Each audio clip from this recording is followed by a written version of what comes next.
Rallyx is presented by Cooper Tires,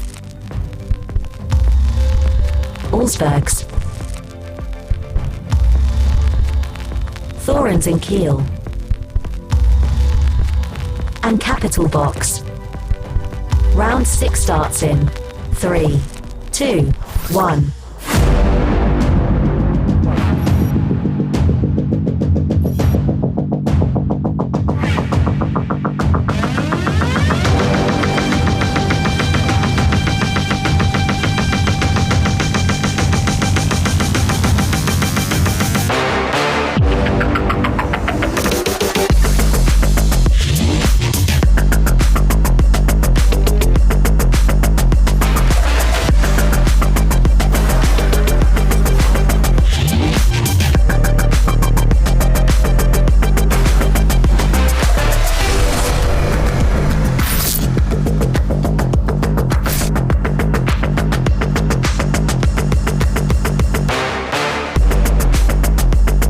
Good morning to you from Kouvola in Finland. We're here for round 6 of Rallyx 2023. My name's Andrew Coley. This is Hal Ridge. It's day 2. We've got a tee. The sun's out. We're good to go. It was a good day yesterday. It was a great day. Loads of great action, and the weather's that bit better today, isn't it? 18 degrees. It's going to mean the track temperature's where the drivers want it to be first thing, and I think we're going to see even more action today. It's a little bit windier today. We did have some dust issues yesterday. I think the wind will clear the dust a little bit more. We are in Jari Kaliakowski's tent, and mixed fortunes for the two cars running here. How this one, a Mercedes A-Class. I think it's the first A-Class supercar. Yeah, it is. Yeah, it was driven by JJ Leto in RX Masters last weekend. Any old Formula 1 fans will remember JJ. And now this weekend being driven by Jonna Ollikainen, ex-RX Academy driver, does loads of esports. Really, really talented young.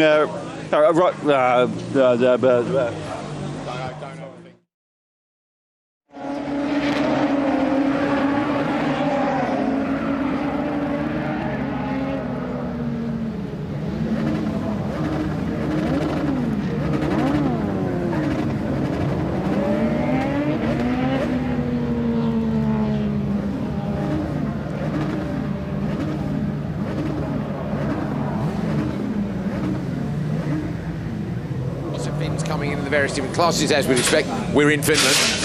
Over this side, Ollikainen, so ex-RX Academy driver in a fantastic supercar, Hal, that we've not seen before in this series. Yeah, fantastic to see different shapes in that. That's why I love seeing new supercars. Mercedes A-Class here, built by Kaliakowski Motorsport. They've had this car for quite a while, actually, but not really used it in anger, because Jere, who was second yesterday, still using this Stard-built Ford Fiesta. Jonna Ollikainen had a terrible day yesterday. Maybe we can catch up with him in a minute, and he'll be hoping to hit the ground running this morning and get off to a better start. Yeah, both drivers were here literally 2 minutes ago, and they've both disappeared, which is handy. So I think we'll disappear as well, Hal. We'll go this way. Ah, here he is. No, he's here.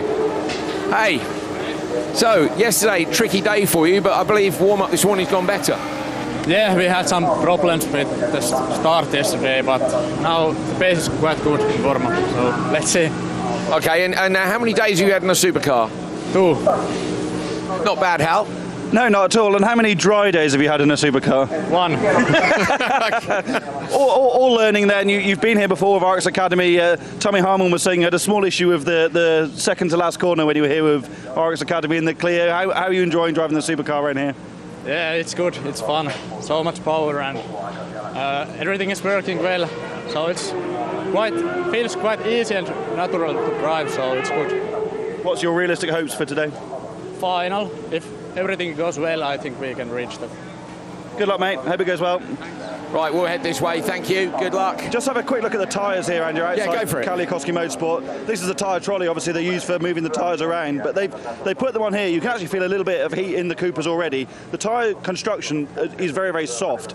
You're not allowed to heat the tyres. In the olden days, you'd be able to use a tyre warmer to heat the tyre, so it was better reactive when you get to the start line. And now they'll just rotate the tyre around in this warm sun all morning, and to spread the heat across the surface. You can see as well the difference in terms of wear. So these where the edges are coming off a little bit more. The square edges are still on this, and you go through and you'll pick your best tyres. As Hal was saying, the teams who, we'll head this way, the teams who do Nordic, I think they get 4 new ones, don't they, 4 used tyres. Well, let's try and end up at OMSC, because I'd like to have a look at the tyres on Kevin Eriksson's tyre, because they were tired yesterday, weren't they? We were talking yesterday as well about the Honda. It's quite a long car, and there's a few sections on this track, particularly turn 2, where Kaliakowski had a mighty save in the final yesterday.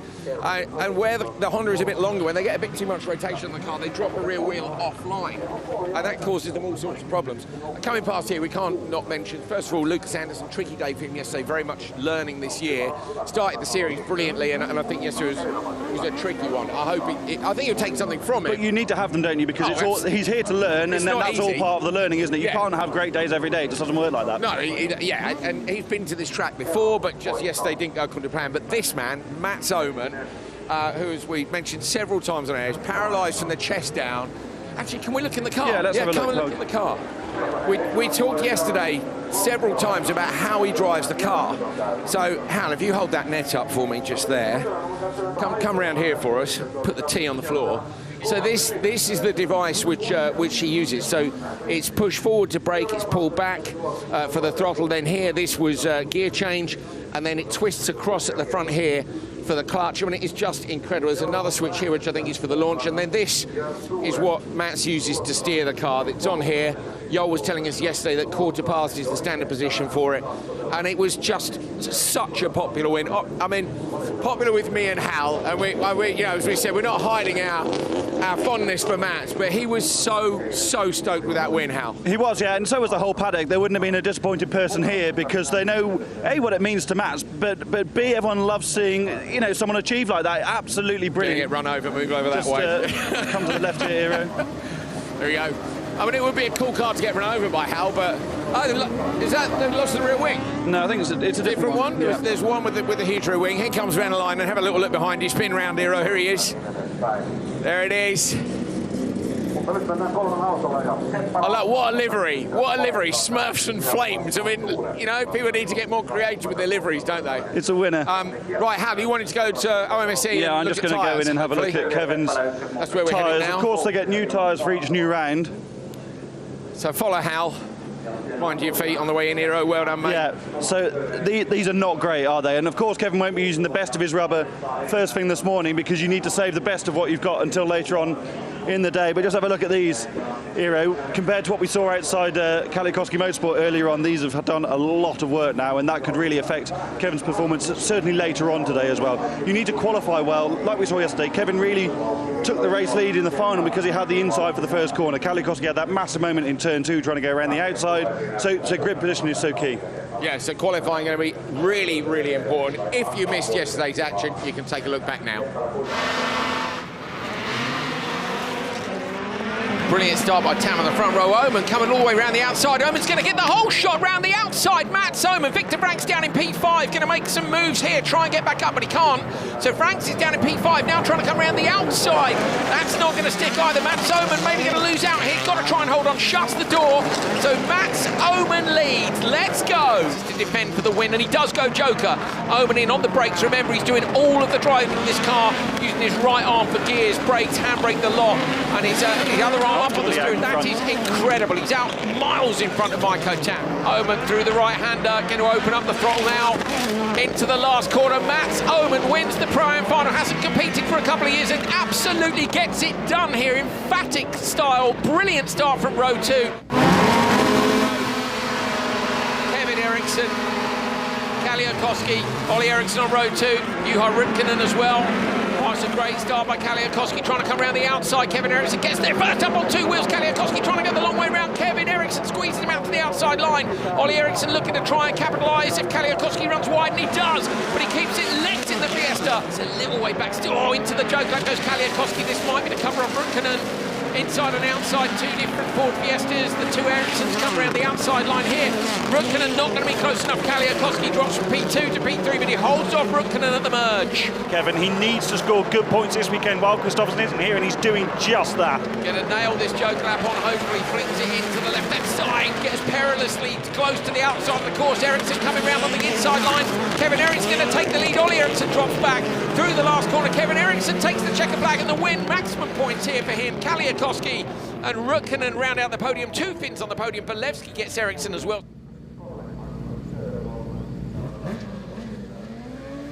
Okay, so those are the championship standings after yesterday's racing. Kevin Eriksson taking that win, 133 points for him. Kristoffersen's not here this weekend. Belevsky is, of course, ranked right up there in that RX2E car. Maiko Tam, Ola Christian Fabi is testing down in Portugal for World RX. Hedstrom's here, Bergstrom's not. So lots of people missing from this weekend, but they're going to come back and they've got drop scores to take into account. So the championship fight is very much not over. And neither is this weekend, because we're about to get going again for day two. Hal, it's a little bit windy. It's a lot bit windy in here, isn't it? There's, yeah, at least there's no dust, but I don't know how long the desk is going to be in here for. I'm just trying to set up some sort of demonstration of how windy it is, and of course nothing's moving.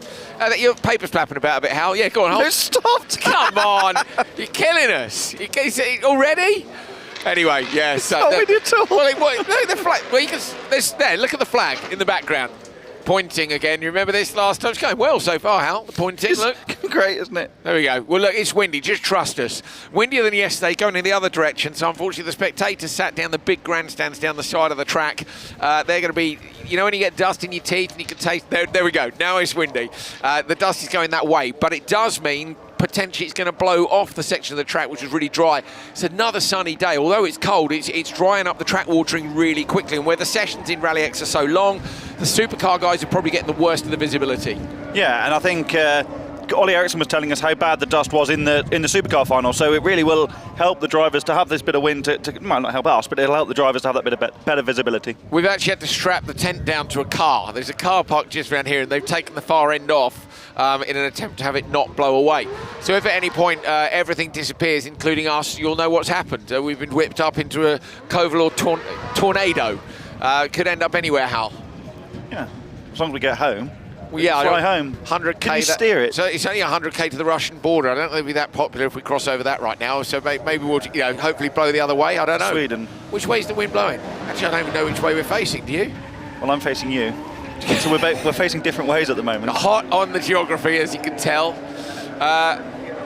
What are you doing? Oh, okay. So there we are. That's west. That's west. That's east. Heroes in the paddock, right inside of your screen. We're just, so we're just having a look to see where he's going. He's actually just right behind us over there. They're pointing again. He's there, basically, walking along the paddock.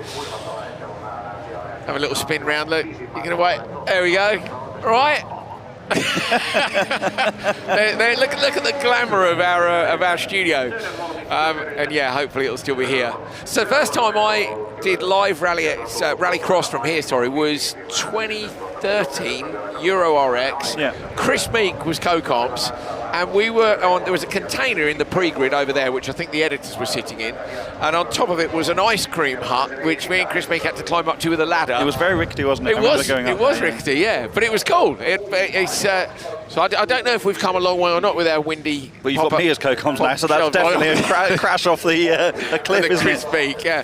And how mad that Chris at the time was, he was in WRC, he was kind of, or was it IRC potentially, 2013? No, 2013 was when he did that part program with Citroen, yes. One Rally Finland. That was when, was it? No, it was a bit later. Yeah, because I remember him saying, I don't want to do too much commentary because I don't want people to think I've retired, which was fair enough. And did he win Rally Finland then, or was it a bit late? When did he come and do? Because he then jumped in. No, 16 he won Finland, but that was when they were developing the 17 car. When did he drive for Albertech? 13 at Lowiak later that year? Yeah, it was 13. Yeah. So yeah, went to Lowiak with Albertech Racing. Yeah, that was part of your run of getting people drives, wasn't it? Yeah, it was. Vicariously, but nothing to do with you, just the fact that they get them in the paddock and get them signed up. So hopefully Hal Ridge is going to get signed up soon. I'm lining him up for open two-wheel drive, I've decided. I don't know what in. Didn't realise you were a manager. I think a Datsun. A Datsun Finn. Yeah, maybe. Well, anyway, let's see. Let's see what Hal gets signed up for, shall we? Obviously, I'm trying to sign myself up, first of all, for a much better drive than Hal. But we'll see about that. See. Yeah, I know. I am down the pecking order. Terrible manager. If I was Guy Wilkes, you'd have got me a great drive. Hello, Guy and Chris and everyone else. A lot of shout-outs this weekend. Some shout-outs for you guys at home as well. And say, get in touch on social media. We'll do our best for you later on today. We've gone out of vision and the wind's picked up massively. Yes, yeah. Classic. Sebastian Enholm won Q1 earlier on today. Riku Hukar was P2. Bowdins, Grana, Hume, Matikainen, Nilsson, Penton and Cerner, Igmerstad. So it's the usual selection of very, very quick drivers. There are 31, I think, is it, in the entry here? I'm just going to scroll to page 3. It's not. Okay, but there were 31 yesterday. So should we have... Actually, let me check the grids, Hal. How many races have we got today? Have we lost a cross car overnight? Yes, we have. So yesterday we had a 3... Oh, no, they got 6 in the first race? Oh, they are confusing the hell out of me now. They didn't do 6 in the first. We talked about that yesterday, didn't we? Yeah. That's how we had it in Nice. Right, so this is going to be a banger then. Enholm, Hukar, Bowdins, Grana. No wheelie for Hukar. Gets good traction. Hume trying to come around the outside as well. Grana maybe going to get it in the orange buggy across the gravel trap. Goes for the whole shot. Squeezes Riku Hukar. Bowdins has dropped back a little way in that pack, and it's Matikainen is in the white car at the back of the pack. Grana was so unlucky yesterday, wasn't he? Really lost out and tumbled down the order by running left on the looser gravel that you can see there from the fantastic drone footage here. He'll be hoping to get through this one nice and cleanly. Of course, already had a good run in the first heat earlier on today. Huka has a look to the inside. It just tightens so late, that corner, with the big dip. You don't really see it on that camera angle. It's very difficult to get the inside towards the last part of this lap. Hume's got Joker on the first lap, was absolutely flying yesterday. Gets out in front of Matikainen, so that's actually pretty handy. Huka's had a look, sorry Andrew, up the inside, back up the inside again, Grana, yeah. But didn't get it done.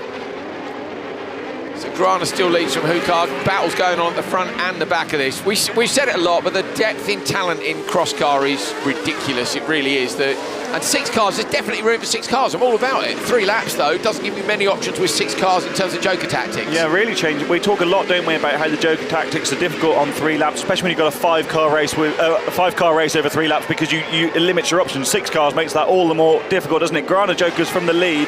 That's to relieve the pressure of Hukar. And try and cover off Hume. Hume's coming around the outside line in the blue buggy, not quite going to get there. Grana's there. Hume going to look for the inside on the exit. Pops a wheel up over it, super close to the back. Someone's dropped a wheel off in front of Grana. It's Hukar's run wide onto the straight. Look at Grana, straight line in the outside of that gravel trap. 1.1 seconds the gap between Hukar and Grana. This is going to be close. Oh, Hukar's lost the rear bodywork. I wonder if he's hit something there in the final corner. Yeah, the wing's off, isn't it? I wonder what it was. The whole rear, yeah. Doesn't seem to make any difference. Well, I'm not sure about the aerodynamic qualities of the rear wings on a cross car, but they look great. Well, we'll see when he comes over the jumps on the next time round, won't we, basically? Yeah. Into the Joker lap goes Riku Hukar. The gap was 1.1 on the previous lap, so that probably won't be enough. And as I say that, it is. Oh, Grana's so close in behind. Hukar sideways. Hume as well looks to the inside line. Can't quite get there. Wow. Hukar then. What was that gap? 1.1, and he still got out 0.3 in front. He had a great lap there, didn't he? Epic. Look at this, 6 cars into turn 1.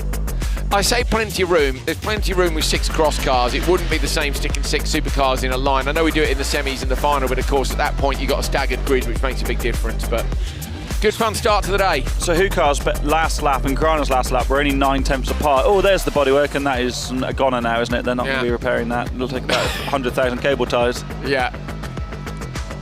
So although there's not many splits on the lap, so you can't see where the different sector times are, what we can see is there was a 9/10 difference between the two on the Joker lap for the final lap, which shows that Hukar had a brilliant run there. And it made all the difference. Tidy, 2:16.565. I'm trying desperately to look at yesterday's results, Hal, but with the wind here, they may well end up. I didn't know it was windy. You didn't mention. No, we barely ever talk about the weather. Have you noticed? 2:12.5 Merstad did yesterday. So the track pace is either. I think the track pace must be different. Who else won a session? Q1, Vanica did a 2:14.4. Anyway, onwards. Nilsson, Penton and Cerner, Merstad. on the outside line. Ryler's Penton and P2. Like, I thought Ryler might try something around the outside. Penton gets up on 2 wheels. Eric Nilsson leading though. Was it Nilsson yesterday that span in the Joker? Yeah, it was. The grey machine at the front. Penton had a big lump. Oh, someone spun in the background. I think that's Ryler from that distance. Yep.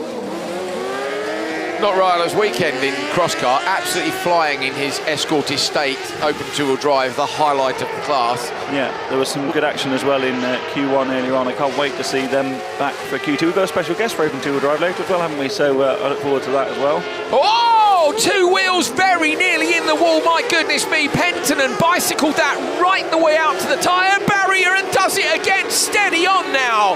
This is ridiculous. Started in the first corner, didn't it? And it's continued for the rest of the race so far. Penton is always absolutely on it, just like teammate Hukar.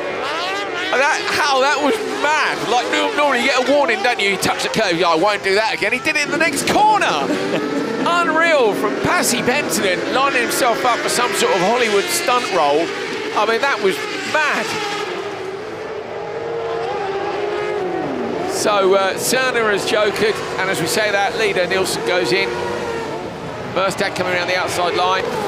Nilsson's going to get there first. Merstad, though's got great speed, tries to pass around the outside line. Big handful of opposite lock. Good respect between the two of them there. Could not be closer, could it, in terms of racing action? This is a big run from Nilsson, isn't it, after the difficulties of yesterday. Riley's car will see it to the right. That's in the perfect place, isn't it, to not cause them any time loss.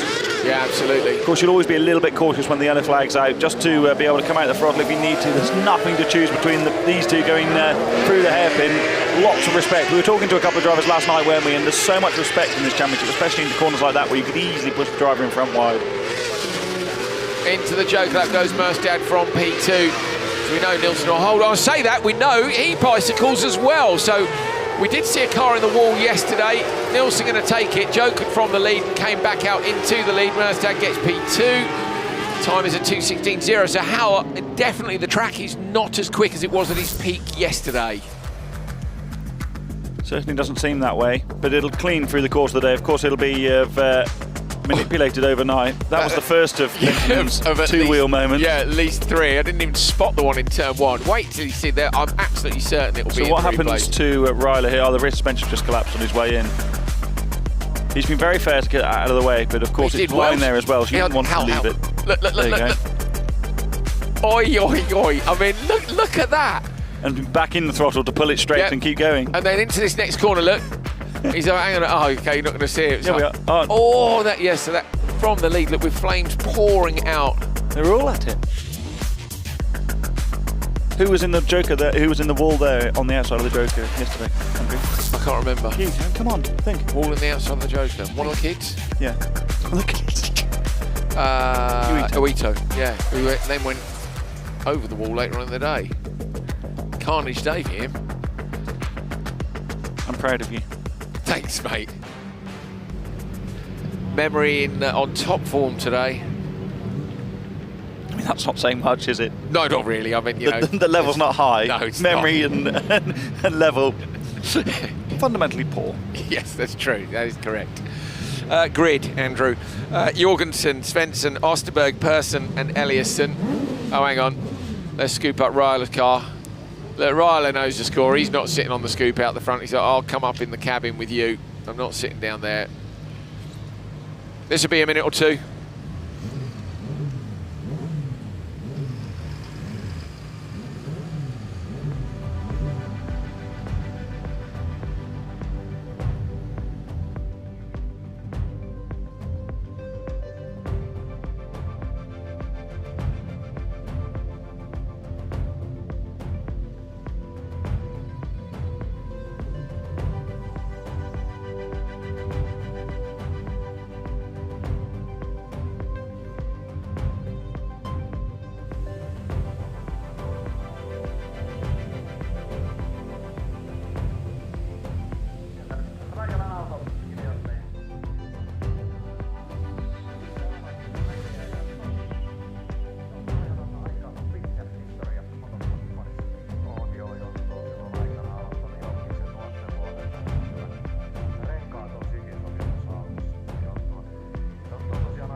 Here we go then. Race 3. Oh, late onto the throttle there. Svensson from P2 with a brilliant start. Was second yesterday in cross car. Oh, filthy moment over the gravel trap. Always makes me nervous with the big. I mean, the tyre wall on the outside is really deep, so I wouldn't be too worried if someone went in there. But at the speed you're going, it would be not ideal. Osterberg in P2.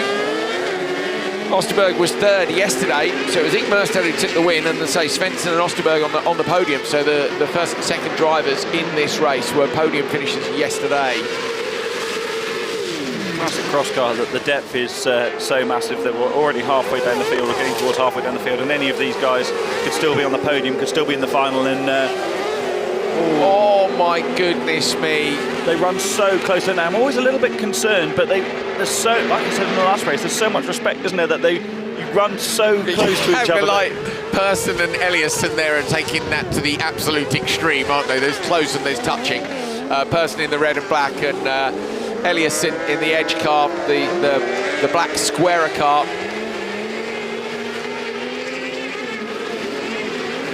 Back of the pack here is Noah Jorgensen.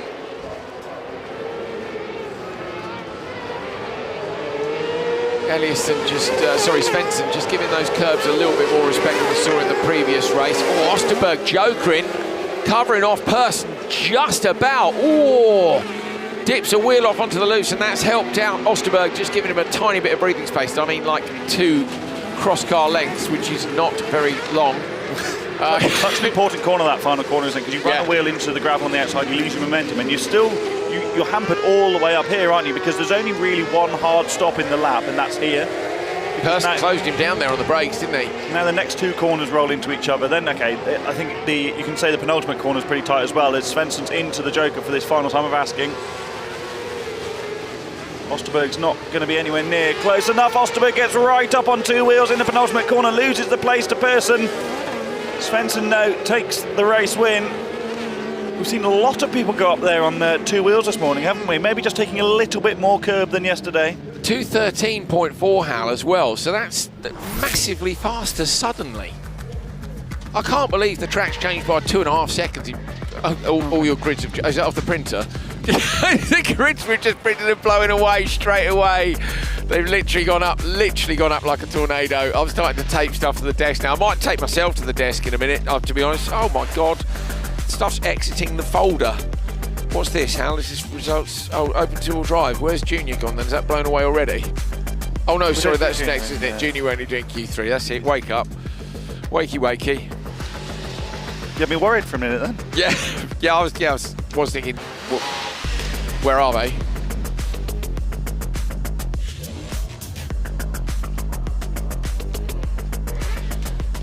So close. Fantastic racing. And more bicycling. Look at that. Just 2 wheels, literally for what, half a second, and you lose a place. Did you learn bicycling in America? No, I think it's a term. Well, it is now. Or in Hastings or something?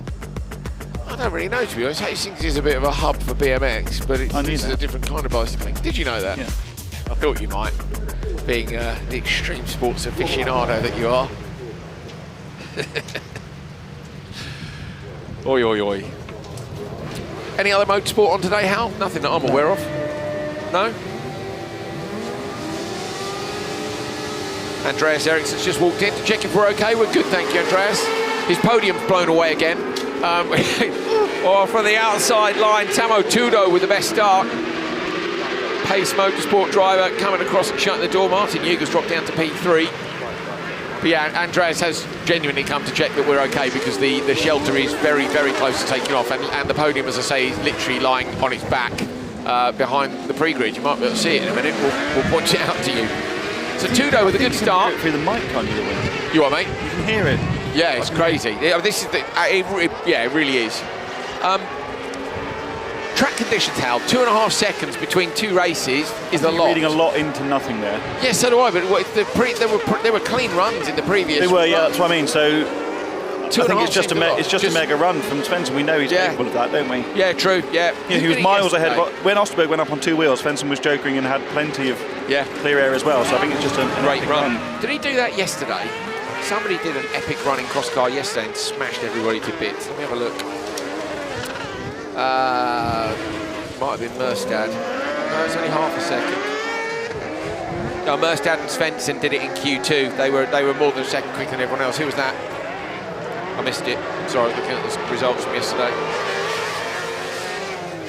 That is Hurskainen, I think. Oh, 2 wheels again. Tudo They've up done on something 2 to that wheels. curb overnight. I mean, someone's been out there and ramped it up. It was Tommy Halman, wasn't it, who was saying, Hal, about which curbs to avoid, and that was one of the ones he said you don't touch. Yeah. It was the second to last corner. Where was the other one he mentioned? Maybe it was second to last corner. Yeah, that was the from last Academy, corner wasn't as it? Who ended up? Was it Olekainen? Who ended up in the wall? Olekainen, a few of them. I think one of the clears rolled that day as well. Oh, there's a great job by Hurskainen to get off the track and pulling back to the paddock. Actually, Rallycross Academy, we talk about that quite a lot. Some people won't have ever heard of it. It was a single-make Clio championship, wasn't it, which was run by Set Promotion, basically, Pinamaki and co. Tudo going to come from the joke lap. Ugar trying to close it down on the outside line, but he's going to take it, Tudo. Target time bottom of your screen. Not going to be quite there. A good run nonetheless. 2 seasons, was it? Or was it 1 in the end? 2 seasons? No, 3. We did TV 17, for it, didn't we, 18, as well? yeah. Is that still on YouTube? Yeah, we'll be there, yeah. Yeah, so you can go back and find some of the old Rallycross Academy stuff. What YouTube channel is it on? You remember? RX Academy? RX Academy, it was its own channel, yeah. RX Academy official, I think. And you'll see some familiar names on there, won't you, from earlier on in their career. Some drivers really cut their teeth in it. Oh, there's the spin in the background. Yeah, Hurskainen just dropped it on the brakes, I think. It's quite a strange... Well, it would suggest as he pulled off afterwards, had maybe a problem as well, yeah. Yeah, maybe. Cross cars in slow motion, awesome.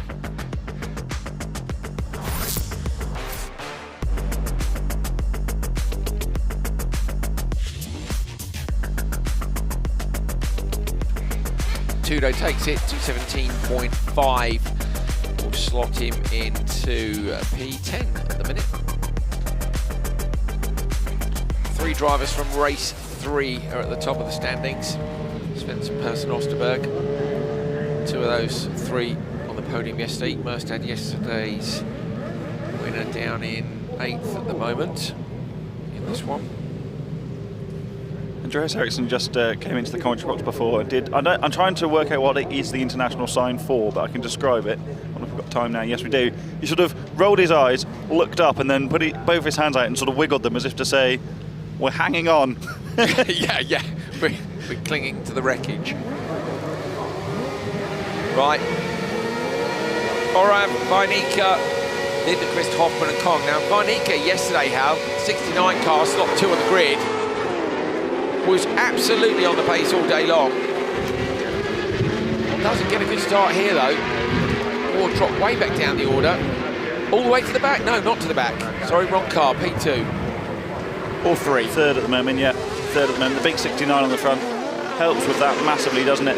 Yes, Thank you to him. We want more big numbers. But lost out badly in the latter phase of the event. Was so quick in qualifying. And that just shows how important a clear track is, doesn't it? You know, Svensson had a clear run last time and set a massive time.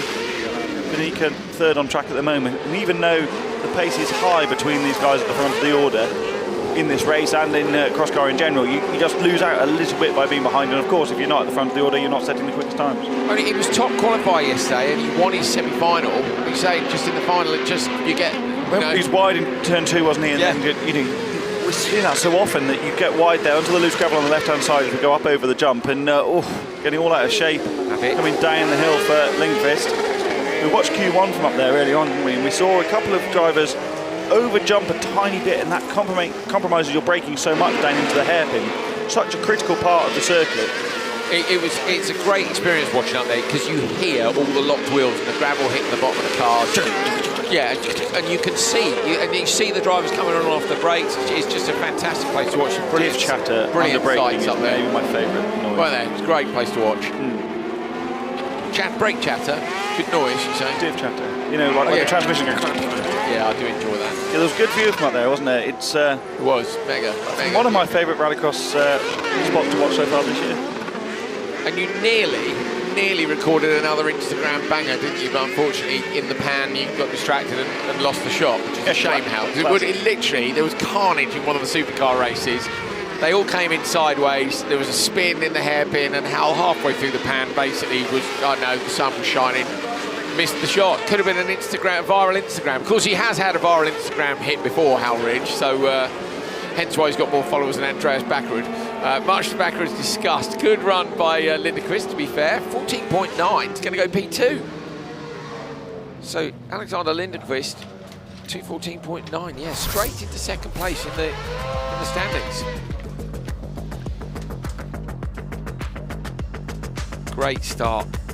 Pitches it in. Love again the different angles. Straighter. Just keep it lit over the gravel trap.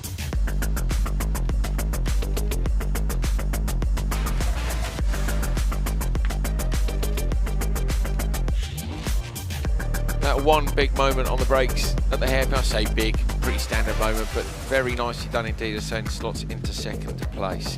There's a grid over there, Hal, behind the TV. Is that what we need that's blown away? I'm not quite sure. My goodness me, this is ridiculous. There it goes. Oh! Sorry, Hal's paperwork's just flown everywhere. So, yeah, our cameraman's here trying to help us too. You're welcome to cut to the commentary box if you like, because it'll be quite fun for you. No time, apparently. Wow. You got it? Okay. Hal can put his headset back on in a moment, and we'll get this. Oh, this is okay. We quite like the outdoor commentary box until there are gale force winds, and then it's not ideal. Terrapin, Roos, Munch, Brunkvist, and Niemi. Brilliant start by Brunkvist. Getting the whole shot.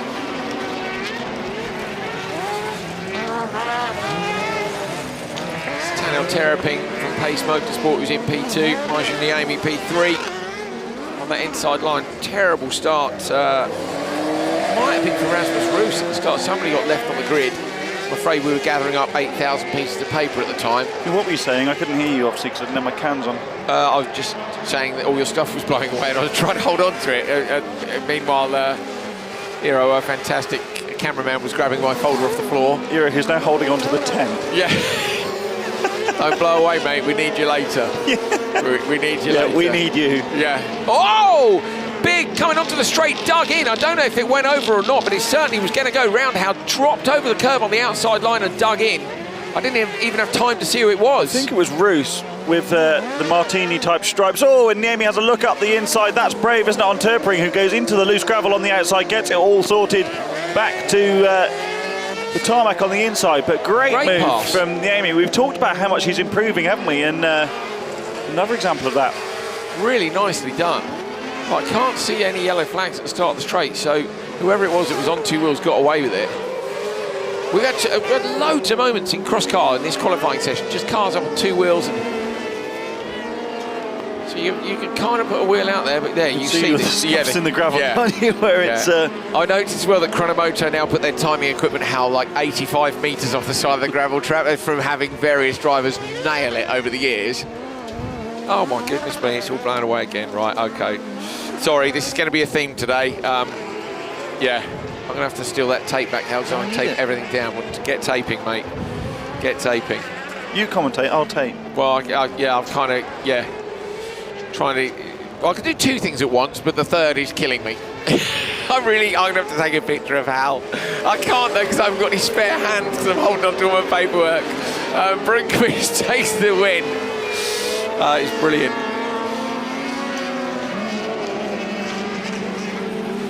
So good. I'll see. Next time it's windy, I'll see if I can get an Instagram story of it, just so you can see the carnage going on behind the scenes. So yeah, it was Roos who was left standing on the grid. So I don't know if it wasn't in gear, but it was a long way back. And then you have this wonderful thing that I had at Linden Hill when I messed up my start and stalled, which is where everybody gets into each other in the first corner. You catch up loads of time. Thank you. Yeah, cheers. Especially when the condition. Here it is, Hal. Look at this. Whoa. Oh! Wow. Okay, that was lucky that didn't go over, I think. Great job from the cameraman to get round to see it. Pointing approximately the right way. Was it Roost again? I think it was.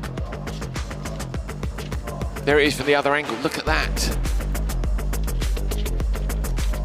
Yeah, Martini stripes, Hal. Is that Roost? Yeah. Yeah. There we go. Do you have the grids for the next session, mate? Yeah. I've got the results of the previous one, but I don't have a grid for open two-wheel drive. I think they're in Norway now. That's what I was thinking too. Right, let me grab that.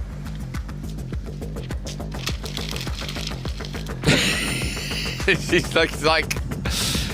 like some sort of ridiculous. You know when they do those challenges where, like, yeah, okay, the fans are going to go and you've got to pick up as many gold things. What was it? You know. I don't know. People got locked in rooms in the UK. Okay. Riku Hukar, Elias Svensson, Sebastian Enholm, Robin Grana and Eric Nilsson are your top 5. All the usual characters in the mix in the top 15 there.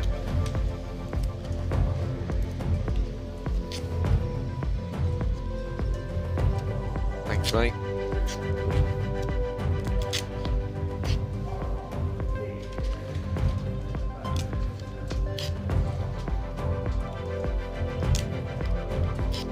Excuse us for a short moment while we tape everything down in the commentary box, and we'll be with you as soon as we can.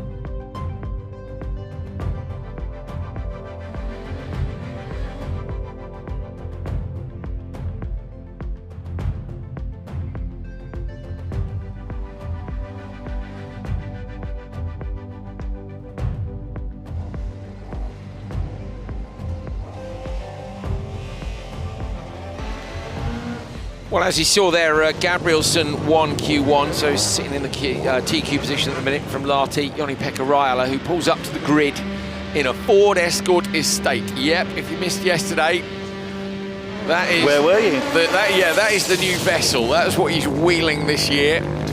What was it last year, Hal? Was it the same as Ben Linen? That's what he had, didn't he? Same as Ben Linen, or...? Yes, it was, yeah. I wonder how much of the running gear he's taken out if he's just he's still got it in a different car. Really, so it's a whole new project. Where do you find an Escort Estate to do that to? Well, I imagine in Essex. Well, yeah, maybe. Look at it. Look at it. Sitting next to Tiger's BMW, it looks like the most unlikely weapon, but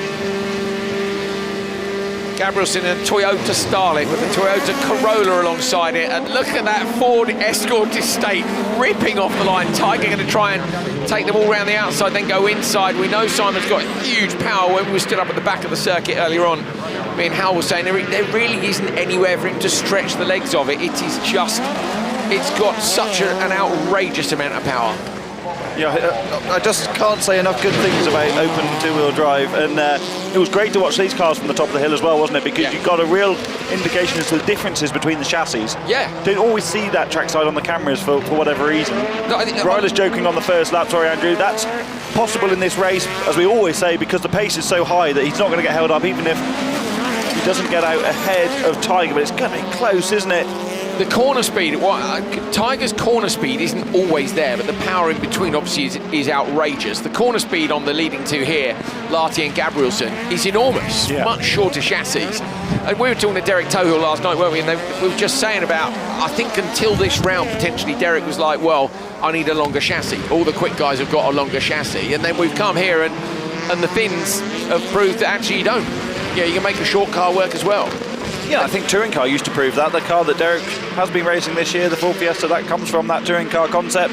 Gabrielsen's going to joker this time around. This is in part to try and cover off Rajala, but also with only 3 laps, he's going to get out ahead of Tiger and Rajala as well, isn't he? So good spotting from his crew. You have to mix it up, don't you? We saw, again, trackside in Q1, a lot of supercars not jokering when they could have done, and yeah, great decision to joker them in clean air. 2.1 is the gap between Lahti and Gabrielsen.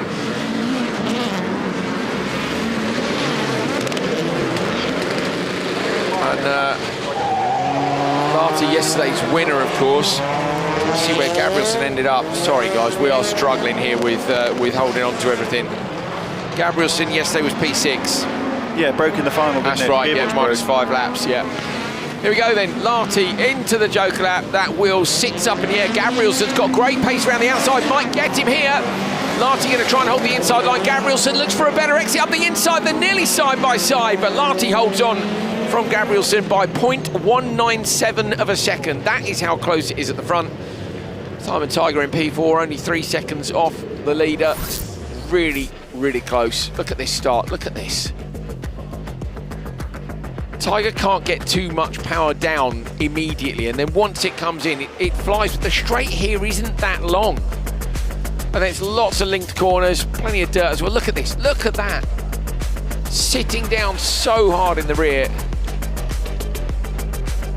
Derek spent some time, didn't he, tell yesterday with, oh, look at that Tiger as well, using a bit of the grass on the way in, with Victor Johansson, who was showing him all the stuff. They were just blown away by active roll bars, weren't they, on the Mercedes, and all the craziness. And well, they're not active yet, but they may be. Well, that's what he wants them to be. Derek's response was, I think I'm just going to go back to Supercar. Yeah, that's what we said. You realise Supercar's much easier. Like, you're up against the world's best engineers in open two-wheel drive. Just sack it, mate. Go and do something else. Yeah, amazing. But also lovely that Victor had said, hadn't he, come and have a look at the car. And he took him up there and gave Derek Tohill a full tour around the car. And we said the same about Simon Tiger in Tierp.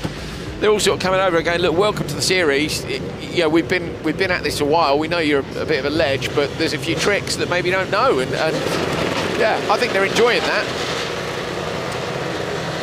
Altonen, Persson, Norman and Jensen. Just the different engine notes off the line alone is great fun. Altonen got mugged there from the inside, gets onto the loose, going to lose another position. Drops down Marcus Norman in P2, on board with Vigo. Actually, Hal, I'm surprised Vigo's up in this wind. Yeah, it must be really challenging to fly the drone in these conditions, but as you would say, he's a legend, and I'm sure he'll have it sorted. So close. You can't really tell how close he is to the cars when you're on board with the drone, but my goodness, when we were up on that bank, we're going to keep talking about it all the day, aren't we? But we were watching it at the top of the hill earlier on, and Vigo flies so close to the ridge of the car. He was nearly in the window, wasn't he? He was so... I was like, how does he do it? Our special guest has just walked past the commentary box, and I'm going to reveal who it is, because if you don't know, you need to go and look him up. So Ismo, the comedian, is here. Finnish comedian. He is extraordinarily funny. You need to go and find him on Instagram if you're not aware of him.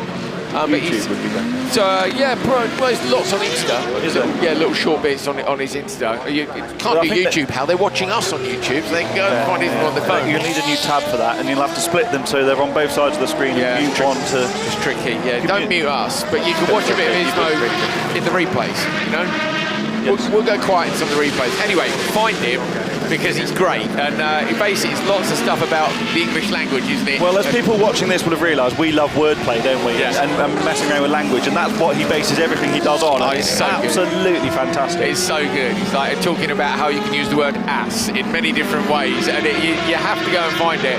And of course he's Finnish, so the delivery is wonderful. He actually came to Nitro Rallycross earlier this year in Glen Helen with Timo Salonen, the hockey player.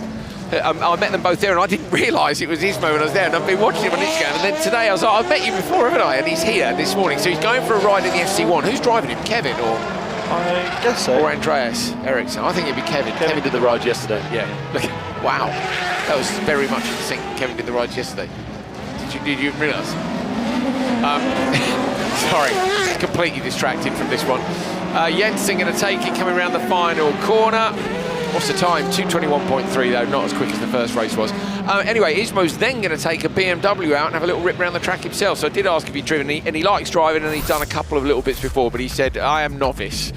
So I said, let's put him into open two-wheel drive, which would have been great fun, wouldn't it? But I don't think so today. But yeah, we're hoping he's going to come and join us in the commentary box. I think between the semis and the final is the plan. So if you don't know who he is, go look him up, because he's a very funny guy, and I'd love you to appreciate how much me and Hal are going to appreciate having him here. Do you reckon he'll commentate? That'd be great. Yeah. Some of his sketches are... you need to be a bit careful with how you repeat them when you're on air, don't you? But he does this brilliant one about the toiletries in a bathroom. I've not seen that one. Yeah, you should watch. You would appreciate this as well. So would your wife Polly. It's a good because he talks about all the different potions and lotions that a female might use, and the bloke just goes and picks up whatever, pours on his head, and has a wash. But he makes this into a 5-minute sketch, and it's absolutely brilliant. He's really good. So me and Hal were walking through the paddock earlier on, and Jori Seppala, who's on the outside line in his Toyota MR2, drove past us. We were like, yeah, gave him a big thumbs up, because if you missed yesterday, that thing went end over end at the end of the straight, and it's back. Incredible work. Sari, Stur and Hjelt inside. Go on, get in, going to move across in the MR2. We said it was a fast starter yesterday, maybe not with the ultimate pace further down the straight, but it is Seppala who takes the whole shot. And after yesterday, Hal, I was just pleased to see him back out, but looks like it's going to be a good performance today. Good pass there by Stur in the background as well, as we were riding on board with the drone in the blue Ford Focus.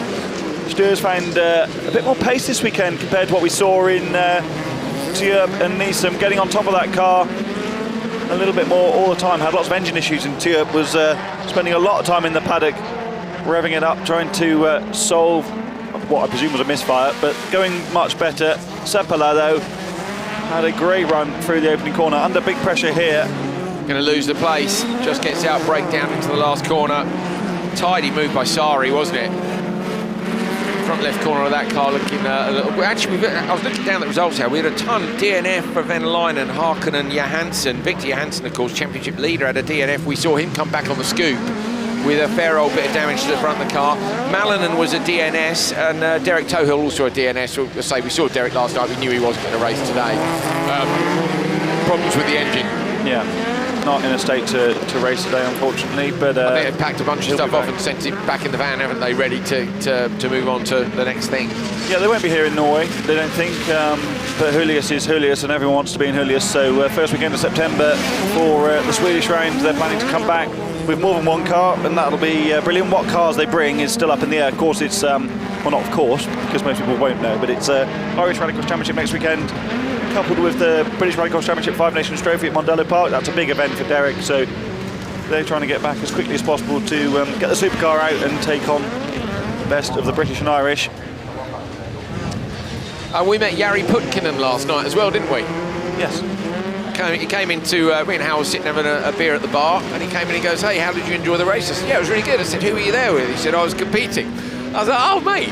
He said, I'm Putkinen. I said, oh, nice to meet you. Obviously, as we said yesterday, there's like 100 odd drivers here, and we literally, you guys know at home, we don't get a lot of time to move around the paddock, and when we do, you have to go and see the sort of stories. And yeah, great bloke, really lovely bloke. Got a construction company over here. He's going to do some more finished stuff later on in the year. Sari taking the win there. But again, not on the same pace as Lahti was. I love the feeling in the rallycross paddocks in general around the world, but especially up here in Scandinavia. You know, we go out for a couple of beers in the evening, some food. You end up sitting at a bar and someone, fans come over to you and say, oh, I had a great day today. Yeah, there was a guy, wasn't there, who'd spent the whole day watching YouTube. Hey guys, was the racing good? He said, I watched all day on YouTube. He said, I couldn't go today. He said, but I'll be there tomorrow. Like, I got the impression his wife was there because he gave a bit of a nod. He's probably doing something with the family, so I can go tomorrow. Oh, so basically he's had his phone out, hasn't he, while the kids are in some soft play somewhere, and he's just basically spent the whole day watching Rallycross on his phone. Earning the points to come today. Yeah, and then snuck off to the circuit today. So, but yeah, great. And yeah, we love all those little interactions. Fantastic. And we met some people that remembered us from last year as well, didn't we? So, yeah. You know, it's... it's a lovely little community, even with the fans and the drivers and the whole paddock. And just massive passion up here for motorsport in general. Yeah. Like, the people really know their stuff, don't they? Yeah, they do. And people come across and say hi. They're like, hey, it's me from Instagram. I messaged the other day about this. I sent you this video. It's great. Love it. I think probably as well, because these towns, the tracks are in relatively small towns. Yes, if you had a track, obviously, near London, you're never going to bump into any of the fans in the bar, are you? But when you're here, it's a funny little place, Kouvola, isn't it? It is. Very angular. Right. Yeah, architecture we're talking about. Sepp, Venäläinen, Harkonen, Johansson, Victor Johansson. I don't know how he gets that car back out each time, but he does. And Venäläinen as well. They were repairing the car when I went over there earlier on. They asked me to draw the track blindfolded. I did a terrible job, but I tried. I did try. But Johansson, and Venäläinen both having to repair their cars. How they're so adept on there, just going, all right, I'll fix it. My favourite thing, one of my favourite things about yesterday was that Victor Johansson had broken the front suspension, I think. It's steel, but rather than just sticking the MIG welder in there, he was tigging it back together. And that's an engineer, isn't it? Factory team. Have to use a TIG welder. Factory team. Yeah, no. For anyone that doesn't know, I'm not claiming to be an expert in welding, but TIG welding is significantly harder than MIG welding, and the sort of thing you would normally do on a nice bench in the workshop, and not in the rallycross paddock. Not on your knees in a race suit, yeah, in the dirt, underneath the wheel arch, wasn't he? Literally underneath the wheel arch. So he's got the Merc back together. Venlainen's going with him here. What was wrong with Venlainen in the first one? Did you find out? Ball joint on the front after contact on the straight, I think they said. So it was very good. Might have been with Ryler, I can't remember. He wasn't over the moon about it.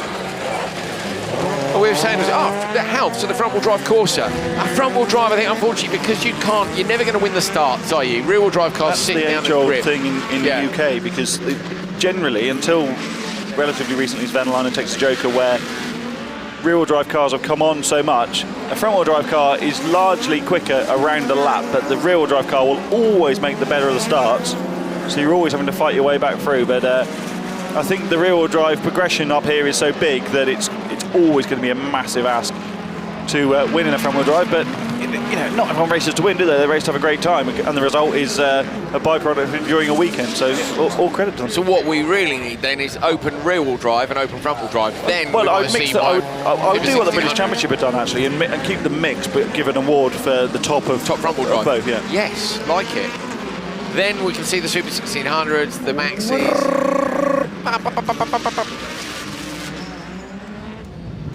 Johansson coming through the joker on the inside. Venlainen, those going to get him. Oh, no, maybe side by side towards the line. Are either of them going to beat the target time? Oh, Venlainen up over the curbs. Yes. Yes. By 2/10. Is it by 2/10? Yes, it is. So Johansson has won the session. Where does Venlainen go? Got to be close, hasn't it? As Venlainen's shown in fourth, that's not right. Maybe he's missed the loop over the finish line where he's run so wide. Yeah, it's been corrected. Venlainen showing as 0.5 of a second back. So where's he going to go? Third, I think, in the session. 2:19.1, brilliant. So they're basically, they're going to slot. Well, they're both going to go top. I think he'll go fourth. I think he'll go fourth because Johansson's going to go top. Sorry, yes. Go fourth. Yeah, because we've got so those two cars crossing the line that close together basically go P1 and P4. Johansson and Venlainen, who both retired from Q1. Look at this. Look at him backing in that huge 190E hybrid, as it's called, and he just runs a bit sideways. Venlainen gets launched over the gravel trap, misses the finish limb. Here it is. Look, chucks it in sideways, trying to come around the outside. Look at it bouncing, just amazing. And the engineering there, is pretty different, isn't it? I think the guys at Venlainen's squad are doing their very best to run that car, but it's not engineering like Johansson's is, and yet the outcome is 5/10 of a second different. It's brilliant. It's a great class. Johansson wins the session. Venlainen goes fourth.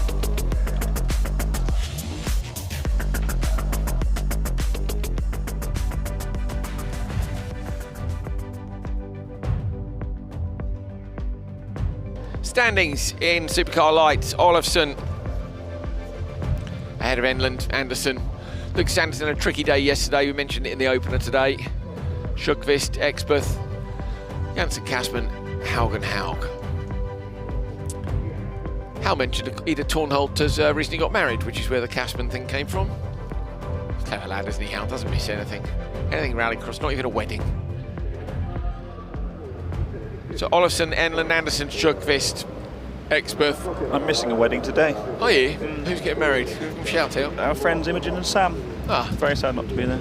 Congratulations. Right, starts are crucial here. Olofsson's been doing a brilliant job so far this weekend. Absolutely nailed it. Gets a great start again. Just going to hold on to that inside line. He said yesterday, hopefully it'll be the same today as Enland goes around. Is he going to get collected or not? Just gets avoided in the background. Anderson just managed to miss him. Brilliant work by Vigo to catch it all as always. Sjökvist manages to get round two, so that's a bit of a nightmare for Enland. Expert up in P2. But yeah, Olofsson, Hal, did such a great job yesterday, and I think he was almost nervous of not being able to do the same today, and he has. So far, he's been brilliant. Yeah, he's struggled a bit, hasn't he, over the years? We've talked about this a lot, that the form, yeah, hasn't always come easily to him, and I think he's quite susceptible to pressure as well. When things start going badly, they tend to snowball a little bit, but he's got a great team around him, and he's a brilliantly talented driver. I'm not saying that he's flawed in any way at all, but, you know, things just don't always go his way. So often he'll be brilliant through qualifying, and then something will go wrong. They'll have a mystery problem in the semi-finals, and then it'll become very difficult. But going well so far this weekend. It'd be great to see a fight between Anderson and Olofsson all the way to the end of the season, wouldn't it? The wily old experience against the young talent. Absolutely. Big bumps now, Hal, on the braking zone coming off the second crest down the hill. He's really quite hard on the cars. I think that's the other thing with the double header. I think actually this was when we spoke to our man last night. He was saying how much he enjoys this because there's no waiting around. You know, basically you get back, you re-prep the car, and you're almost back in the pre-grid. Now that sounds mad, but you'll know from watching at home. You know, we're on air a lot, and yeah, these cars just keep coming back out. By the end of the weekend, as the track's getting a bit rougher, it is hard on the cars. Yeah. A lot of running. But I love that because so do I love having to constantly adapt to an evolving circuit. Watch it here, look. Particularly pronounced in the light cars as well, isn't it? Because the bodywork's so close to the ground at the front. That bump as well as they come from the loose onto the tar. Olofsson and Experth go Joker now. Schuckvist as well. Anderson went earlier on, but Anderson, how much was Anderson compromised? Well, a lot. Yeah, going to come round in P4. Enland did get going again. Haven't seen anything of him, obviously. So Olofsson with the 2:14.7. Don't have the previous session's results, so I don't know how quick that was compared. Let's have a look at yesterday's. I'm afraid I may have session's results blown away. I was just about to say I had them earlier, but I couldn't tell you where they are. They might well be in the grandstand. Luckily, we're using biodegradable paper. I can go here.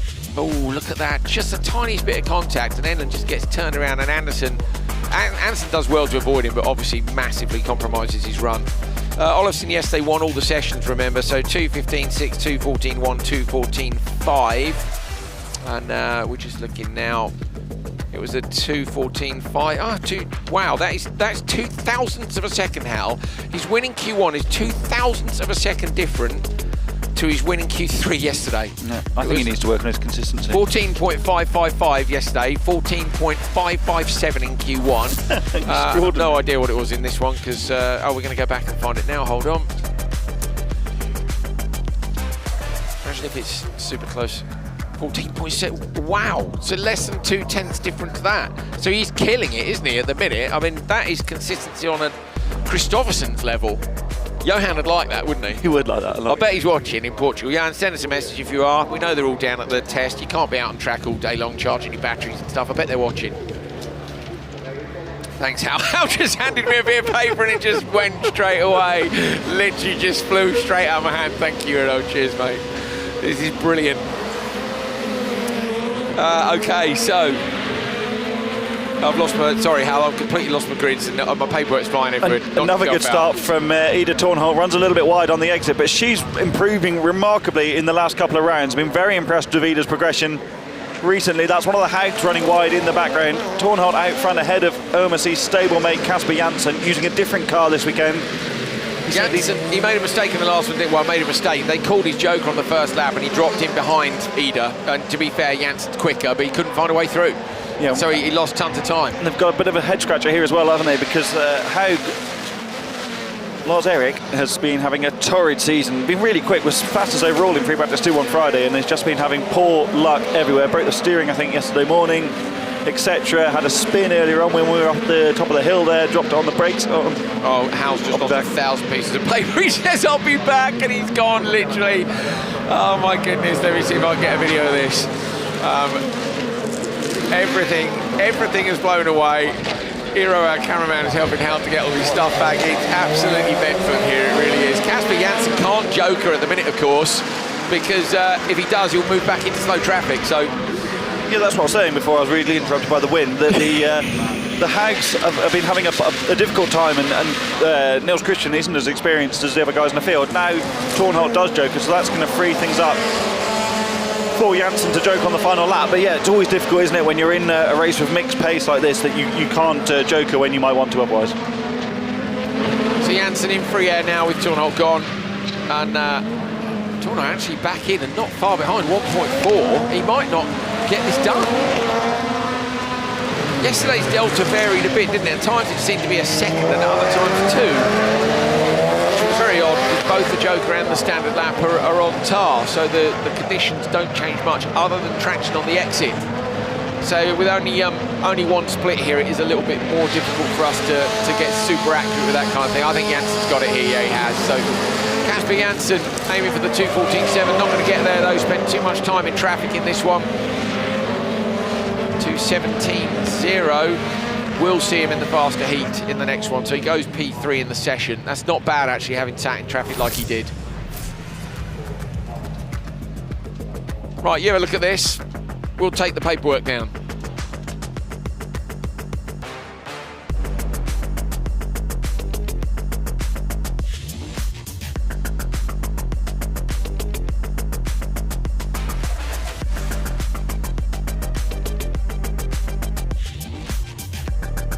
We've just realised that Hal said, "I'll be back." As he went, I don't know if he said it on or off mic, but it was. I think it was on. On mic, brilliant. It's very Schwarzenegger of you, mate. Good boy. 2:17.049. I want your clothes, your boots, and your motorcycle.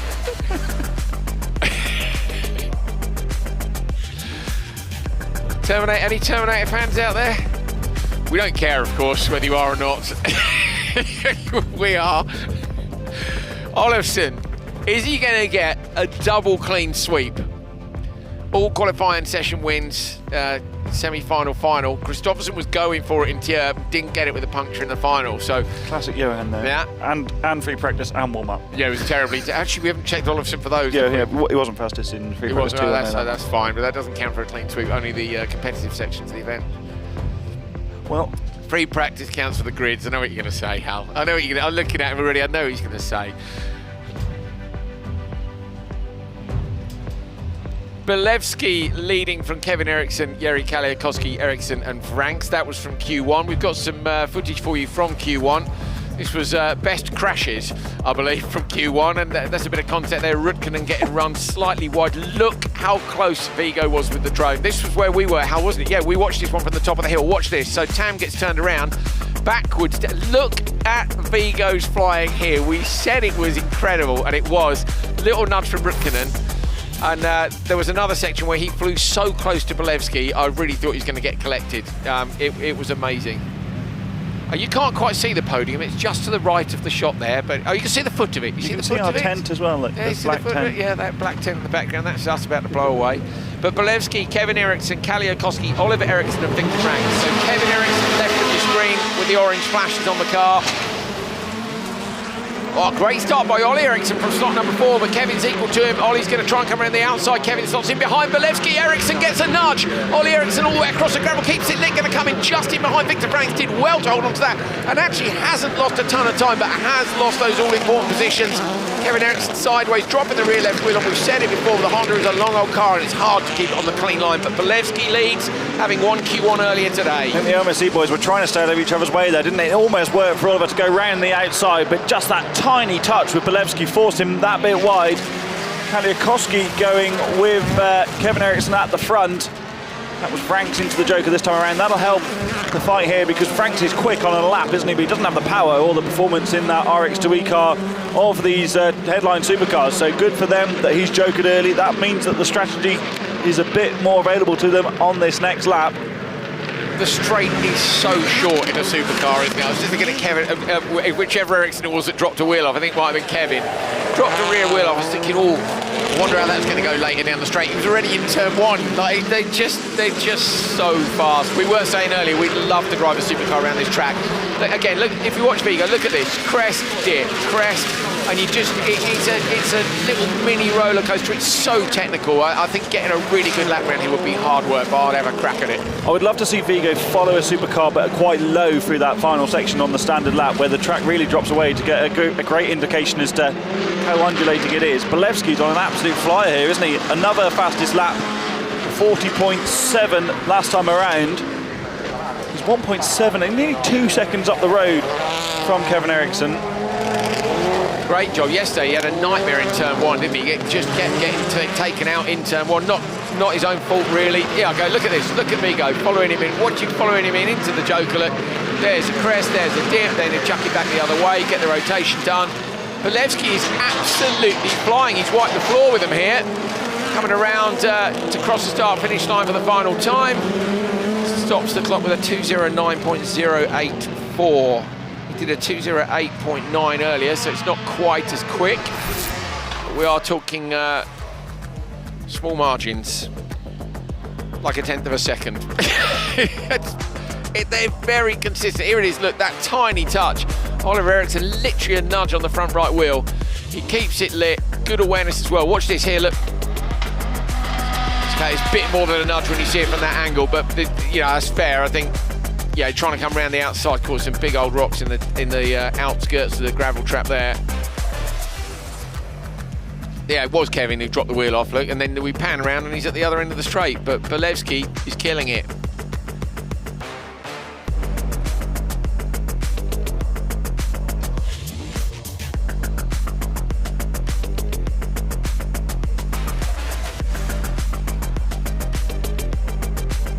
Anybody else really like the Rallyx music? I've come to really like it. It's a great bit. Has it only taken you 4 years? No, I've quite liked it right from the start. It always gives me a bit of a buzz, and the music's on just before we come on air. I'm like, let's go. Like, just gets you in the mood, you know? Let's go. Let's go. Hedström, Oman, Turi, and Ollikainen. Ollikainen having a better day than yesterday. Mats Oman won yesterday, and if you missed it earlier on, you need to see the smile on his face on the podium was absolutely fantastic. Told you everything you needed to know about how pleased he was. And if you go back to the start of the stream, not quite the start, about 3-4 minutes in, you'll find us having a look in Oman's car in a bit more detail again at how those hand controls work. I'm going to ask if I can drive it. Not fast, but. Well, Yol said he's terrified of driving it in the paddock, didn't he? I'm going to go to Yol's and try and. Oh, yeah. Good for you. Peter Hedström on the inside line gets a good start, but Ollikainen's got a great start on the outside as well. In the Mercedes A-Class, goes a little bit wide and gives up a place maybe to Oman. Side by side, got to drop in, try and close off Turi from behind, does do that.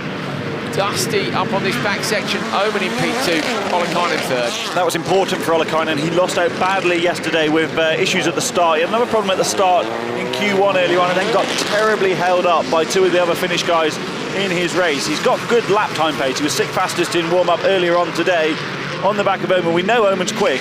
I thought he'd joke. Yeah, but Turi's behind. You're relying on Jari Turi jokering as well, and he has, presumably, because we can't see him yet. So that's worked perfectly for Jonna.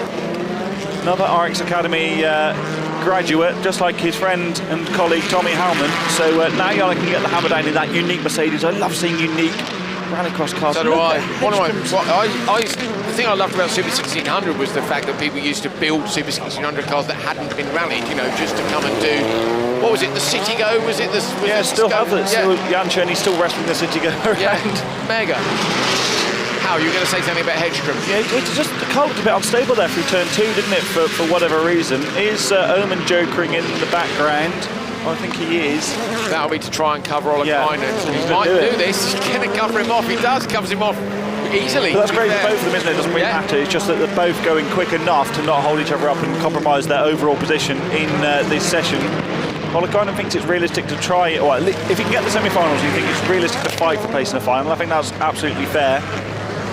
Am I right yesterday, Jol Kristoffersen said, didn't he, that Oman has got 20 degrees, I think, of steering each way on the column. So he must have a hell of a rack in there, obviously, with a lot of power assistance. No, Its standard position is quarter past, I think he said. I think it's about... it's 20 degrees one way and 80 the other, isn't it? Yes, yeah. Hedström from the Joker, 209.0. He might get this, you know. Into the right-hander in the background, Oman. It's tight, yeah, Hedström's going to take it, I reckon. 209, no, not 0.3 of a second. But he will go P2 in the session to Bolevsky. So good run from Hedström.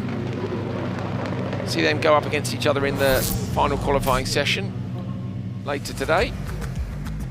This is Q2, of course. Good start from Ollikainen, his first good start all weekend, I think. JJ Lotto raced that car last weekend in the Rallyx Masters in Honkajoki. That's a good track. All Finnish rallycross tracks are good, but that's a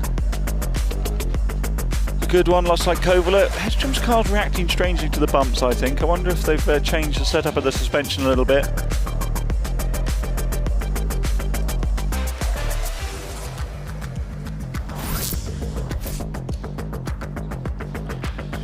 Some messages from Southern Kart Cross giving you a shout. We're loving hearing the commentary here. You're bringing a great vibe. Kouvola is epic, makes for great racing. I'm loving how cross car's taken off. The juniors are on it. I must pull the trigger with a prototype. We need to bring rallycross in general to the masses here in South Africa, and I'm in for Iceland Rallyx. Let's do it. So there we go. That's another sign up for Island RX. Iceland's going to be a cold one for Island RX. It may be a reserve on the calendar until we run out of hot places to go. But I also decided we're not going anywhere windy after the day. But yeah, hello Southern Kart Cross. Thanks for that. Great to hear you guys getting in touch. Niemi, Osh, Rutkanen and Tam. Rutkanen and Tam needing a good result after going nose to nose down into the hairpin. Tam got turned around, trying to go around the outside, not there.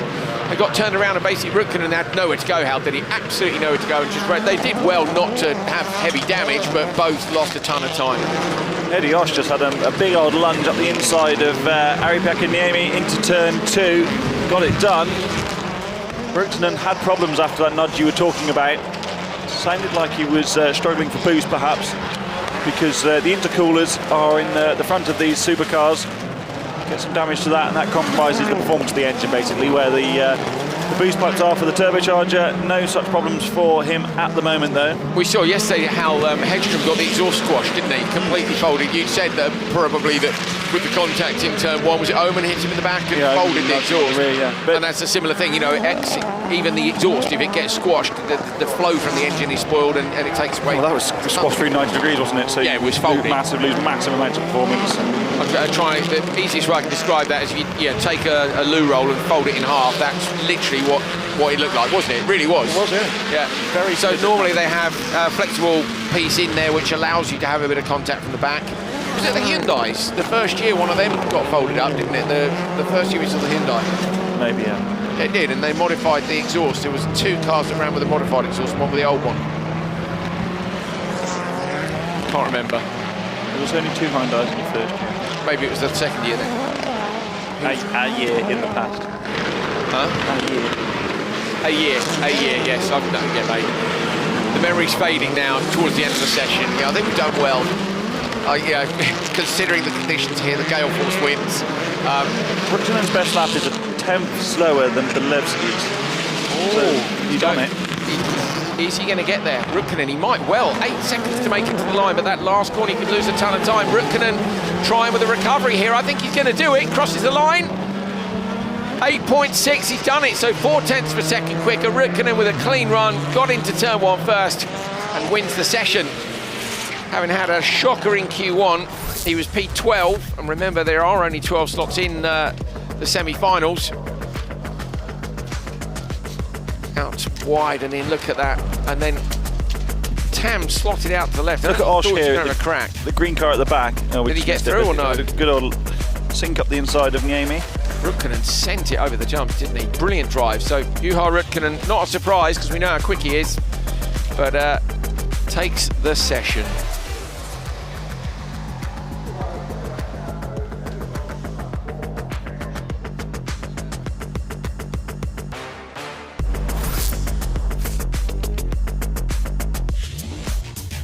Confirmation of the result then. Rutkanen with a 2:08.604 wins Q2 for Supercar. Maiko Tam, Echi Josh, Ari-Pekka Niemi.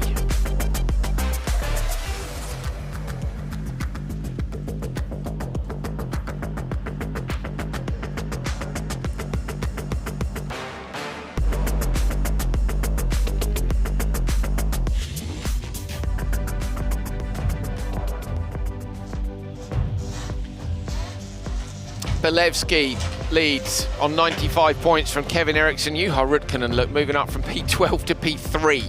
And that just goes to show you what a massive difference a session win can make. Heads from Kaliakoski, Oliver Eriksson, Mats Oman, Victor Franks, Maiko Tam. Jonna Olakainen is in at the minute. Turi and Osh, and it's just Niemi who is missing out. And we are looking, what do we got? Looking to see when you're going to be joining us again. You're going to be joining us at 2:20 local time, which is 1 for most of Europe, 12 in the UK. There is no other motorsport on this afternoon. It's fine. Like, there's a small principality with some nice weather, less wind. But not necessarily less windy, is it? Well, So this this is the problem with Island RX, is what? they're fundamentally windy islands, aren't they? Are we going to This is the commentate? land Like, we mass. just get someone else to commentate it and just sit at the bar if you want. I quite like the commentary though. I kind of want to do it. Maybe not 7 hours a day. I like it. You like it for 7 hours? I like it. I like it. This is maybe an off-air conversation. Andreas Eriksson, if you're watching, here he comes. We love it. There's nothing better than 7 hours of commentary. If we could possibly get a big window to avoid the gale force winds, that would be mint. But it is it's 1 here in Finland, and it's 2 is when you're going to come back to us for Q3, and then of course we have the semis and the finals as well. So do come back. I hope you've enjoyed this morning. We'll see you in a bit.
Welcome back to Kouvola in Finland for round 6 of Rallyx 2023. My name's Andrew Coley. His name's Hal Rish. That's Oliver Eriksson, who just said to me, what shall I say? He's like, well, I don't know, mate. Normally we ask you a question and you answer. How's it going?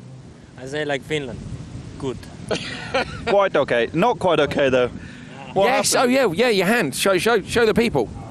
Oh, he's keeping it a secret. Hard. He's bandaged up, to be fair. You are in a bit of pain, but you... I'm Swedish Viking. I can't show my weaknesses. There we go. Okay, well, he's hurt his hand, so he does have a weakness, Ollie. Go and sort yourself out. We've just had some very nice lunch. We had noodles with chicken. Thank you, Maria. Hello to everybody watching in Portugal. Good to know you're on board. We're looking for Ismo, who's just come back. So Ismo is the famous Finnish comedian who's just been for a passenger ride with Kevin Eriksson in the FC1. Mind your feet here, and then just down the hill. Good stuff. I want to see if we can have a quick chat with him when he jumps out the car as we're live. Maybe we can. He's doing some social come around media this right side, now. Andrew. Okay, let's come round. I'm just going to squeeze in here. Oh yeah, it's all good. Ismo, sorry to interrupt. We're live already now before the racing starts. You've just been out in the FC1. I know you saw these racing in California. How was that? It's insane. This is I have never been in anything like this. This is like I feel like I did like a week worth of exercise just trying to hold my internal organs in one place. Like every muscle in my body did like so much work, including the sphincter. This is a good exercise. If somebody wants to burn some calories, just sit here for 2 minutes and you will be thin. And you will never get a better post-race interview ever than that. Israel, we'll let you climb out the car because it's hot in there, I know. Is Kevin here? Where's Kevin gone? Has he gone back to the? He's gone back to the car. Is he coming over? Yeah, they're insane, aren't they? It's so fast. Here's Kevin now. Kevin, how's that? Brilliant passenger. He says he's just had the most exercise he's ever had, basically in the last 2 minutes, just holding on. He sounded like he had a lot of fun. So what I could hear. So. I didn't hear much of a joke there, but I think he enjoyed it. That's one of the advantages of electric race cars is you can hear your passenger scream. You're going to come and join us, I hope, later on in commentary and have a look. But you've also had a rip around the circuit in a BMW. Yeah. That was super fun. I drove it, but the car. It wasn't this car, luckily. But that was super fun. I'm so excited. I want to start doing this more. We can find a spot for you on the grid. There's a class called Open Two-Wheel Drive. Kevin, can we get him on the grid later this afternoon, or is that pushing our luck? I mean, there's always next year as well. So. Okay, on the grid next year. Yeah, sure. I've only driven 4 laps now. So why not race other people already? So he said he was a novice this morning. Now he's an expert. You heard it first. Ismo is going to be joining us 2024 Rallyx. We'll see you later on. We're going to carry on with the wander around the paddock. Thank you, mate. Thank you, Kevin. Well done, guys. What a fantastic interview. I think that was my favourite part of the season so far. You can tell he's a comedian. You're just brilliant. He's so funny, isn't he? But I also think some genuine excitement of being in the car as well. This man's walked past. What on earth are you up to? My driver wanted new gloves, but it was wrong size, so now I'm giving them back. You get all the good jobs, mate. Yes, that's what the team manager is for. Which driver? Lucas.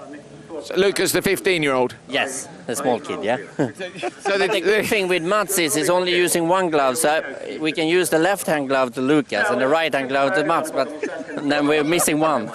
Lucas wants 2, so okay. So you're going to get another size? Yep, one set bigger. Yep. What are new gloves worth in terms of lap time? Are they like tyres? 2/10 at least. It's sitting psychologic, you know. Go on, mate. This is the best open to a rallycross show I think ever. I'm calling it, Hal. Where are we going? I don't know. Let's go. I actually wanted to talk to Kevin about his tyres because we spoke about tyres earlier on. Kevin desperately wants it to rain so he can use these, the wet tyres. But Hal, we were talking earlier about tyres and tyre wear and carrying tyres over. But what Kevin's realised is that the next event, Johann's going to be back, and he's actually started thinking about what he's going to do there. Yeah, we'll go around the front of the tent. When Johann's back in Grenland and Julia, so of course this championship flight's going to go on and on. Of course, Johann won't carry any new tyres from these events because he didn't start them, but he'll have tyres from Nice and Tjerp, so Kevin can disregard an event's worth because he's done more rounds. But as he's explained already, he's using those tyres harder. He needs good rubber to take on Christopherson in those last 2 races in the fight for the championship. Could be really interesting, isn't it? But as we say, he could really do with some rain so that sort of neutralises the tyre wear scenario, because you're on new tyres. Not going to happen today, is it? And we told him that over lunch, and he wasn't particularly pleased. It's very windy, but it's not going to be wet. I said to him, how are you? And he goes, dilemma, while he was eating chicken noodles. Right, Hal, we've got a nice opportunity here to look under the hood, if you like, under the clamshell rear bodywork of what do we call it? Lights car here, aren't we? Supercar lights. RX2. NRX Next, GRC lights, but 10 years of these. You've written the book about the chassis, but there has been some development over the years, like the R53 dampers was a big change, wasn't it, to the cars? Yeah, I mean, they run this inboard damper system. That's also carried over onto the Honda Civics, and that was very different for rallycross cars when they first introduced this chassis concept in 2012, 2013. A lot of development has gone into these cars across that time, and it's all spec. So OMSE leading that program. If they bring a damper update, that's then available to all of the owners of the different cars, whether that's in America, in Europe. There's a car in Australia, or at least there was. You know, they're all over the place. They do these updates like the R53 dampers, and I believe all of the current cars are using those R53 dampers because why would you not? You know, you're going and racing these cars. Why would you run the older spec? Yeah. You know that there's an improvement. But they're given a chance, aren't they? You don't have to do it straight away because that's a big investment. So they go, here's an upgrade. If you want it, you can take it. And they say nearly everybody does. Kevin, sorry, just wanted to grab you quickly about tyres. I know we spoke to you a minute ago about Ismo. That looked like a lot of fun. But we were discussing your tyre situation, and you feel that you need to find 3/10. I think you said to me at lunch. Yeah, I mean, going through some stuff, and on myself from the final yesterday, I can find some time, so I think I can find it. But I'm wearing too much tires, and I've been spying around the other guys here in the paddock, and they look nicer than mine. So I need to find another way to drive fast without using so much tires. So we have Q3 now to find something good, and then semi and final, hopefully we can do something. All right, so you haven't got a strategy yet. Will you wait and see what happens in Q3 before you make a decision for the semis and the final, or? Yeah, I mean, it's tricky. I saw Beleski had 4 new left, for example, and he has 250 now, so he will not use any new ones in the Q3. So for sure he will have 4 brand new ones for the semi, or if he says 2 for final or something. But the level is high, so I think for sure he will go 4 there in the semi. So I need to have good tires in the semi because it's the starting position is important. And semi, I feel confident I can get a front row, but. Yeah, I need to win my semi to get a win today. All right, good luck, mate. Just before we head back to commentary, Hero, come around this side, mind the jack here, mate. So to give you an idea, as Hal said, it's one make, so all the bits on the cars are the same, but what you can do is change the setup. So this, for instance, is the anti-roll bar, and there are 3 different pickup points on there, so you can change where they are. On the dampers in the middle here, you've got clicks, basically, which you can adjust for your bump and your rebound. Here, look, you've got pickup point adjustments, and for roll centres, all of those things change the way the car feels, and different drivers like different feelings. We'll have a very quick look around the front, and this is what Hal often talks about with the way that the car is quite modular. So if they have a big shunt at the front, look, just these 4 bolts here, and this whole front section comes off. Again, roll bars on the front, different pickup points. So they're a great bit of kit, they really are. Right, we need to head back to commentary, Mr. Ridge. I've been given the universal sign for 2 minutes, which is 2 fingers. Over we go. Ismo, what a legend. Hoping he's going to come in commentary later on. Very, very funny guy. So if you're not aware of him, go find him on Instagram. Very popular as well, isn't he? Lots of people waiting to see him drive the car. Sorry, I'm walking right in the shot there, aren't I?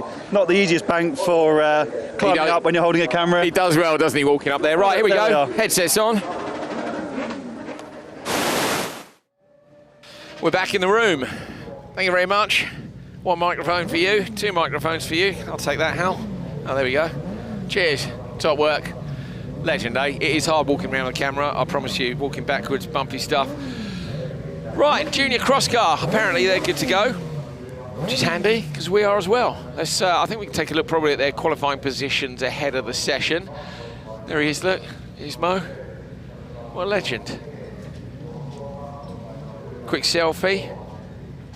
We could bomb that, probably. We're probably in it already, aren't we? Eh? Oito, the TQ at the minute, wins in Q1 and Q2. Lowry Hallinan, look, has been 3rd in both sessions, which puts him 2nd. Yesterday's winner, Yunderson Yulalami, taking the win at home and the championship lead, of course, right up there.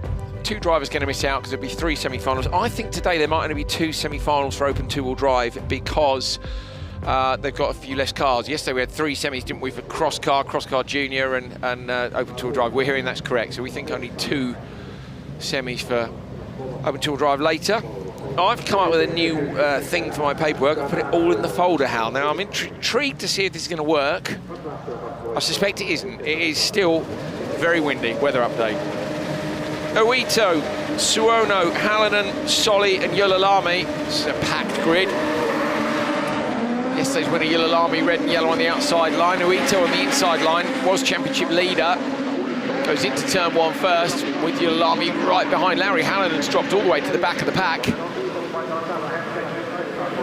So Oito went over the bank on the right-hand side of the track, Hal, as we look at it here. Yesterday went for a right old ride, and that was after being in the wall down in the second to last corner. So a tricky day for the championship leader, but we know these kids are good and they recover from that. Yeah, and I also think, like we were talking about with Lucas Anderson earlier on in the opener, you need to have the tough days, don't you? Because that's where you do almost more learning than you do on the good days. Yes, they're really talented. Yes, we know they can do a great job, but you learn a lot when things aren't going to plan. So much curb there in the left-hander in the Joker section. Get away with it in these junior cross cars because they're so narrow. That's why you can run 6 wide in the cross car category, because you would never get away with that really in a normal car race. They're on the limiter a lot here, aren't they? Just it's 9.6, if I remember correctly, is the limiter for the kids. They took it up, didn't they, by a few hundred RPM a couple 300 of years. RPM. Was it 300? Yeah, to give them better starts, wasn't it? Because they were bogging a little bit too much in starts. We came up with a concept yesterday that the final, we think they should all have the rev limiter turned off, don't we? And so anybody who makes the final of junior cross car gets 14,000 RPM. What do you reckon? I'll just give it to them all the time. Well, to be fair, I'd love to see that, but I'm in favour. I'm in favour. What have we lost there, Hal? Something's blown off the desk already. Is it important? I don't know. He's not sure. Oh, big pressure from Hallinan on Yulalami. Looks to the outside line, trying to get the cut back on. It is hard to pass here. Sometimes you can force a driver into a mistake up at this next hairpin. I haven't had a chance to speak to Larry. It'd be interesting to know how different this car is compared to the previous one, and whether they've just got the previous car to work just as they wanted to in Nissan. We know they were struggling with getting the new car to feel as good as this one, so maybe they're actually feeling very similar now. He, of course, swapped to a different chassis yesterday because they couldn't change the engine in time when the engine went in his car. This is leader Yuito into the Joker for the final time of asking. Nowhere near as much curb as Suono took earlier on, and he is comfortably in front, isn't he? He is, of course. He took too much curb yesterday. Hal in the corner behind him and ended up on 2 wheels and in the wall on the outside. Hal and Joker's back to P5, maybe get it at the line. No, not quite. So Oito takes it to 22.418. And that's the fastest time of the day. FTD for Oito, and bearing in mind he's already won both the previous 2 qualifying sessions. 22.4 is 1.5 quicker than he went in Q1, Hal. Have they watered? I don't think they have. Yeah, they have, yeah. They have, yeah. Right. These guys always get those conditions. So they watered before Kevin took Ismo for the ride in the FC1X, so it's been that was so funny. A little bit more time for it to dry out. Every muscle in my body, especially the sphincter. He said it's very funny. If you missed the start of the show, go back and find it and look him up online. Ismo the comedian, I think it is, on Instagram. He's a very funny guy. I loves his cars. 222.418. Can we get? Do you reckon we'll see him in Open 2-wheel drive next year? I genuinely think if you gave him the chance to race, he probably would. I probably wouldn't go into Open 2-wheel drive with no experience. No, true. What would you put him in? Lights. Lights. Good idea. I love the idea. That is something that's achievable. Open 2-wheel drive is a bit of a pipe dream because they're all privately owned cars. Lights is possible. True, yeah. But I love the attitude of, yes, I've done 4 cars. Why not race other people like 4 laps? I say, very funny. Anyway, stop going on about it. Anton Soderholm, Pauli Tapainen, Victor Christensen, Joni Tapainen, Hampus Hagström. Not a good start for Soderholm on the inside. Moving across from the outside to the inside, lovely move. Hagström looking for a way through on the inside, just couldn't quite find the gap, and now just doesn't work trying to go around the outside there for Soderholm. The grip just disappears. I would like to see, like you said about the hairpin, I would like to see that corner swept as well, just to give the opportunity to go around the outside, because there aren't many passing places around here, are there? No, I think it's something tarmac. good. I get it, you know, because obviously a bit of gravel on the tyre is nice because it makes the braking points a bit random and you find people making mistakes. But yeah, if you swept it a little bit, the outside of the hairpin, the outside of turn 2, we'd certainly see more attempted passes. You can see where they have watered there. There's a couple of little puddles towards the end of the lap over that little bump. The sun beating down. It's hot today, isn't it? But the wind is high, and well, as we've said many times, paperwork everywhere. Yeah. So that'll only help in drying out the circuit. Would have been nice if they'd watered the paddock behind us, Hal, as they said they would yesterday, but didn't. Kind of people looking for Ismo, so I think they'd have got a bit wet, wouldn't they? Well, they would, yeah. They would. I mentioned earlier, if you're spectating here, you'd be tasting dust. That's pretty much what we're tasting right now. So, eat my dust. Crunchy, crunchy in those teeth. So Christensen leading and not jokering. Gap back to Tapine. It's just gone. Joker. It's not going to be Tapine there now as it drops back into the pack. So Christensen has 2.0 over Hagstrom. Yeah, basically Christensen should hang on for this. Obviously Hagstrom I think is going to get eaten up by at least one of the Tapinans, if not both.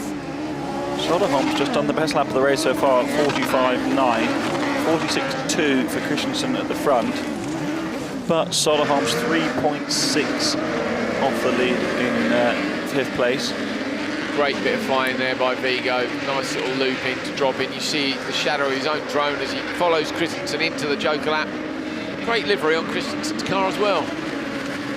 Like that. Going to be miles in front, isn't he? Well, I say miles in junior cross car terms. Not too much of a tight merge. Hagstrom comes out in P3, but it is Christensen who takes it, and a 2:25.7. So, as it is fastest first, I'm looking down the list. I think it's going to be a clean sweep of qualifying here for Uito.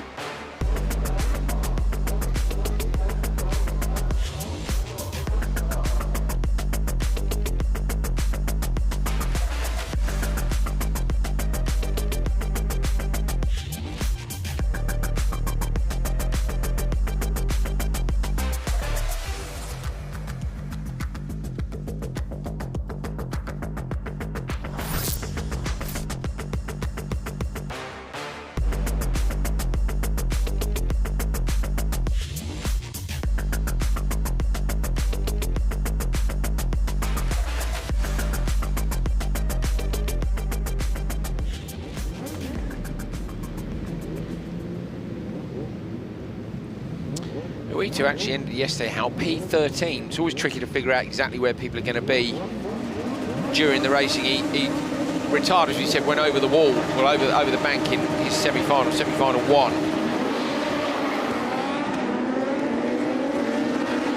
Good start by Kinnunen on the inside line. Should hold on to this. Look at that, though. That's where you can see the wide, tight works. Ends up in a bit of a sandwich in the middle. Go on, hang on to it. Now you've got to get in. If you get on the dirt, you lose the place again. Look at that. Pontus Oskarsson sending it from outside to inside. Really getting experience now. Pontus, having been in this junior category for a couple of years. It's his 14th birthday today. That makes you feel old, doesn't it? So happy birthday, Pontus. Great move in the first corner. And yeah, someone in junior cross car who's been around a little while and gaining experience, only 14 years old today. I'm trying to think why I was doing my 14th birthday, Hal, but yeah, much as though I love my parents, it wasn't this. It was all in black and white then anyway, wasn't it? How dare they? How dare you? Poor liveries would have been hard to see, wouldn't they, in black and white? Can you imagine? It's like that famous snooker quote, isn't it? If you're watching on a black and white TV, the Red Bull's the one behind the black, and everyone at home was going, no idea what you're on about, mate. Snooker references there. Hey, that's a new one for you. So Uito's worst finish until yesterday had been P4. I say P13 yesterday, championship leader. Yulalam. We never actually saw the standings yesterday. We can probably get them up in a minute, but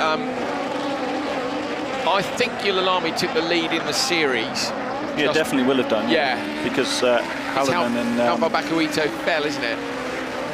Just having a little look now. Hold the phone.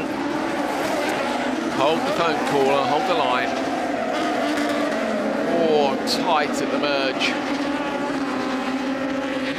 Swono just behind Atterblad. So Yulilami leads the championship with 129 points. Hallinen's only 6 points behind, 123, and Yuito's 122. So Yulilami hasn't got as big an advantage as I thought he might have done. No, but they've got nearly 30 points, haven't they? Well, yeah, more than 30 for the leader over Tapainen and Solly. So, look, nothing is for sure at this time in the series, but you have to say that the top three are pretty nailed on, aren't they? But that also, if you take one drop score into account, as we come towards the end of this race, then Hallinen and Yuito will definitely drop yesterday. Yes. Yeah, true, because Hallinen went out in the same race, didn't he? Yeah. Which would in the same incident, yeah. Yeah, but you look at the results, Yulilami's 1-3-3-2-1. 3-2-2-2-1 for Hallinen and 10th, 2-2-1-4 and 13th for Yuito. Spin out the line for Atterblad. Has he triggered the timing or not? Yes. So the loop goes pretty much underneath that white paint. It's a loop of wire in the road, and the transponders on the cars trigger it as they cross over both parts of the loop. Podium at every round for Yulilami, so very much deserving to be the championship leader.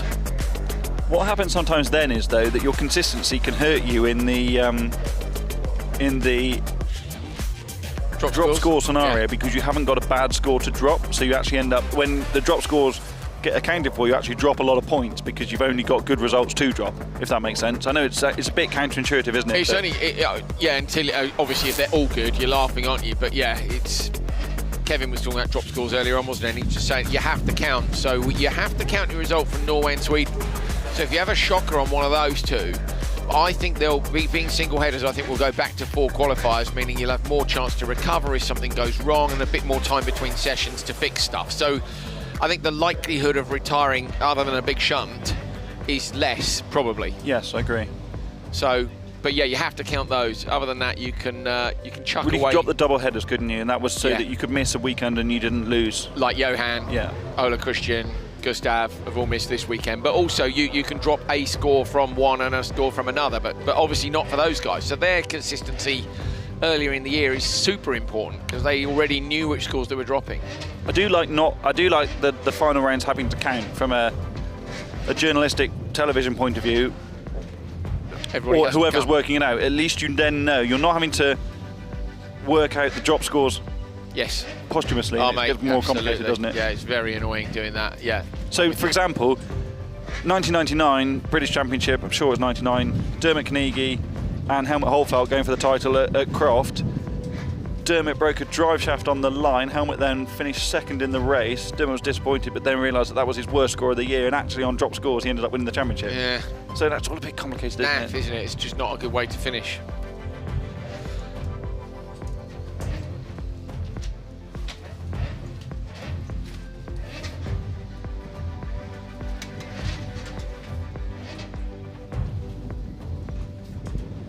Can you hear the wind at home? Kind of hoping you can. I can hear it through my earphones, so I guess you can. It's like being in a wind tunnel. Literally, now the end of the shelter's blown off. Right. Bjork, Antila, Svedland, Darbak and Niemi.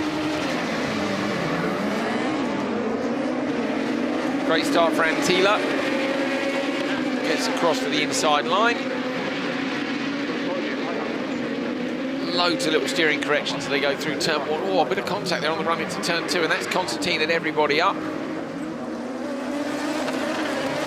Antila leading in the cross-car Edge Junior. So that's the slightly squarer car. There is more than one square car. Is it the Kazmat that's square as well, Hal? The Kazmat's longer and flatter, isn't it? If we see Svedland at the back, he's in a Kazmat. Yeah, sorry. And then, of course, you've got the speed cars, which are quite pointy looking. The TM5 is quite angular compared to the speed car, for example, but not quite as angular as the Edge. I haven't made it across to pace. I wanted to find out. Oh, go on, have hit up the bank. I wanted to find out if they've got the new car with them. No, I don't think they do. Huh? I don't think they do. They don't think they have. They've got a TM5 on display outside the truck, haven't they, here? They've had that the first couple of rounds as well, haven't they? Of course, always looking for clients. So, Hal, I feel like this is a good time for us to be saying to people, come to an event. Naomi's taking the lead from Antila. Come to an event. It's got a good couple of months now to plan. We've never been to Greenland, but we've looked. It's 2.5 hours from Oslo Airport, so that's not a bad one. And to be fair, Hollius is 2.5 hours the other way. So Oslo's the place to fly to. Hotels, I've got no idea for Greenland. Hollius, I can tell you there aren't any. So either camp that's easy, yeah. or just go somewhere nearby. 40 minutes each, a couple of different ski resorts you could stay at. Come, like, it's cool. There's cars on display, FC1s and stuff. Everyone once in their life has to go to Hollius. Wow, it's very windy. It is, yeah. I'm starting to freak out a bit about this shelter. It's tied to concrete on all the corners. One of the legs is lifting the concrete up. So if we go off air, you'll know what's happened. Yeah, everyone should go to Hollius. Everyone should come up here, actually. Kouvola's a great event. Kouvola's an easy one. It's a bit like Riga in that you're right in the town. I mean, we're literally 6k from the town centre here. Riga, it's in the city, but realistically, you're still 10k probably from the city centre. Or less, yeah. And it's in Riga or here? Yeah, Riga. Yeah, here it's 6, yeah. Here's 5 minutes drive, isn't it, from there? And when we say easy, what we mean is just some of the more remote tracks, it's not so easy, to be honest, to organise your travel and have a rental car and do the hotels and stuff. But when you're in a town, yeah, I love that. Well, for example, next weekend in Portugal for World RX, World in Euro, it's staying in Chaves, which is a 40-minute drive down a mountain, and that's just because of the nature of where the track is. It's a bit like Hollius. Hollius is exactly the same. We stay 40 minutes away, don't we? Yeah, middle of nowhere. Beautiful part of the country. Tiny price to pay for going to some epic circuits, though. Yeah, Hollius is just... Well, it's Hollius. Like Montenegro as well, great venues. It is. It is. The view from Montenegro on a nice day is great. On a miserable day, it's miserable. Well, there's no view on a miserable day. I always like the view in hell. It's like Hill, isn't it, where the saying aerials. goes, if you can see the Forth Bridge, it's not... Oh, if you can't see the Forth Bridge, it's raining. I thought it was the aerials on the hill next to the track, isn't it? Forth Bridge. Is it? Yeah. All right, there you go. If you can't see the Forth Bridge, it's raining, and if you can see the Forth Bridge, it'll be raining soon. Scotland, if you're watching, hello. Tino Niemi with a 226.2, but it is Uito with a 222.4 who has one Q3. That means Uito is your TQ driver for Junior Cross Car Round 6 of Rallyx, Kouvola in Finland. Good job. On to cross car. So a reminder for you, yesterday's cross car podium was Thomas Merstad, Elias Svensson, Jimmy Osterberg. This race 1 is a 6-car encounter. Now there's, sorry, that's the end of qualifying for juniors. Uito, Yililami, Suono, Hallen and Solly. Usual suspects are right up there, but particularly Uito, Yililami and Hallen, and they are our championship fighters. 3 semi-finals for them. Top 2 will go through from each. Just to let you know before we start, mate, my results after Q2 have blown away. So I don't That's know. okay, I've got some. Oh, there they are. Oh, yes. No, that's grids, is it? I don't know. No, on the screen. Oh, yes. Sorry, yes. Hukar. Top of the table. Svensson, Enholm, Grana, Nilsson, Hume, Baldins, Persson, Osberg, Thomas Merstad. Merstad yesterday's winner, look. 234s. What's that in terms of points? 10th twice. So Thomas Merstad not having the day he had yesterday, but to be fair, everybody in this is so quick. Oh, Derek Tohill's here. Everybody in this is so quick that, you know, 2 10th place, you go, that's not very good. To be fair, it's bloody marvellous. It's probably about 1.2 off the win, isn't it? Would you be jolly pleased if Mate, I'd be jolly pleased if I wasn't P31 in this, to be honest. It's very good. They are very good. Right. Svensson, Lindqvist, Brunkvist, Persson, Osterberg, Eric Nielsen, 6 cars down into turn 1. Hold on to your hats. Svensson's been flying on the inside, but we'll need a banger of a start to get away in front of everybody. Best start on the outside probably for Eric Nielsen. Oh, moves across, aggressively moves across from the inside line. Bit of contact on the run to the first corner, but not too much in the way of carnage. And as I say that, there's even more. I think that's Persson, isn't it? But it's Svensson who leads. Look, got away with it. Aggressive move, how to go that far left off the line. They say attack is the best form of defence, don't they? And that was a very attacking way of defending your line into the first corner. We know that the inside isn't necessarily the place to be. very, very astute, and I don't think there was anything wrong in that at all. Just, but it is high risk, isn't it? Yeah. Preston's going to dive off into the Joker for the first time of asking. It's high risk because if you get collected, you're going off quickly there, aren't you? Rather than being a little bit more cautious, but taking risk reap reward, doesn't it? And absolutely the case here. Person, Hal, getting out in front of Lindqvist and coming out straight into P5. Time screen showing as P4. That's not right. Someone's missing that thing. Okay, let's ignore that. Forget about it. It's gone. So Rasmus Persson, yeah, joking on the first lap. Great move. You said earlier on, look at the flames. If you're in the car behind, you're literally getting flames spat up the front of your screen. So Osterberg goes right in. Oh, Svensson stopped. Stopped. What's going on? Side of the track. What on earth's going on there? Oh, rolled car. This needs to be a red flag. This needs to be red flagged immediately. This needs to be red flagged immediately. Come on, guys, enough. This needs to be red flagged right now.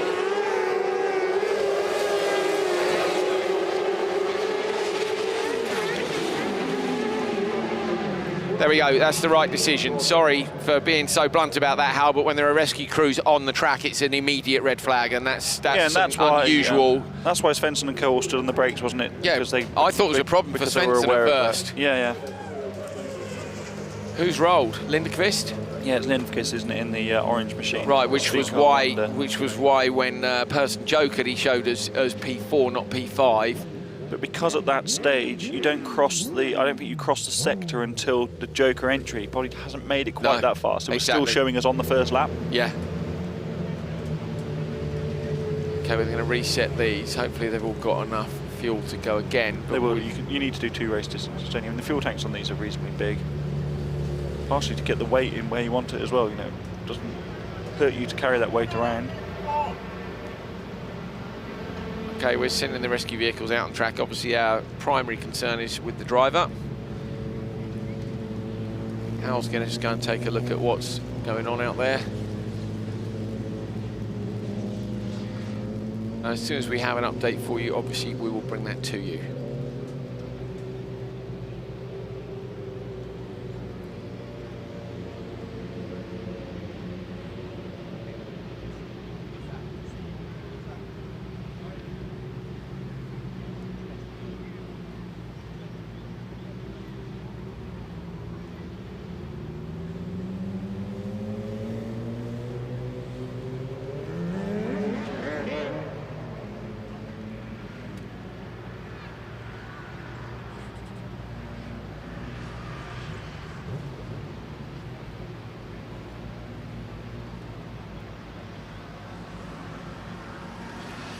So a little reset here, and as soon as we're good to go, we'll crack on.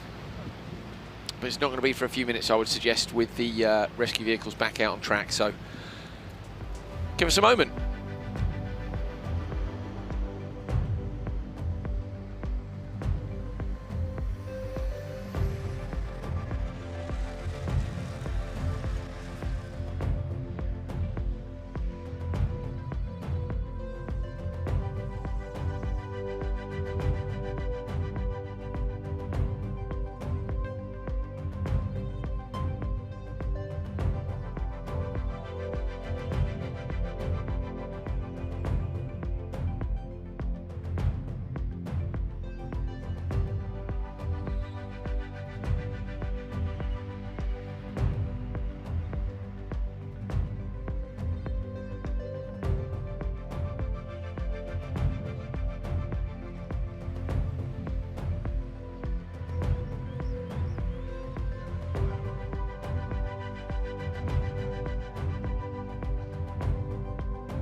So welcome back to Kouvola. We had a crash in the first race of Crosscar Q3.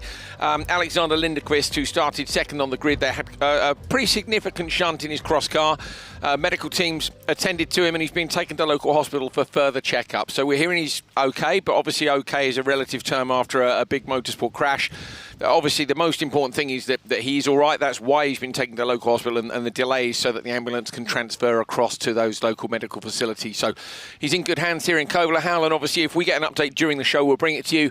And if not, I would check on his social media, and also I'm sure Rallyx's social media as well will bring you an update. But we're going to go racing again. Never like to see that. No, but handled in the right way, and if we have a delay, we have a delay, don't we? So hopefully all's fine. Delays do not matter, people matter, so that's all good. Right, we're going to get back to the track. Crosscar Q3 is about to get underway. Marshals are out there, engines are started. Still windy, if you're wondering. In the background you can see there the podium is actually lying down on its back from those strong winds. You can see from the crack in the flags in the background as well. I've drunk enough tea to sink a battleship today. Each one of these breaks I grab a tea, and I might be all teed out right now.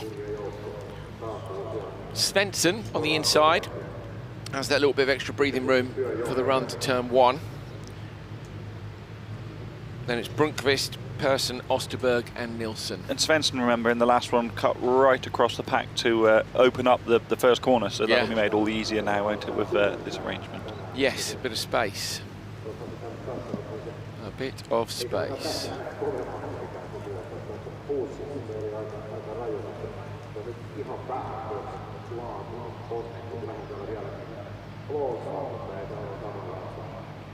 So we are told that racing will be imminent, so apologies for the delay.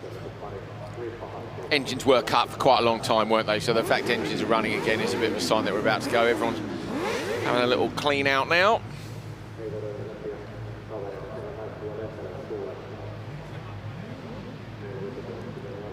So we haven't seen the crash, Al. It seemed that nobody got it. Vigo didn't get it, our cameras didn't get it. We were following the leaders, as was Vigo. Spoken to a couple of photographers who saw it but don't have pictures of it. So, and we would never look back at a crash. If you're wondering why, it's kind of, motorsport TV rules 101 is you never look at the crash until you know the driver's okay. And that's standard across all motorsport now, and that is the right way to do it.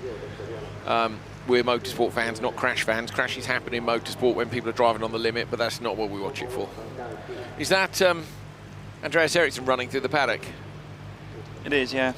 I think the scenario is that the circuit ambulance has gone to the gate to do a transfer to the local services, and I think he's probably going to check up on that situation. A few minutes ago he was running to the grid with bottles of water for these drivers who were sat in the hot sun. Legend. Just after he'd been tying down this, I don't think there's going to be much left of this tent by the time OMSC take it down to it's got a few holes in it because already. It's a little bit ripped, isn't it? But multitasking at its finest. And then spotting for his son, if you can remember. He was actually, he came up here earlier, didn't he? He was having a bit of a laugh about it. But actually he said something interesting about Kevin. He said Kevin's better if he doesn't overthink it. He said, so I quite like it to keep Kevin busy. He said, then just go get in the car. Sounds like a great reason just to give Kevin all the jobs to do. It does, doesn't it? Yeah. I think, get in the car. Just get in the car and go. So, we're waiting for some information, apparently, and I think to get our ambulance back. The circuit ambulance, that is.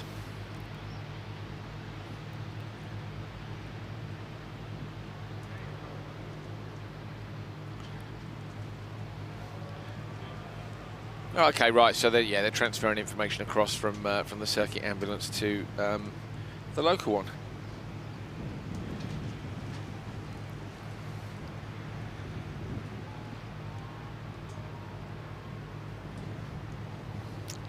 I picked up a copy of a book earlier. How can you pass it here, please?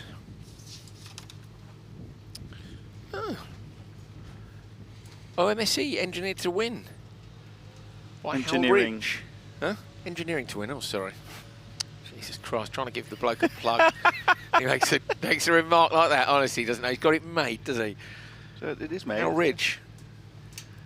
Copyright Hal Ridge. I think you're quoted in the photos, aren't you? Why? Photographer. Oh, yeah, right at the bottom. I was here last year.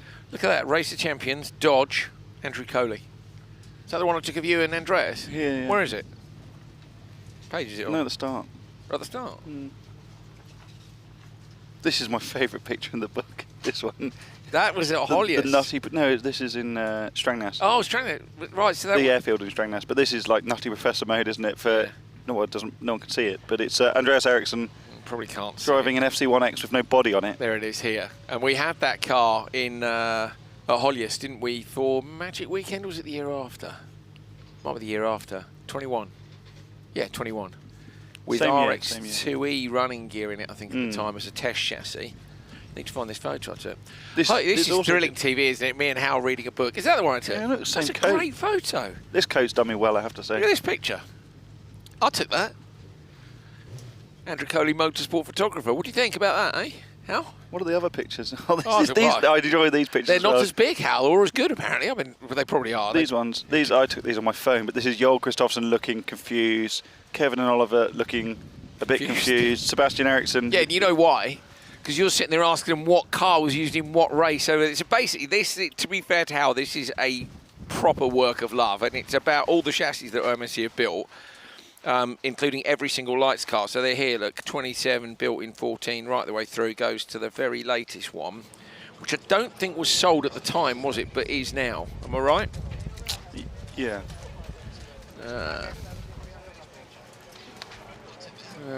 Which one was it? RX2Es, those are. Oh, They're the latest of... That is the latest. The last one was 54.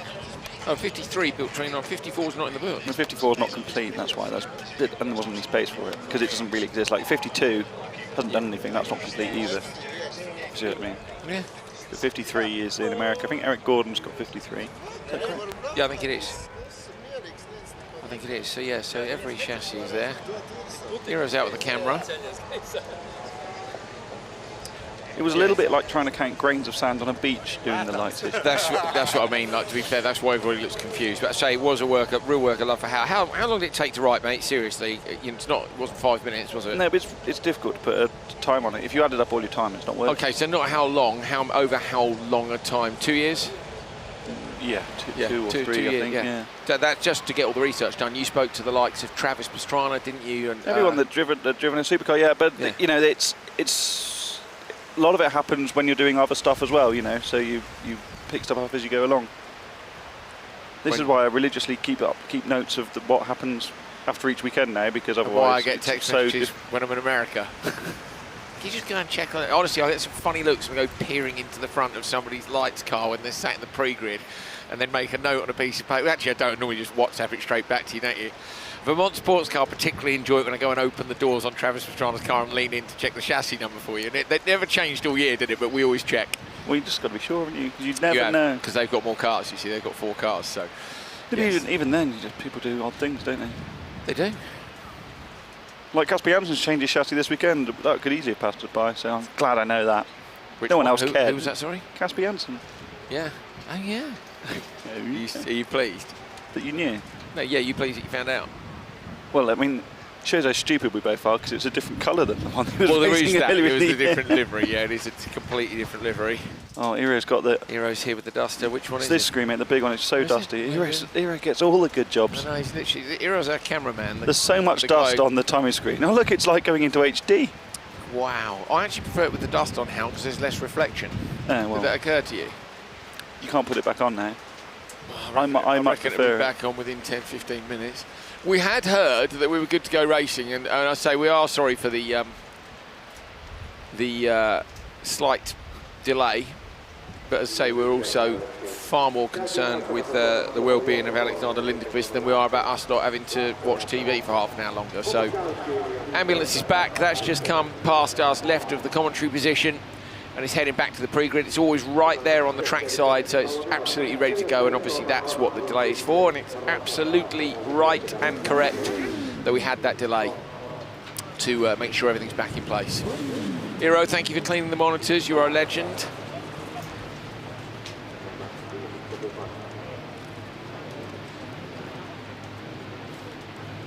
Check social, see if...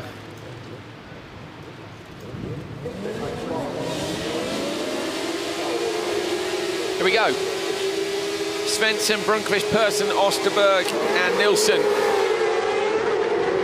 So Great start on the inside again for Svensson. This time doesn't need to aggressively claim the track. Not going to hold on though, because round the outside is coming Erik Nilsson.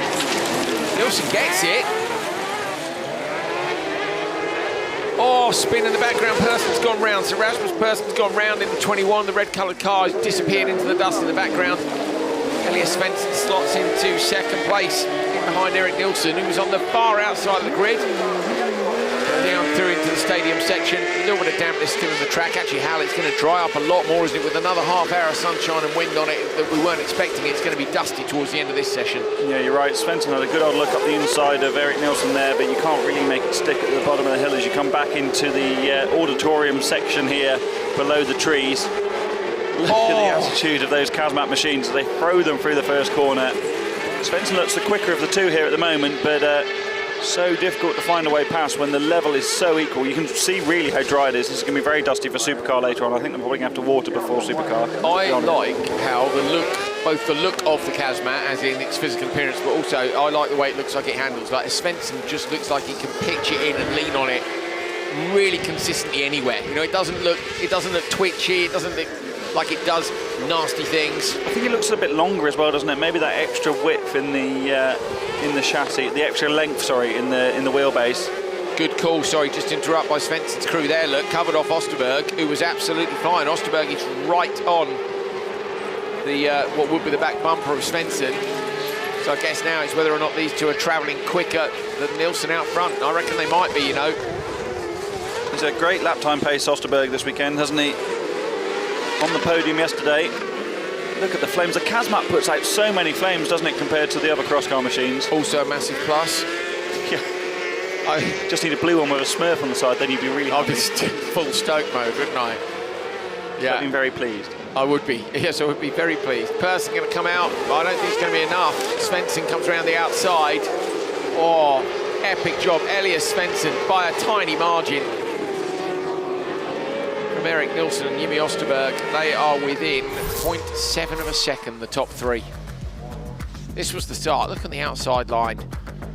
Nilsson in the 34, look, just squeezing. In fact, to the point that Person had to back out of it in the 21, the red and black machine that he's looking up the inside. He then comes in sideways and... Svensson had a look up the hill, didn't he? But there wasn't the gap. No.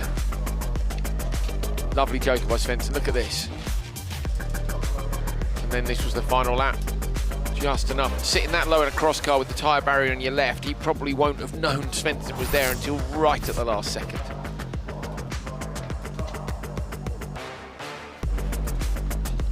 Rasmus Person did the fastest lap of the race, but finished some 6 seconds off the lead thanks to that spin. There is the result. Lars Svensson taking the victory. About 2 seconds off ultimate pace, Hal, from earlier on in the day, and that would be track conditions, I imagine, a bit. But then we were stuck behind Nilsson, wasn't he? They had a fight for the lead the whole time. Yeah, so that true. would cost them at least a second, I would say, if not more.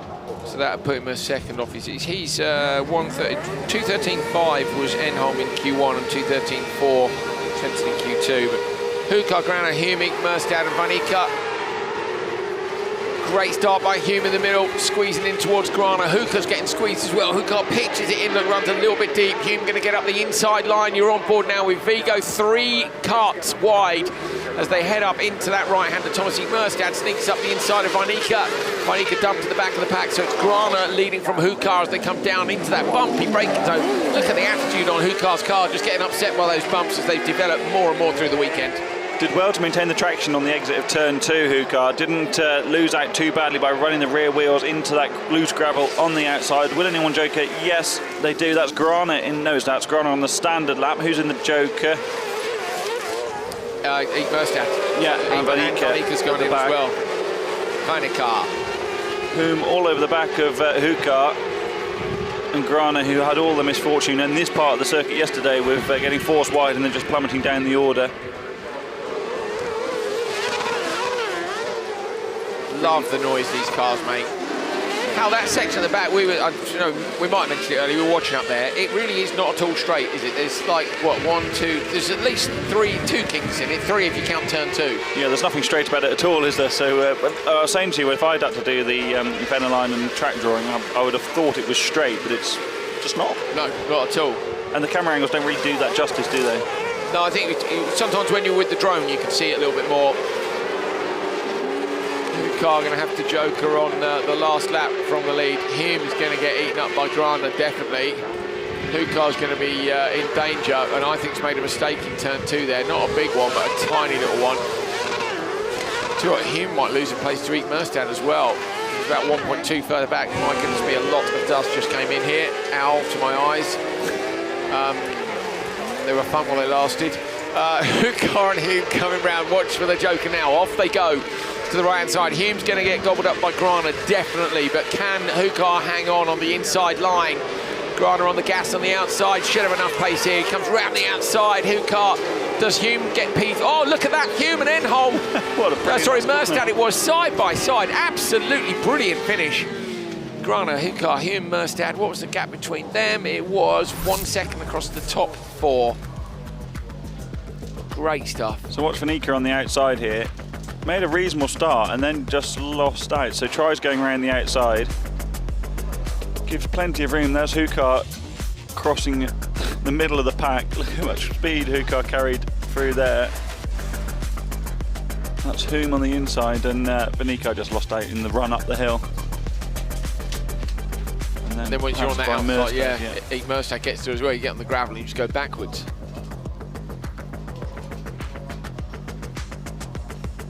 See Grana there trying to find the traction on the exit. The car's just snaking left and right, just a tiny bit. You know, he's just 1% further than he needs to be on the throttle to get better traction. But it didn't matter. 4 tenths away from the fastest time, so not quite there with Svensson, but it's so close at the front.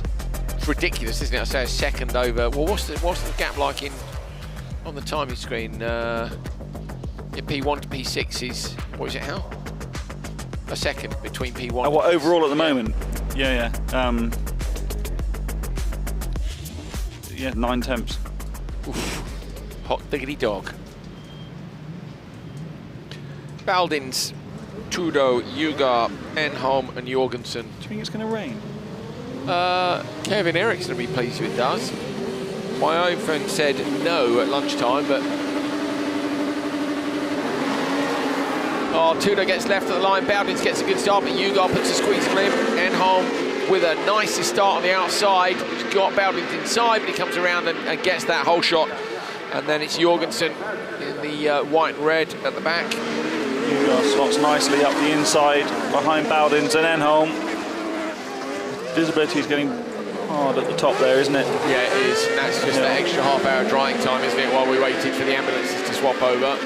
If it does rain, that'll help a lot with that. You'll have another visibility issue there with some mud. Ugar chooses not to joker this time around, and that's because Jorensen's there in the window.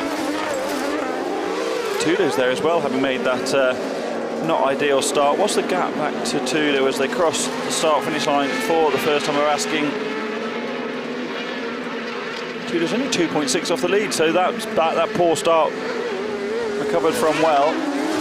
What we were saying earlier, though, isn't it? When you don't have to do the bun fight between turn 1 and turn 2. You can gain quite a lot of time quite quickly. Still not where you want to be, though. Ugar chasing Baldins hard. Baldins jokers this time around. Ugar doesn't, so Baldins goes hard left, runs the wheel right over the curb. Doesn't even touch the gravel because the curb's so aggressive on the inside. The wheel's just hanging in the air over the top of the loose. Tudo's got back out ahead of Jorensen. That's a good job from just being stood on the grid from Tudo to get back up there.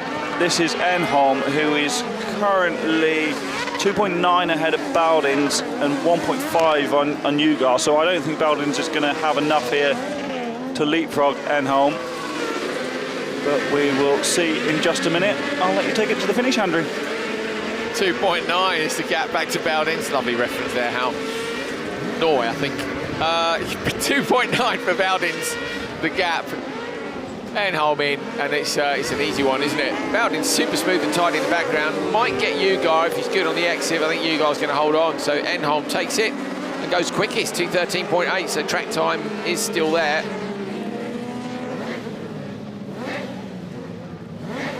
Enholm and Ugar have gone to the top of the order. So a great run from both of them. Enholm's start was great. Just enough room on the inside to leave Bowden to car width. And there's that really bumpy braking zone down the hill now. Not quite sure what they're doing with the end of our tent. How are they just folding it up, or are they attempting to put another side on it so it can definitely blow away? Well, I was thinking earlier, it's not going to take much taking down before too long, is it? But I don't think I'd bother taking it down, just undo the concrete and just let it blow away. It's maybe not environmentally friendly, but I mean, it really... Like, if you've seen the hole that leg over there dug in the ground, it's practically dug its own footing. The legs are, honestly, it's actually quite terrifying. It looks like I've fallen asleep on the desk, but I'm actually just leaning on it so my papers don't flow away. I noticed that, you know, the fairground ride we kept seeing yesterday was whizzing around high up in the sky. That's not done a lot today, has it? I imagine that would be not ideal in the wind. Gotherson, Naomi Kong, Penttinen, Matikainen. Oh, Penttinen's got a hell of a start there. Surely going to move across towards the inside. Kalle Gotherson, though, is there. No, Penttinen gets it, so Gotherson has to drop into P2. Pasi Penttinen, brilliant. Penttinen's been three wide in turn 2. My goodness, how did they all get away with that? I thought one of them was going to get squeezed into some trouble there, but they've made it work. Kalle Gotherson, though, Hal loses 2 places, was P2 and drops to P4. All helping Penttinen, though. He's just managed to increase that gap a little bit up the front. Give him a bit of breathing room. Oh, spin into the Joker. Some more lost time. Matikainen, I think, isn't it? I was struggling to recognise that car in all white from the back on the drone shot. Yeah, it's the only thing with the drone from the air is it's very hard to identify the cars on the first lap. There is Penttinen, who will be racing here again in a few weeks in Supercar. I think he will be doing that event in the Saab 9-3 Supercar, but he's driving that in Finland this year. Lots of seat time for him. I hope he drives a Supercar. I watched the Finnish live stream a couple of weeks ago. He was enthusiastically hurrying that car around, and he does enthusiastically throw his cross car around as well. Oh, up on 2 wheels there for Kong in the edge machine in the Joker, but well clear at the Joker exit. Gotherson and Niemi behind. Penttinen, though, has a gap of 3.1. Still got to take the Joker, but this, barring any disaster, barring any massive 2-wheel moments, that's going to be reasonably comfortable. The question is just how quick, isn't it? Will it be right at the top or not?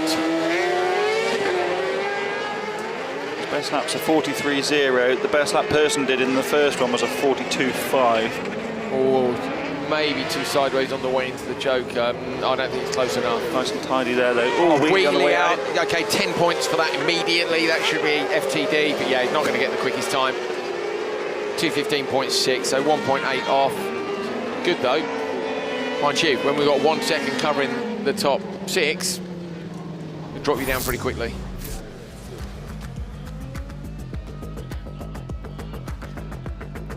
Great start, Penttinen. Closing the door and just holding on from there.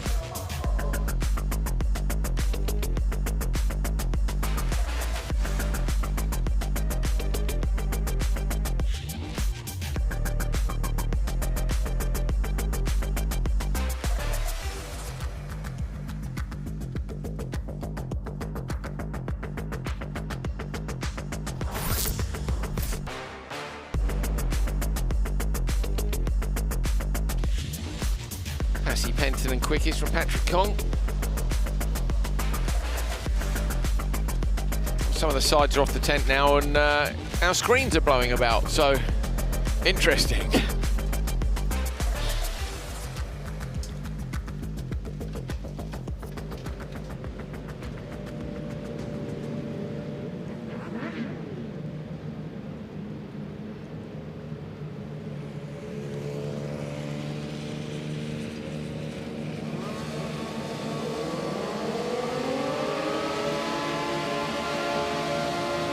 Eliasson, Lorentzen, Oraft, Cerner and Terraping. Terraping looking like he dipped the clutch off the line. Bad start on the inside for Noel. Eliasson has just gone backwards, so Eliasson loses places.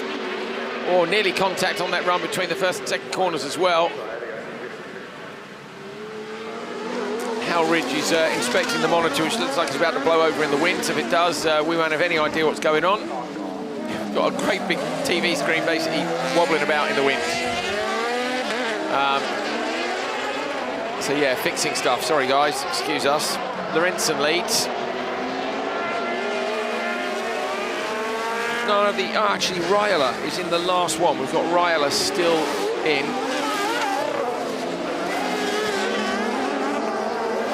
In terms of quick drivers towards the back of the pack.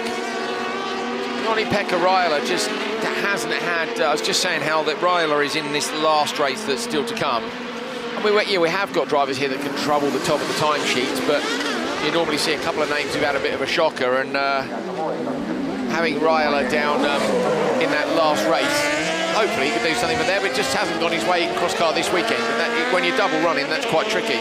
Yeah, he had that broken suspension in turn 2, didn't he, that cost him a retirement there. And where is he overall, Andrew? You've got the list, mine's blown away. I've got the first page, which means he's outside the top 20 at the minute. So he needs a good result, doesn't he, to get back into the semi-final positions? Yeah, he does. Needs an absolute banger of a result.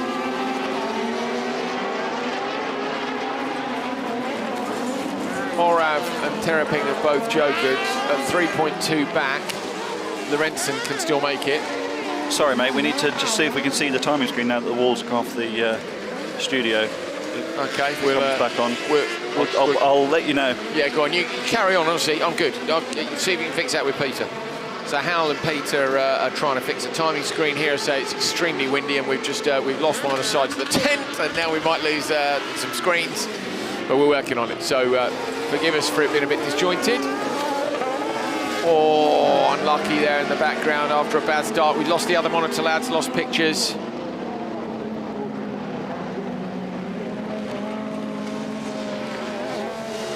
So Lorentzen takes it, and bad start there off the line for Eliasson. Yeah, sorry guys, we lost our big monitor there in the commentary box as well as the timing screen. Luckily we did have a small monitor with the pictures still on it. I'll hold my hands up. I pressed the wrong button. How pressed the wrong button? No, I just pointed the remote the wrong way. Nothing bad, mate. We had a repeat. It's fine. It's just smaller. I need my binoculars for it. Peter Hellman is here, and he's about to destroy a Hitachi 37-inch or whatever it is television. He's looking very cross. That's why he can't get the timing screen working. I do hope you enjoy this behind-the-scenes coverage. Thumbs up. Yeah, that's fine, mate. Whatever. This is about as live as you'll ever get in terms of sports coverage. This has been a tough one in terms of the wind, I'm afraid. Oh, now we've got some spotters in here just using the... It's quite funny. Okay, last race across car. Jonathan Hoffman, Dennis Munch, Rasmus Roos, Jake Huskainen, Joni-Pekka Ryler. Ryler on the outside, we know, needs an absolutely incredible... Hal Ridge just been hit in the face by his own paperwork. That's what that noise was. Ryler needs to hit everybody in the face with a brilliant run here from the outside of the grid. Going to come all the way across surely and get the whole shot from there. That's exactly what he needed to make the best start, get around the outside, and now try and smash in the lap times. Oh, how Passenger in P3 there the whole way through that corner. Didn't catch who it was. 2:13.804 is the target time. That's what Ryler needs to get near to. He hasn't had that pace that we've seen at other events from him in the cross car, but he needs to get somewhere near that to drag himself not only back into the semi-finals, but a reasonable grid position too, with only two going up into the final from each. It was Jake Huskainen who was a passenger the whole way between turn 1 and turn 2 pretty much. He hung on to it, bless him, well done, and avoided the car in front. But yeah, Joni-Pekka Ryler out front. Hopefully no more drama with Hal getting hit in the face by his own paper, which was definitely the noise of the paper on the microphone. I really hope you got it at home. Amazing. It's been quite the felt like it was wrapped around my face. It was brilliant. If only there was, well, I was going to say, if only there was a camera in the commentary box. There is. If that's been recording all day, there'd be a hell of an edit to come from it. But yeah. Oh my goodness. Wonder if VVS will put that in the race replay. I hope that would be good if they do. It'd be good if they do. So Ryler's done a 43.1. Good or no? Which is similar to what Lorentzen and Enholm were doing. Not quite as quick as some of the fastest though. Right, Enholm and Lorentzen are right up there, aren't they? It's the consistency, isn't it, over all the laps, including the Joker. I say all, the 3 laps. Well, I want Rallyx to go and set the fastest time and just get himself right back up there. Why not? Not to take anything away from Enholm, who's top of the order at the moment. Enholm hasn't had a perfect time this year either, has he? Not having the pace, well, not the pace, the consistency. We thought he would be right up there all year, but then the quality's so high, it's, you know, one tiny mistake and you go plummeting down the order. Look at that shot where the car's just moving around on the suspension over those bumps. Yeah, can't use it, loads and unloads through. Ryler has really pushed hard on this one. He's had it all his own way. It's been clean track. I think it's going to be close to a top time. Not sure he's quite going to get it close merge, but looking bottom left of your screen, 2:14.0. Yeah, he's 2/10 off. He's going to see him P2. So that is exactly, Johnny-Pekka Ryler got the whole shot, and he's 2/10 of a second off winning the session in this final race of cross-car qualifying. And that will give him 45 qualifying points from this session, and maybe sneak him into the semi-finals. I think it will, but there are 31 cars, and I can't remember how he did in Q1. Can you? I think it'll definitely be 3. I can't remember either, to be honest. No, I don't have it, so I've only got the first page of that. Hal's going to check for us now. Clickety-click on the old results. You watch Ryler, we'll do stuff in the comps box here. Okay, let's go. Scroll down. Keep. Oh, steady now. Steady now. Oh, keep going. Oh dear. 11th, 31st, and 2nd. Where? Oh yeah, so 23rd overall. That could be tight, couldn't it? 45 points there. plus 45. Top 18 was 54. Yeah, it'd be enough. He's going to have outscored a bunch of those people, isn't he, with the 45 point? He'd be in. Ryler will make it. I'm calling it. What do you think about that, Hal? Fair enough. You right there, mate? Yeah, fine. It is now gonna rain. Not sunny, yeah. Could Kevin Eriksson, do you think Eriksson did some sort of a rain dance at lunchtime? Because it's been blue sky and sunshine all day. He did some rain donuts with Ismo in the MC1. Yeah. Ismo's been sat in this Chilling in Mercedes a Sprinter just behind for 2 hours. Yeah, should have had him on earlier.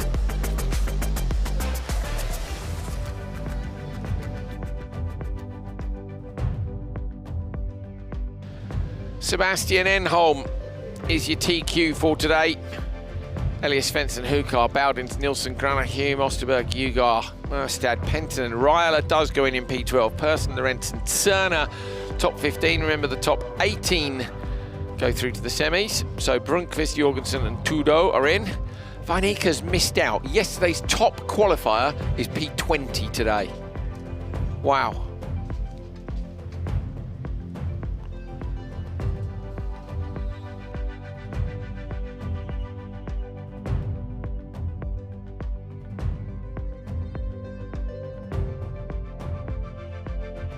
Open two-wheel drive, Lucas Gabrielsen, Olli Lahti, Ryler, who just didn't make the semis in, same bloke, 4 classes last weekend, and podium in all of 2 weekends ago. That's why we're waiting. What for him to he was in the he was in the fastest grid. Oh no, he was 6th. Let me see. He was 6th in. So he's in the second race? In the second race, yeah. He's in the second race. So he will literally be at the back of the pre-grid now. Ryler will be climbing out of his cross car and into his Ford Escort estate, ready to take that wagon into battle. Victor Johansson, Olli Lahti, Lucas Gabrielsen and Thomas Venäläinen. Normally you'd expect Victor Johansson to out-drag on the run to the first corner, but Lahti's Corolla has got some serious legs on it. Venäläinen getting squeezed on the outside, going to try and hold on. Brave going around there. Never going to work, is it? But no. Full marks for effort to try. Hasn't lost too much time either. We see people in supercars, don't you lose more time than that? I think you just have to be patient, know you're offline, and just wait a little bit longer before you get on the gas. Patience is all, that's what open two-wheel drive's all about, isn't it? Being patient on the throttle, not over-driving. So Johansson won Q2, sorry, Hal. Gabrielsen won Q1. Is that Gabrielsen that's gone Joker? Yeah, it is. Yeah, so Gabrielsen slides into the Joker, look at the background coming out. That Starlet looks epic, doesn't it? Little wheelie for Lahti going over that bump towards the final corner.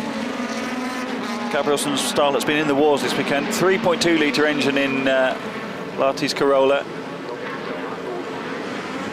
We were talking about how different the chassis is appears on Victor Johansson's car, weren't we? But of course he's got quite a clever hydraulic anti-roll bar system, which will hopefully for him soon be active. Oh, mistake he's for out. Victor Johansson, run wide. He's pulled off. He's pulled off to the side of the track. So Johansson, who was sitting, where was he? He was P4. He had a DNF in Q1, Hal. Fastest in Q2.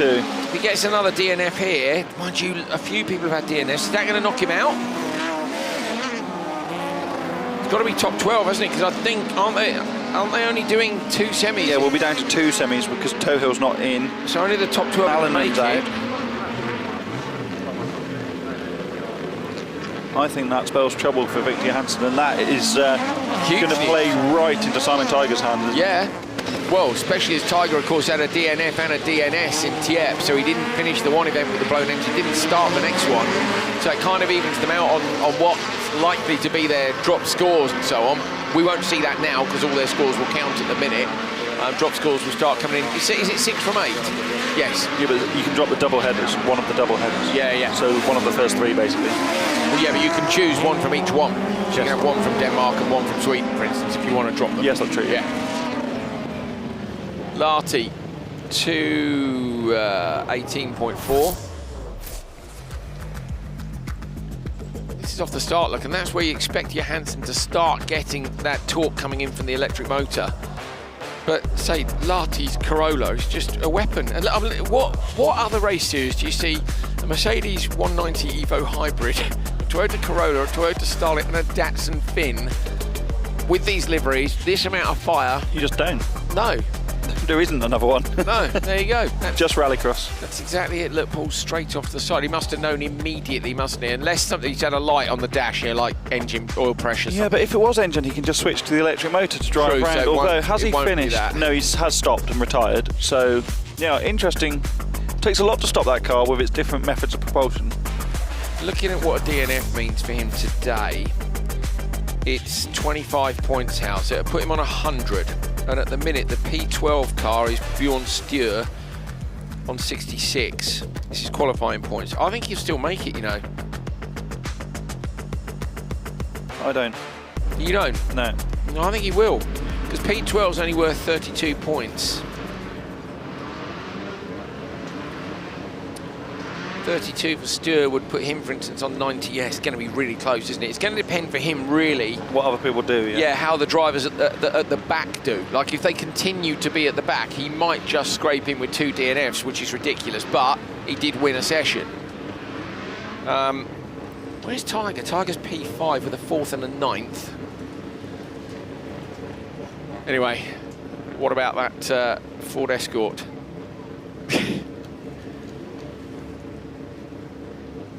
I like it.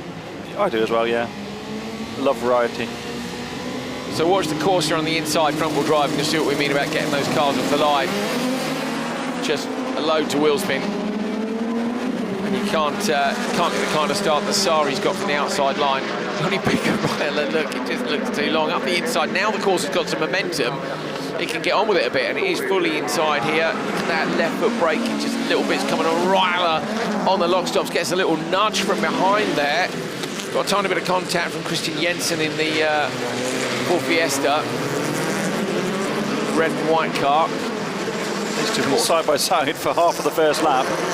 But it's Seppa that gets ahead in the Corsa. Ryler Jokers. Have you ever seen that footage of, I think it's a VW Cup race or something, a brown touch, where some idiot goes onto the circuit in their road car and does 2 laps or something? No? Yeah, you have to find it. Big, it was on Twitter and stuff. Really? Anyway, some so English person, classic Englishman, went onto the track during a race. It's a little bit like that with Ryler, isn't it? It's the back door. I thought that graphic on the side of the back door had come open. That'd be hilarious, but it hasn't. I'm surprised. Yeah, I'd like to see some sort of a daft graphic of a Labrador or something in the back window. You know, you know what I mean, don't you? Yeah. Just in case Labrador doesn't translate, I'm pretty sure it does. It's a dog. I just think it'd be great. Or a Scooby-Doo graphic in the back window. You know, just something. A daft dog in there. I mean, is it too much to ask? We've got Smurfs on another car. No, it's not. Ryler gets a place because Jensen had joked on the previous lap. Ryler trying to chase down 3.7 back. Oh, he should be lucky to get Seppa at this rate. Seppa's going well in the Corsa. This is the problem, isn't it? As we said, they always need a head start. The front-wheel drive cars maybe start from the front row and get the rear-wheel drive cars to start from the back row. So Seppa's done a very similar lap time to Lahti at the moment, but in the Corolla that won the previous race. But of course, you lose a lot on the start, and then you end up in traffic. So yeah, lap times there. I like your idea, Hal. We need to approach Andreas about getting a few more front-wheel drive cars in to do a separate point score for them. A bit like Pro-Am in Supercar. Sari and Seppa come out in front of Raiola. Oh, a bit too much understeer on the exit for Seppa. 220.2 is P3 in the session for Sari. Seppa is a 221. Fourth, I think. Fifth. There's that Corsa, look, manages to get through. Look at Raiola having to hang on to that with just that tiny bit of contact from the Fiesta behind Christian Jensen. He was a tiny bit. Raiola was super sideways, and then the Corsa getting up the inside. Anton Seppa making the pass. But out front, Villasari in the Datsun, flying. Completely stone blasted front end of that car, but still rapid. I'd take some rain now, spice things up a bit. Yeah, I would too. See if we can arrange it, will you? Have a word. Right. You kind of knew these were on the grid. Well, we did from where we're sitting, because it's literally all you can hear is throttles hunting in the background, where they just won't tick over. Like the old Mitsubishi Evos when the throttles were jacked open, you know, for yeah, group I used cars. to love brum, that. Brum. The new Impreza, you know, the best Impreza, where they've remapped it deliberately to have the lumpy tick over that the original Group A Impreza had, because it didn't sound the same with the modern ECU. Yes, more of this kind of thing. I've been having that exact same discussion about my Supercar project. Oh, really? Let's talk about that in a minute, Hal. Tiger and Norman on the inside line. Stir on the outside could have a big impact on whether or not Victor Johansson makes it. Well, Norman got a terrible start. Way too much wheel spin for Norman, and this is perfect for Stur to get up into second at this point in the race. Tarkinen in P3 in another Toyota Starlet, the white car. It's immaculate, that car. I saw it in the paddock really? Yesterday. Yeah, beautiful. Simon Tiger out front. So Tiger's going to make it through, basically. He's at a 4th and a 9th. And as Hal said, really will want to make it through because of Victor Johansson's issues. It'll be hard for Victor Johansson from the back of the field, regardless of how many semi-finals there are. There are 2 semi-finals, but even if he makes it, he's going to be at the back of the grid, and it's going to be hard to pick his way through from there, even with... especially with the quality entry. You think literally 3 weeks ago, 2 weeks ago, 3 weeks ago? Yeah, 3 weeks. I can't remember. Yes, 3 Whenever weeks. it was. 3 weeks ago. We were struggling to get enough cars for a final in Open two-wheel drive. Now you've got 4 heats, 2 semis, you know, and talent as well.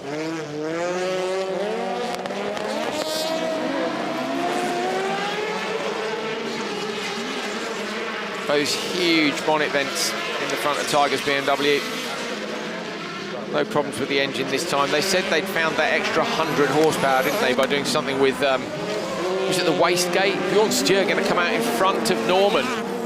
Norman hasn't jokered. That's not ideal for Johansson, is it? No, it's not. It's not. Norman, look at the grunt in that CLK. It's ridiculous.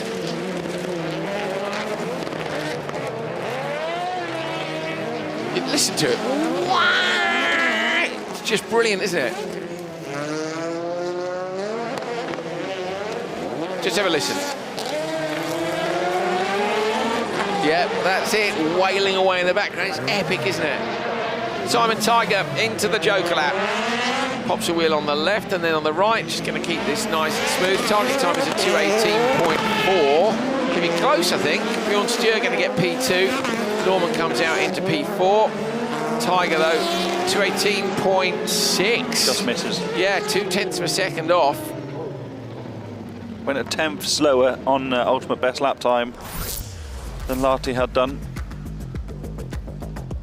Off the start, Tiger got great traction, actually, Hal. Often gets just a little bit too much wheel spin, doesn't he? It's such a fine line with that amount of power.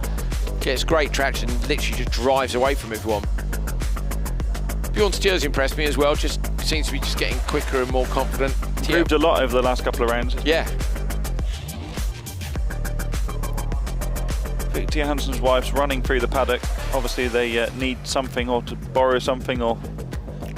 Well, depending on if they make it, because we'll they don't know in make any it. second. Yeah, we will. Results of this one, Simon Tiger winning from Bjorn Stjøre, Lasse Harkonnen and Marcus Norman. Simon Tiger with a 2:18.6 will go second in the session. Victor Hansen is DNF P12 effectively. So what's happening with qualifying standings? Got one more race to go, of course, so we won't know until after this one.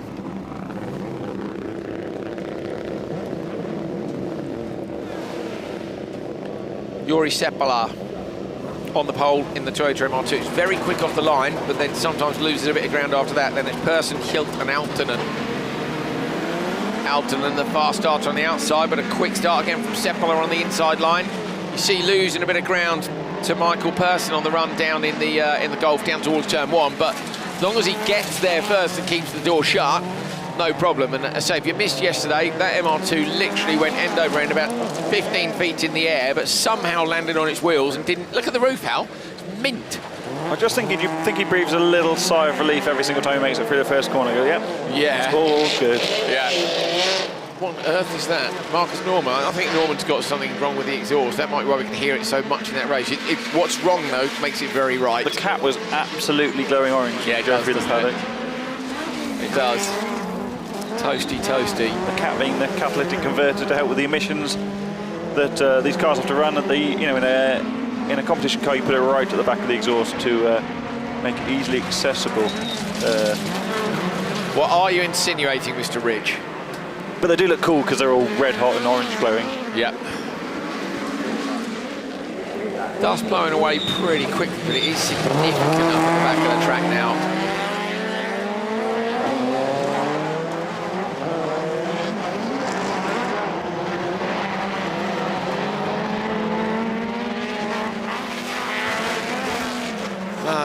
Persson, having jokered, was 2.4 off the leader.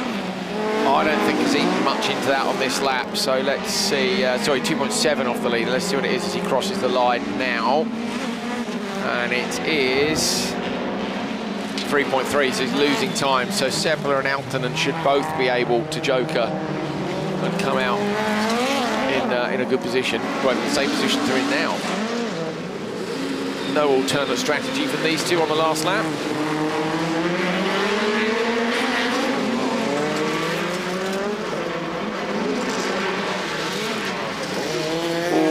Runs up the curb on the inside, Seppala. Look at the amount of time he loses. When you see a mistake like that with another car right behind, you visually see the time you lose. Not enough though. Seppala and Aaltonen going to hold on from Persson. Good right-hander, nicely done. Not near the top of the timesheet, so 2:23.1 is same as Ryler, 8th-ish. So you think Johansson's in trouble, don't you? We'll find out in a minute. We'll get our positions up. What's your calculation? Not going to make it? No, that's my calculation. There we go. Hal says no. And you said yes, so... I did, yes, so I might be wrong here, Hal. Which is extremely... It's so rare, isn't it, that I'm wrong? Said with a massive grin on his face, knowing he's wrong a lot. But still not admitting to it. Oh, mate, I'll admit it. I get stuff wrong all the while on live television. Me too. it's live. Oh, well. Yeah, exactly. Whatever.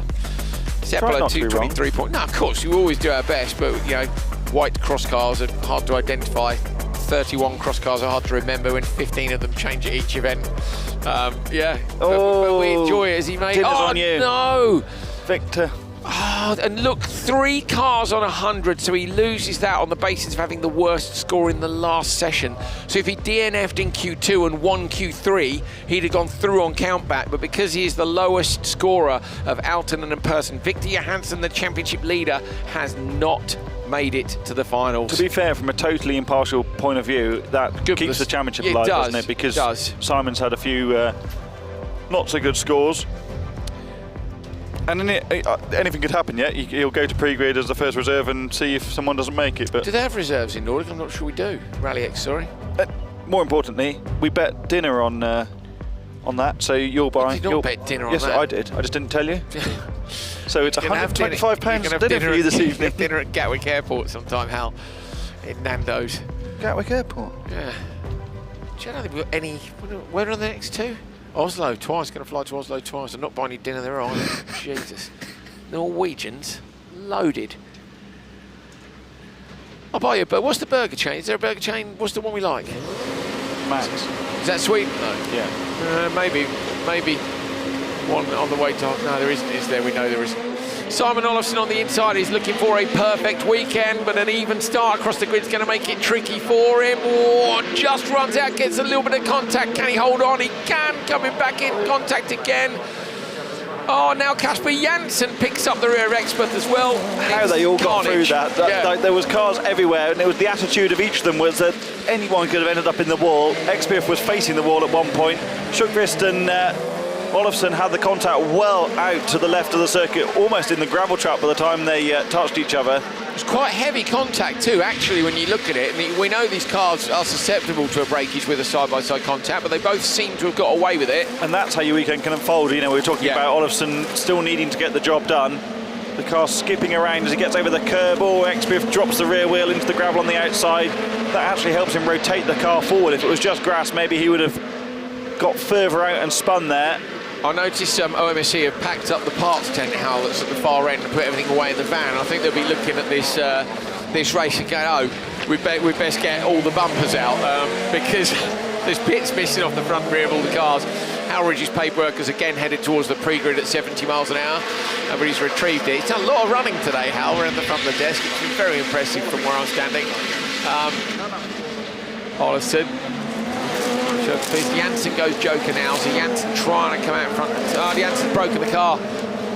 So Janssen, if it is, front left's off Janssen's car. So Kasper Janssen, where's he in quali? Well, they're all going to make it anyway, of course, because there's only 11 cars here. So he was P3, Hal's going to drop him down, I reckon, off the front rows for the semis.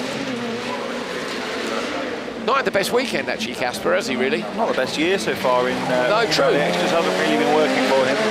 True. It's definitely not the car, because this is the one he was using in Nitro, isn't it? So he's last year and switched back the other way now to send the fresher car over to the States. He said he couldn't feel much difference between the 2 chassis.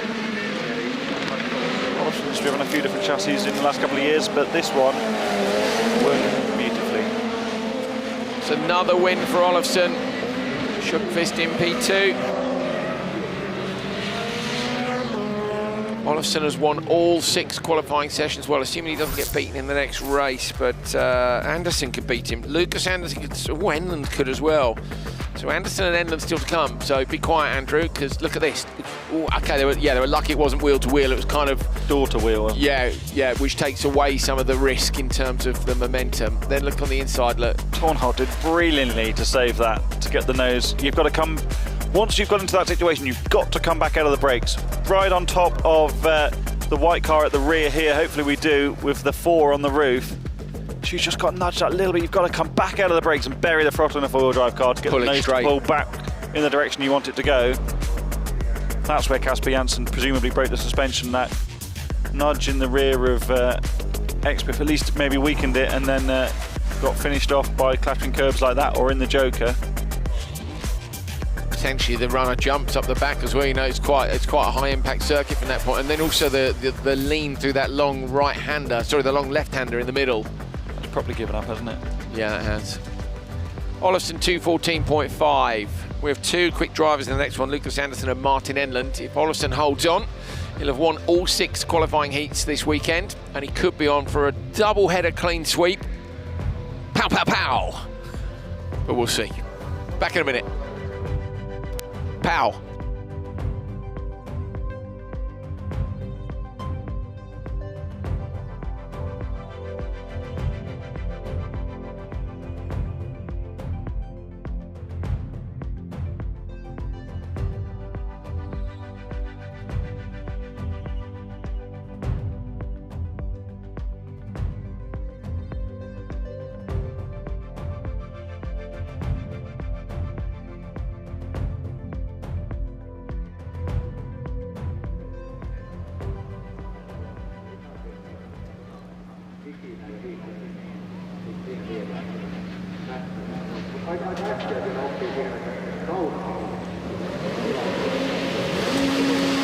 So Anderson and Enlund need a good start here if they are to try and spoil the Olofsson party. Anderson's got a banger on the inside line. I say that, it goes backwards, so he gets the best reaction time. He's beaten to the first corner by one of the Haugs and by Enlund, who goes all the way around the outside.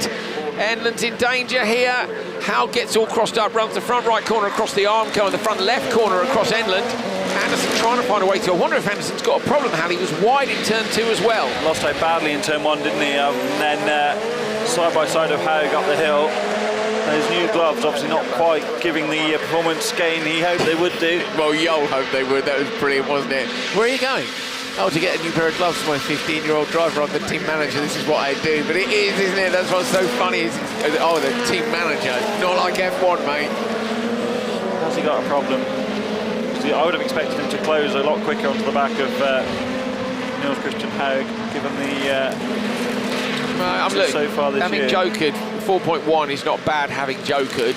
You know, we'll try to get the overlap on both the Haugs. Considering the time lost in the first couple of corners. Yeah, but he's not going to. What he's not going to do is he's not going to beat Olofsson. So Olofsson's fate is kind of in the hands of Enlund now. He's doing 43.0 on the last lap. Clear track for Enlund. Did get a bit of argy-bargy in turn 1, which Olofsson didn't really. Olofsson had that side-by-side contact, didn't he? But didn't really cost any time. Yeah, didn't lose any time, did he? Yeah. That's one of the Haugs cleared now for Lucas Andersson. Very sideways on the exit of the final corner for Niels Christian Haug. And then went fastest again last time around, so it's all about trying to do a nice, neat and tidy joker, maintain the momentum in these lights cars, but it's so slow for the joker lap, isn't it? This first part, the left hand is so important not to ever rotate the car and run wide, because you'll see a great angle there. You can see how much the circuit drops away on the outside. You can easily get sucked towards that tyre barrier. Kevin Eriksson nearly hooked the wheel off yesterday, didn't he, in the Honda when he was pushing the rear right, where we said it's a bit longer. Enlund, oh, he might get it, he might get it. He has!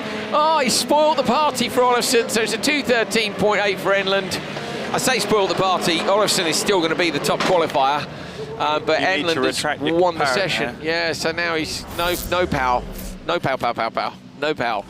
Oh well, Simon won't care. What he'd want is he'll want the win. He will care a bit. Yeah, but he'd get maximum points from quali. You know, from a championship point of view, a clean sweep makes no difference. It's just nice to say I won everything that weekend. But the cool two things you want to win the most are, of course, the finals. Good run from Enlund with a little bits of contact in the first couple of corners. That was a very Enlund situation of having lost time in the previous one and then fighting back next round. There's your ride you were talking about. Yeah, we haven't seen that going up today. It's a bit windy. I don't know if we mentioned it. I don't so barely talk about the weather. Freezing actually. The sun's coming back out a little bit now. I don't think Kevin Eriksson's going to get the rain that he wanted. Larry Hallinen's riding his bike through the paddock. Some cross-car kids playing football earlier. Joined in for a second. Simon Olofsson, top qualifier, but doesn't win every single session. Ah well, good effort. Martin Enlund, P2.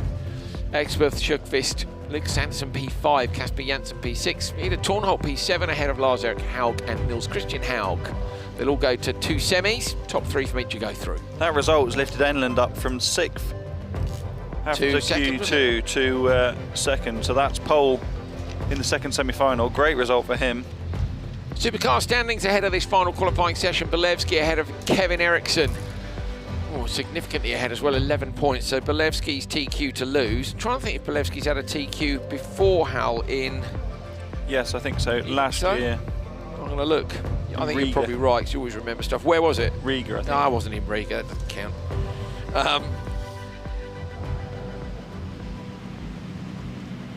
No, he didn't. He qualified second. Oh. So as far as I can see, last year, no, he won a session in Kouvola, he won a session in Riga. Anyway, can he get a TQ here? It's a good start, he's got Ritkonen inside him. Hedstrom puts the squeeze on, round the outside comes Kevin Eriksson, the round the outside specialist. We should have seen that coming, shouldn't we? Hedstrom gets dumped to the back of the pack. Kevin Eriksson is ultra sideways again. We don't know what he's done with his tyres. He's desperately trying to hang on to a couple of good boots, either for the fight in the semis and the final, or potentially to carry over to the next couple of rounds when Kristoffersen's going to be there. From the attitude in the car, Hal, I'd say he's on old ones, but I might be wrong. Look at the visibility. Peter Hedstrom in the brakes, going up over that jump, just because couldn't quite see where the cars ahead were. Ritkonen's really going with Kevin Eriksson here. The 3-lap heats really help you defend, don't they? If you can maintain track position, the Joker options aren't there. Bolevski's in the Joker for the first time of asking, followed by Peter Hedstrom in the Hyundai. Good move, because one of those leading two is going to go on the next lap. I think Ritkonen will go. I think Ritkonen looks like he's got more pace than Kevin. Visibility, as you say, is terrible. Look how sideways the Honda gets there. I'd send Kevin now if I was Andreas. Yeah, what dummy Ritkonen off. And also try and cover off the two behind, because they're now running in clear air. Bolevski's got clear track.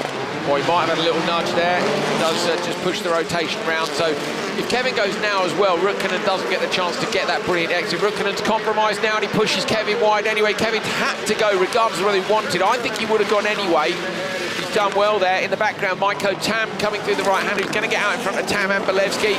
And actually, Tam being in the way is good from Kevin's point of view. Can Kevin nick the TQ? Unlikely, isn't it, with Bolevski's big points advantage? Especially with Bolevski not a million miles away either. Tam still needs to take his Joker lap. Peter Hedstrom, I wonder if he's got something going on there, because he's not right on the back of Bolevski. There's actually only 2 points, Hal, between Ritkonen and Eriksson, but I think Eriksson will get Ritkonen back here, because if he doesn't, if Ritkonen comes out in front, he'll take the position off Kevin in qualifying. The gap was 7 tenths last time around, but Kevin was obviously a little bit distracted with Ritkonen right on the rear bumper, even though Ritkonen appeared to have more pace. I think he might hold on. Watch on the inside line, Ritkonen's car looks dialed, maybe his tyres are a little bit better. Kevin Eriksson coming around the outside, Ritkonen runs deep, he did that yesterday, understeer, loses him time, comes out, Kevin Eriksson nicks it right at the end of the race, crosses the line first from Ritkonen, then Bolevski's there, Maiko Tam and Hedstrom. I wonder if Ritkonen's got a front left puncture. Had a lot of understeer going into the last corner and then on the exit as well. Was it standard lap last time? Do you remember yesterday we just saw him doing coming to shot with just a load of steering off? Yeah. So Hedstrom there in the grey car, being pitched a bit sideways. He's hard on the brake, didn't collect Kevin Eriksson around the outside. Tam sinks it up the inside of Bolevski. Good awareness from him. Look at this. He gets in the door of Kevin, watch. Comes on the brake here, and then he's like, no, I'm going on the gas now. And you're going wide. Then a little dab on the brake. Actually, I don't know if he compromised his entry that much. What a shot that was. Yeah. The drone. That's he's transformed the way we watch, hasn't it? It really has. That was a hard landing for Ritkonen on the final lap. Let's just have a look at the car. I think he might have a puncture here, Andrew. The way the car ran through the final corner as well. Not a lot of lock and not a lot of amount of understeer there. Well, I'm not sure. Yeah, I think he's got puncture. Do you? Yeah. Done a bet on it? Yes. He's just come past us with a puncture. Well, the wheels are hanging off, I think. No, it's puncture. No, it's just going wobbly, wobbly, wobbly, wobbly, wobbly. Well, he's got a puncture as well then. Okay, both. That's 2 dinners you owe me. I'll buy you something off the pound menu at McDonald's. What do you want? 4 chicken nuggets? Is that what you can get for a pound? I have no idea, to be honest, mate. No. I'll get you a Happy Meal. Oh, damn it. Do you like that? Clearly not. Kaliakowski, Oman. Oh, good start by Kaliakowski and Olekainen on the other side. Ollie Eriksson, is he going to do a Kevin Eriksson and get all the way around the outside like his brother did? No, he manages to hold on. Olekainen's inside him. Ollie has to back out and slots into P3, so it's Kaliakowski and Olekainen running line astern. Those cars looking great in their matching liveries. Good to see the Mercedes A-Class in the mix. Kaliakowski lost a bit of time there on the exit of turn 1. That really helped his teammate for this weekend, Joni Olekainen, because Oliver Eriksson was forced out wide, wasn't he? So Olekainen was able to get up the inside. Olekainen hustling the Mercedes along. Until yesterday, he'd never driven the car in the dry. Tested for a day in the wet recently. Matt Soman going with them after his fantastic result yesterday in the Supercar AM final. Niall Eriksson, who didn't want to show his hand, did he, in the opener to this part of the show a while ago now, but he did hurt his hand earlier on with that contact with Bolevsky in the gravel trap on the exit of the first corner, and that can't make things any easier for him. Interesting, wasn't it? That he really didn't want to show it, and it's all bandaged up, and he was sore at lunchtime. He was. So he won't tell us anything ever again at lunch, will he? Mind you, stand by 2 presenters with a camera 10 seconds before you go on air, expect to get asked the question, like, what will I say? Well, I just walked away. You get away then, don't you? You'll learn. Either we won't ever get told anything again, or he won't stand anywhere near us, really. We'll go find him. So Eriksson coming out now.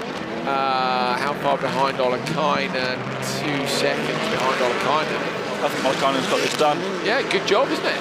Kaliakowski, Oliver also said he's using his tyres hard, and at this stage you still need to save good tyres for the semis as well, don't you? Difficult to manage the tyres, all part of the game. Will go on board or above Kaliakowski as he goes into the Joker. Not too much curb on the left, gets the car nicely stopped, neat and tidy, little bit of rotation on the way into the right-hander. Ollikainen in the background trying to get Ollie Eriksson. Ollie Eriksson going to try and go the long way around. Ollikainen's got to hold him off inside. Ollie puts rotation in the Honda and guns it on the exit, but Ollikainen does hold on. That'll book him a spot in the semi-finals. 209 as well, 209.4. Kaliakowski's just gone quickest. So he's gone quicker than Kevin Eriksson by 2.2 seconds. So we think Kevin was on old boots, don't we? Looking at, well, I think he was, looking at the attitude in the car. He knew he wasn't going to be TQ. Kevin? Yeah. Yes. He'd already given that up. So don't waste it. Yeah. But get front row if you can. And that should be... Beat Bolevsky, didn't he? Beat Rukkanen, beat Hedstrom. Yes. So Kevin will be front row. I mean, obviously there's 4 people front row in 2 semis, but that was what he was saying, was I need front row. Oh, I think he wants front row in the finals. Look at Oliver, putting the angle he put on that car was brilliant, but then when he lit the Coopers up, I'm afraid it was lots of blue smoke and not so much forward traction. Kevin said, if I can start on the front row of the final, I can still win, regardless of the tyre situation, because track position is king, isn't it?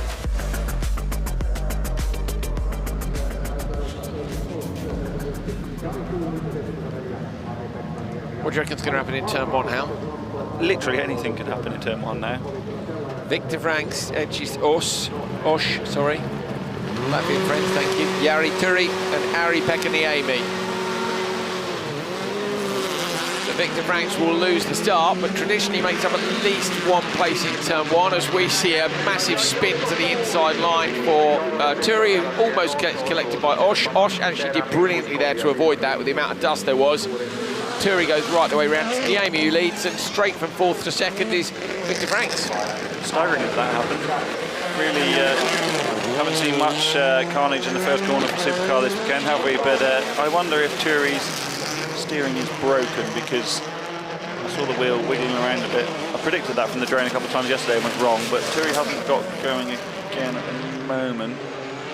I don't think loads of understeer from Niemi on his debut weekend in the Hedstrom Motorsport Polo. I believe he's bought that car, Harry Pekka-Niemi, who's previously been racing a Ford Fiesta. Oh, there is Turi's car right on the outside of the first corner, almost on the line. Franks is now closing right on the back of Niemi, who knows this circuit well. Victor's never been here. Well, no, sorry, Victor was here last year, wasn't he, in Rallyx? I was just thinking to myself, Hal, like, the fact he loses the start in every race is absolutely brilliant practice for racecraft. Yeah, that's why they're here. Yeah, absolutely why they're here. Oh, and he's going to have a look up the inside of Niemi.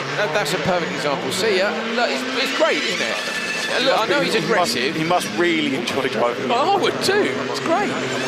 And really, there's not much pressure. You know, his target is to do RX2E. Try and win that championship again like he did last year, and you know that's going to be much more. And they're not taking this seriously. They've got engineers here. You know, they put a lot of effort into his program. But if he finishes on the podium, great. If he wins, fantastic. If he doesn't, then it doesn't really matter. Of course, you always want to get the best result you can, but this isn't their primary target. No. The target for being here is to do as well as possible and to learn, critically to learn. There's the big number 1 on the roof to indicate that he won the RX2E title last season, and he could be right in the fight for the Supercar AM title come the end of this year as well. Certainly could. Going to take this one. 2:07, not going to get that top time. We know the car's not quite quick enough for that, but he does pedal it well. Franks with a, what's he got, 213.9, so that will see him 8th, just behind Matt Soman, just ahead of Maiko Tam. A couple of messages come in. Glenn Montgomery, loving Rallyx. It's his favourite rallycross championship at the minute. Really enjoying open two-wheel drive lights and cross cars. Said they're massive here in Ireland. I want to get a taste of one soon. Rally Sport Association in Northern Ireland. Keep up the great work. Thank you, mate. And hold her flat. Yes. Turi holding her flat in turn 1. Didn't quite work out, did it? Who else? Jamie Alderman. I'm watching Nordic yesterday. How good would Franks be in a supercar? That would be interesting to see, wouldn't it? He's really focused all his attention on the electric side of things, and you know, I suspect that's because he's got one eye on the next level, isn't it? Wherever that is, it's going to be electric. Whether it's World or Nitros, if he moves up, it's electric, Hal. Yeah. Unless he goes to Euro, but I just think if you're going to do that, you might have come and done Nordic in a supercar rather than in an RX2E car. Yeah, I think a good indication as to how he would get on in a supercar would be Patrick Donovan, who he was quite close with. Last year, Patrick finished on the podium, set a fastest qualifying time in the opening European Championship round. So, yeah, these next vein of talented young kids who are talented in whatever they drive.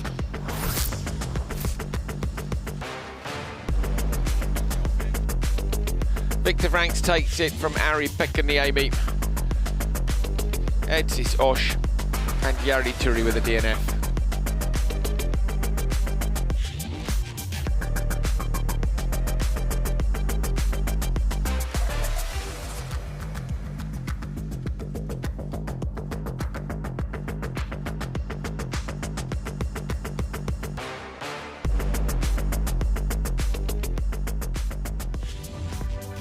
Yuri Belevsky takes the top qualifier spot from Jari Kalliokoski.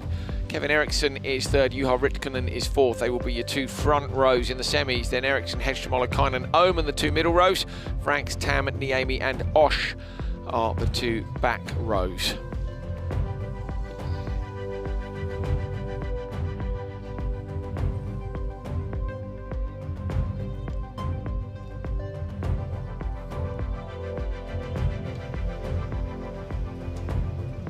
Pod bay doors, Hal.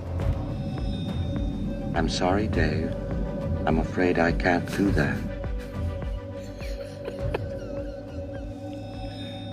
I can't see anything because of the lights. I'm just trying to look at this. What was that? Hal 2000. No. From, yeah. So I look ridiculous. You look great, mate. I like it. You did do the Terminator thing earlier, so it's kind of Terminator-esque with that. So I believe this is... They've made some adjustments to these pictures using AI. I think... So I think this is the original picture, and then we need to guess what AI is going to do to it. Can't really see with the lights on. No, I'm looking down at the monitor that's on the floor, which is our repeat monitor, so you just have to excuse us looking weird on the telly. Right, okay. I think there's going to be an explosion underneath the side of the car. Do you? Yeah. What, to make it look like some sort of Hollywood stunt? Yeah. Okay, let's say that. Reveal it. Wait, is that like a volcano? It's on a volcano, yeah. Oh, that's very good, okay. AI's interesting, isn't it? I'm a little bit scared of AI. Yeah, so this is someone pushing a bunch of tyres. Tyre trolley. It's going to be steeper than that, and it'll look like it's going up the side of a building. That's my guess. What do you reckon? Some sort of mountaineering. We're about to see. Oh, that's nice, isn't it? Carrying a teddy bear. Actually, okay, that's quite fun. Oh man, okay. Right, this Lucas is Anderson. Well, surely they could manage to melt your face into there, haven't they? How after their earlier efforts with the AI? I have no idea what's going to happen here. Change a car, or is it just change the livery? The whole car? Whole car, I think. It kind of looks like he's in a polo. Okay, last one. Matt Oman. Well, surely what happens here, he just appears on the top step of the podium with a massive trophy in his hands, having won yesterday. I reckon they get, I don't know, parked at Tesco's. Yeah. Let's have a look. That's a supermarket in the UK. On the top of the podium. Yay. Yes, Coley, you legend. I'm very pleased with myself. That's where he was yesterday. It was brilliant to see him win the Supercar AM final. Absolutely fantastic. And the smile on his face said all you needed to know about how pleased he was with that result. Go check the start of the string this morning if you want to see how his hand controls work. You've seen how the guy wheels that car. He's an absolute weapon. Me and Hal are going to rush off and grab ourselves a tea. There's been a delay to the schedule, obviously, earlier on with the accident in the first cross-car race. If we can get an update on that for you, we will. But that means I can't tell you exactly what time we're going to be back on there. It's normally around 20 minutes at this point. I can hear junior cross cars in the pre-grid, so it might be sooner than that. So 7 minutes, we're going. See you in a minute. Bye.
Crosscar Junior semi-finals lining up.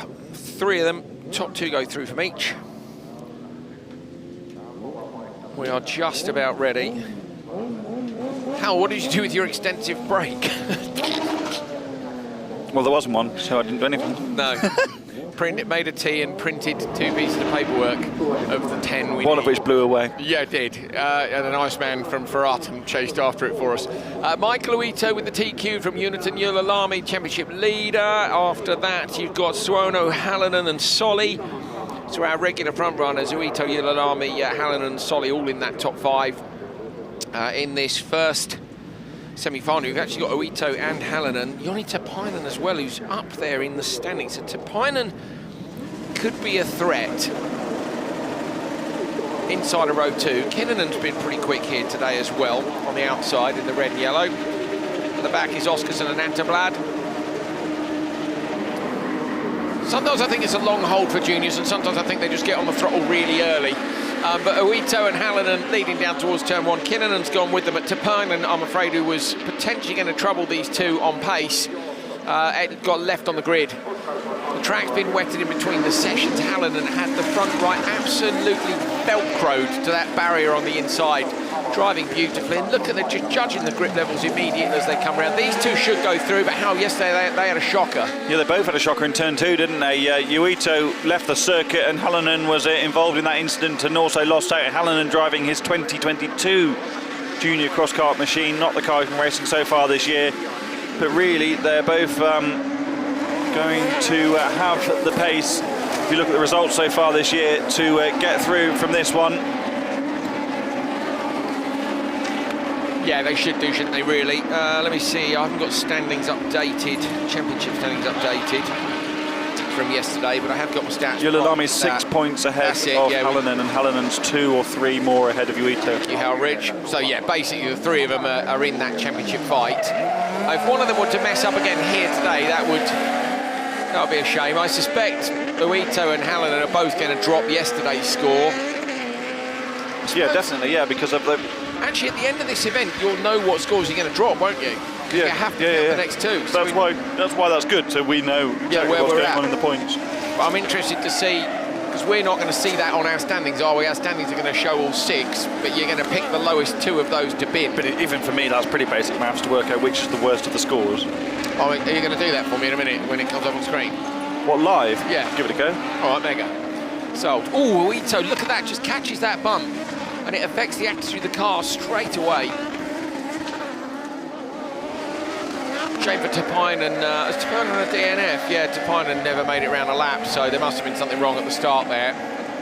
Even if you knew there was something wrong, you would present the car.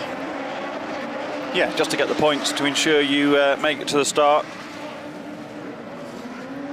Has got a total time of 7 seconds, so might well have just driven off the line and then pulled off in the first corner.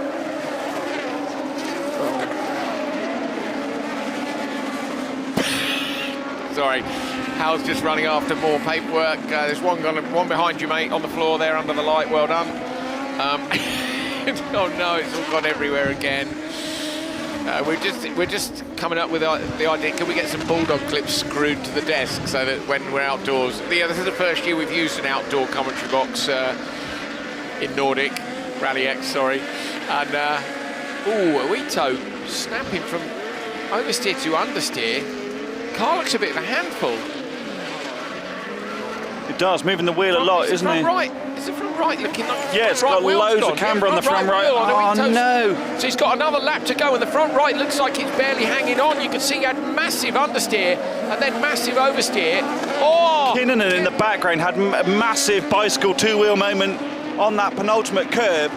We need to see Uito, the leader. So Uito is one of the championship front runners and the leader. There he is. The blue car's the one we want to follow because his front wheel is hanging off. But he's going to try and drag this round, Hal. He's going to lose time in the Joker, isn't he, by not... It's going to be hard for him in the Joker, especially the left-hander going in. He's got 6.3. Hallinan's not that close to him. I wonder if Hallinan's got an issue as well. He's gone round. Disaster. Uito's gone round. He's still going to try and get round. Come on, get him back on the track. Let's go. Got to get it through the Joker lap. He's really, really struggling now. Oh, no. It wasn't for the spin. I think he held on. Hallinan going to come through. going to flick it into the right-hander, but Oito can't get the car turned into the choke lap, has lost too many places with the spin. Osterson is going to make it a championship leader when we arrived here in Finland. Oito is not going to make it through to the final for the second day in a row. I saw it, and we got the overhead shot of him coming through the left-hander out of the woods, and it looked like it had collapsed. It was understeer, oversteer in a really weird way. And then when we got the front shot, and you could see it was either bent or broken. But what I didn't see is how it happened. So there's Tapinen, first of all, off the start there, disappearing out of shot. This is the opening couple of corners. Hallinan, you said he was velcroed to the barrier on the inside. I don't quite see that. Oh, he's hit the wall. Clip the wall. And we might well have seen that in the race, but I'm afraid to say at one point Howell was having to run after 18 pieces of paperwork. Look at that. I tell you what, the whole wishbone's come broken off yes. the top, hasn't it? And there's nothing you can do about that. But this is a great example of why the 3 semi-finals work so well, because Pontus Osterson qualified 13th on his 14th birthday. He was 11th, 13th and 13th in the 3 qualifiers, and he's gone through to the final, second in the first of the semi-finals. We just saw his dad, didn't we? Yeah. Yeah. Which was lovely. All pleased, wasn't he, that we'd said happy birthday on air. Well, happy birthday, mate. That's a great present, making it through to the final, isn't it? Would it be his first final? I think it's his first final, yeah. Scott Jr. looking for Oskarsson last year made the semis twice. This year has made the semis 3 times. So good progress, getting there, and now's made the final. So happy birthday, good effort. Got to feel a bit sorry for Oito, but Michael looks dejected there, doesn't he? Head down. Pretty obvious what his drop scores are.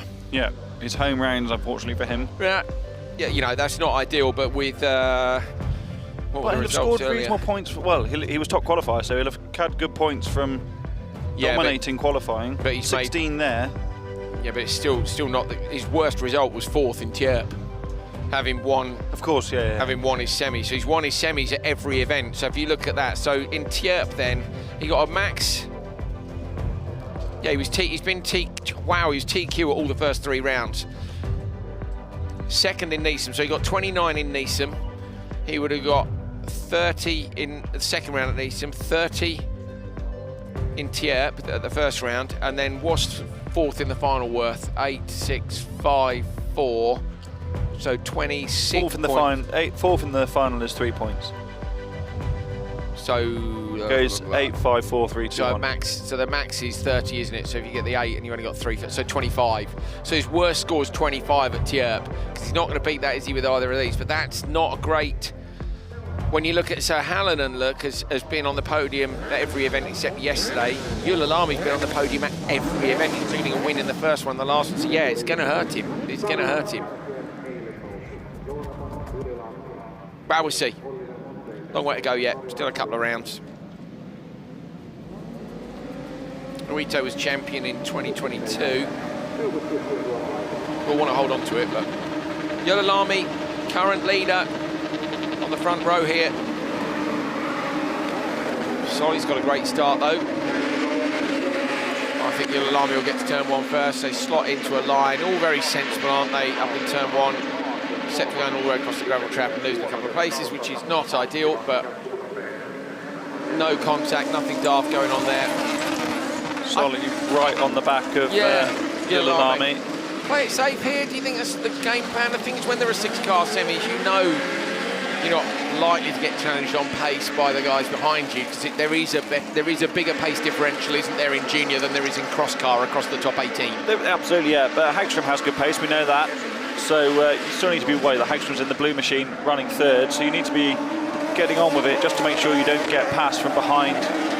Yeah, you certainly can't chill out, can you? But it's in terms of risk reward, I think, for Solly and. And Hagström's got it done. He's got past Solly. Okay, so now got to get a wiggle on. We were looking at the Joker merge. Solly's coming back at Hagström now, coming up the hill. Oh, Oliver runs wide into the looser gravel section. Wonder how many times in a weekend we see Oliver Solly in the paddock. Him and Larry Hallinan are thick as thieves, aren't they, as we would say in English. They're always together, speaking together in English as well, because they're a Norwegian and a Finn. Those 2 languages don't correlate like Swedish and Norwegian would, for example, so they speak to each other in English. quite often you'll be running for a pee or something, they'll be just sitting on a wall somewhere chatting, passing the time of day. Kicking their legs like proper kids. Have you seen them at the commentary box today? Yeah, they quite often loiter in the corner here to watch the screen, don't they? They've been here 3 times. They've been here. Last year we used to get them on quite a lot, but we just don't have time in quite the same way now. I really like the fact that they're so, of course they're not running the cars themselves, are they? So their family teams are looking after the car or whatever. Larry's dad, for example, is always working away on the cross car.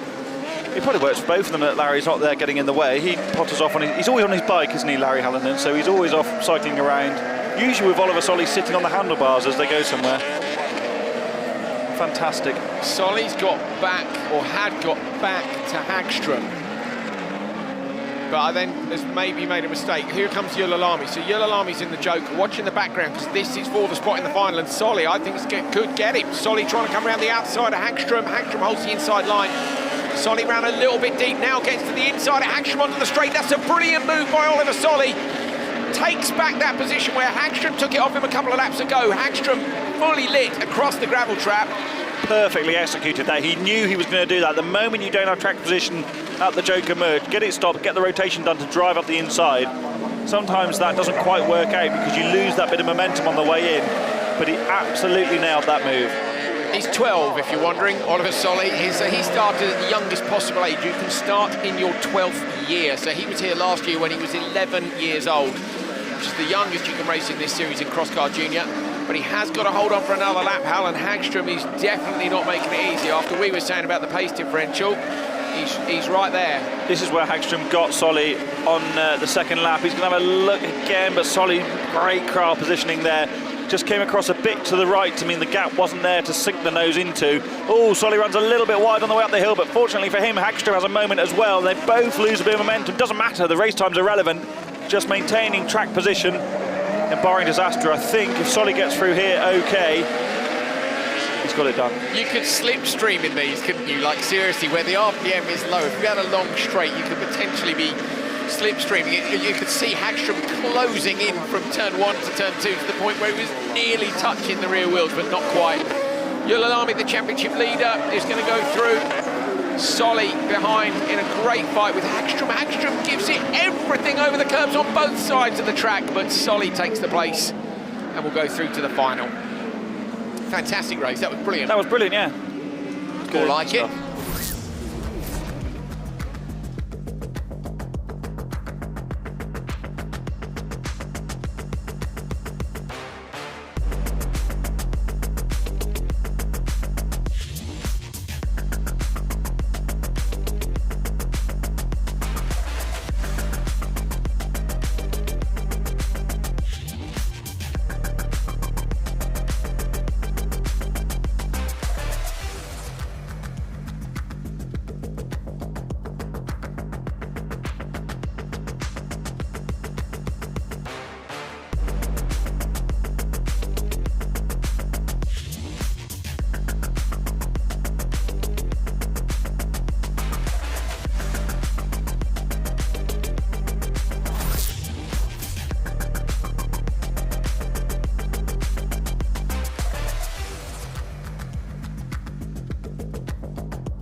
Final semi-final for juniors. Alexi Suono and Victor Christensen on the front row. Tino Niemi, Anton Soderholm row 2. Alfred Eriksson, Kalle Bjork on row 3.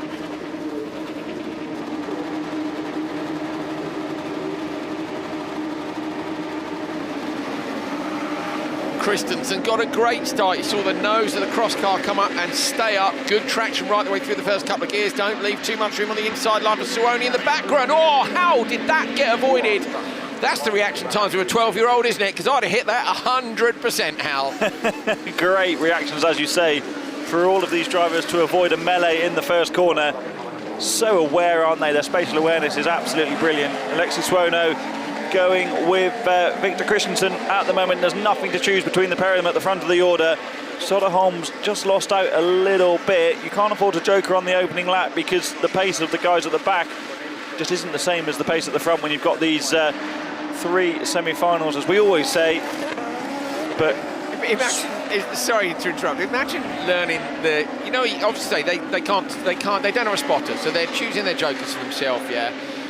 Imagine being, 12 years old and your dad's explaining to you, right, you don't go on the first lap because you haven't got the delta, blah, blah, blah. And at first I imagine you're like, I have no idea what he's on about. And then it won't be long before sitting in the car, say, age 12, 13, they are up to 15 years old and going, yeah, I'm not going to joker on this, I haven't got the delta here, I'll wait until, these cars behind it. I think it's fascinating. Yeah, what a school. Fantastic place to learn. Yeah, very. Imagine what these guys are going to be in 10 years' time. You think Johan Kristoffersson didn't really start driving a racing car until he was in his late teens. Bonkers. They've got, some of these drivers have got 10 years on him. Wow.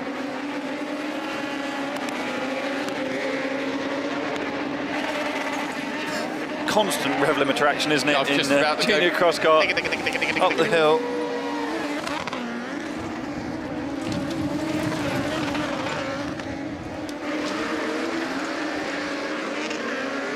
Christensen with a 1.5 gap over Suono behind them. Everybody's just a little bit too far back to be too much of an issue. This is where that middle semi-final was a bit tougher for Solly, with Hagström being on the pace. When you've got a semi where the drivers behind you are on the pace, it is harder to get the job done. Suono jokers. We'll see what the gap is now for Christensen. The gap is 3.7, so it's plenty. Plenty. Sitting on the outside. Caleb Yorks had to sit outside turn 1 for the whole race. No, thank you. That's not where I'd wanted to sit, but I get it. Oh, I saw somebody was going slowly up at the top. The drone sometimes takes the speed out of the cars, doesn't it? So I quite often will cut to a drone shot and I think, oh, they've got a problem, but they haven't. It's just the drone. Somehow you lose that perspective. Christensen's going to take this. Wonder what's happening behind. Here he comes. Flick it round to the right. Lovely job. There it is. Suono coming in behind. Yeah, no problems. Christensen and Suono are going to go through from semi-final. Oh no, they've not another whole lap to go. I was sure they were done, Hal. Astute though from Christensen to joker early, knowing you have the gap. I think you get to learn, don't you, through the course of the day. The Finns will have it a bit more sus than everybody else, but you get to learn where someone needs to be behind you. You'll know that if you come out of the hairpin and a car is only out of the hairpin when you get to a certain tree down this next section, you'll think, oh, I can joker, I've got the margin there. That's 3.7 seconds.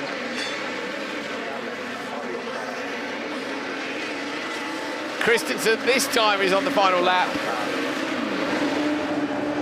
Faultless drive from both him and Suono. Chucking it, go on, big send in the final corner, that's it, yeah. So in the background, Suono's gone big send. Pow, pow, through they go. No power for everybody else, I'm afraid, today. So Pontus Oskarsson was the only driver not to start on the front row to make it through to the final. Shows the importance of being on the front row, and really that was only because Yuito broke down anyway. I'm not taking anything away from Pontus Oskarsson, but how did they all, like you said in the moment, how did they all avoid that contact in turn 1?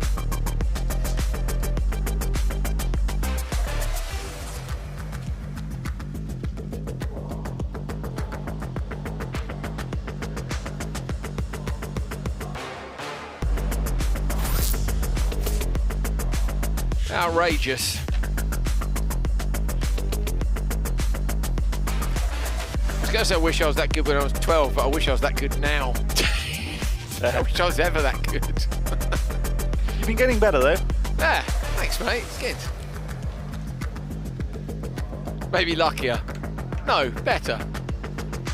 More thoughtful. I'm getting more What did amuse me at Lydden Hill when you were racing the RX150 was you obviously know a lot and spend a lot of time commentating on people making mistakes in cars. Oh, right, tons. And you're very good at going sideways, and then you need to brake in a straight line, then come back out of the brakes to turn in. Really? So, what? But that's classic you, just massively overthinking it. You should just be your Kevin Eriksson. Yeah, I should just get in the car and get on with it.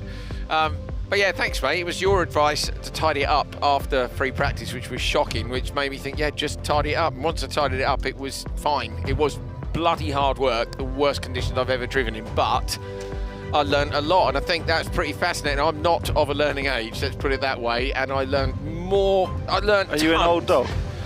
No, not yet. Still got some new tricks. I'm a middle-aged dog. Middle-aged dog, definitely up some new tricks. For my next trick, 3 semi-finals in cross car. Oi, oi, oi. Right, now we're on it. Have a listen to this for a lineup. Sebastian Enholm and Ronald Baldins. Alexander Hume and Thomas Eek Merstad on row 2. Rasmus Persson and Rasmus Brunkvist on row 3. Ideal to have so many red cars in this, obviously. Eek Merstad has the blue flashes, if you're wondering. I've forgotten that by turn 1. Should be a banger, here we go. Great start from row 2 from Hume, already up the inside of Baldins. From this shot you can get a better idea. Contact between him and Baldins. Baldins goes out wide. Eek Merstad's over the gravel trap, almost in the grass, nearly in the trees, through the ditch on the outside. Wheelies back onto the track and gets in. May get to the back of the pack here. Hume looking to the inside line of Enholm. Can't quite get there, so Persson is in P3 and Brunkvist is up to P4. What a wild ride from Merstad, ran right to the grass. I've never seen anyone make it to the grass and get back out again without losing so little time. The ditch. And then popped a massive wheelie going through the gravel trap. That was epic. Legend. Person's gone Joker straight away to try and, well, particularly with the cars who had problems on the first lap, that's not a bad shout. Great awareness, yeah, get in and Thomas out. Eek Merstad's back on the back of the pack already though, Hal, after that trip over the gravel trap. Now he takes a trip over the inside. Massive chunk of curb there in the final corner. Baldins at the back of this field as well. That's really put Baldins and Merstad out of contention for the final unless something else happens. Hume was so aggressive in the first corner, not in a negative way, but really sunk the blue machine up the inside, and I thought that was going to force the others wide, but actually Baldins and Merstad were going wide all of their own accord. It's a shame for Merstad, isn't it? Oh, Merstad's sneaking up the inside. He's having a look. Has he managed to do it or not? Merstad, has he made the pass? Hume goes into the Joker from P2. This might be to cover off Persson. Coming around the outside, Brunkvist, there is an out in front. Great tactics by Hume, comes out in front of that traffic. Merstad looks stuck behind. And look, we know Person's ultra quick, but the fact Persson joked the lap before, now he's not going to get out of his way for the whole 5-lap race. Yeah, nor should he, yeah. No, exactly. Yeah, it's game over really, barring disaster, because you're unlikely to find the pace in such an equal field to pass the 3 cars ahead to make it into the final. Dusty braking zone when you get offline. Brunkvist holding on in P3. Hume having Joker is 2.0 off Enholm. Enholm goes Joker in the distance, so look at Enholm gone Joker. You can see as well that Hume is smoking up the tyres on the way in. He's coming on the way out now, but he's going to find Enholm just in front. Hume chucks it into that last corner, smokes it up again.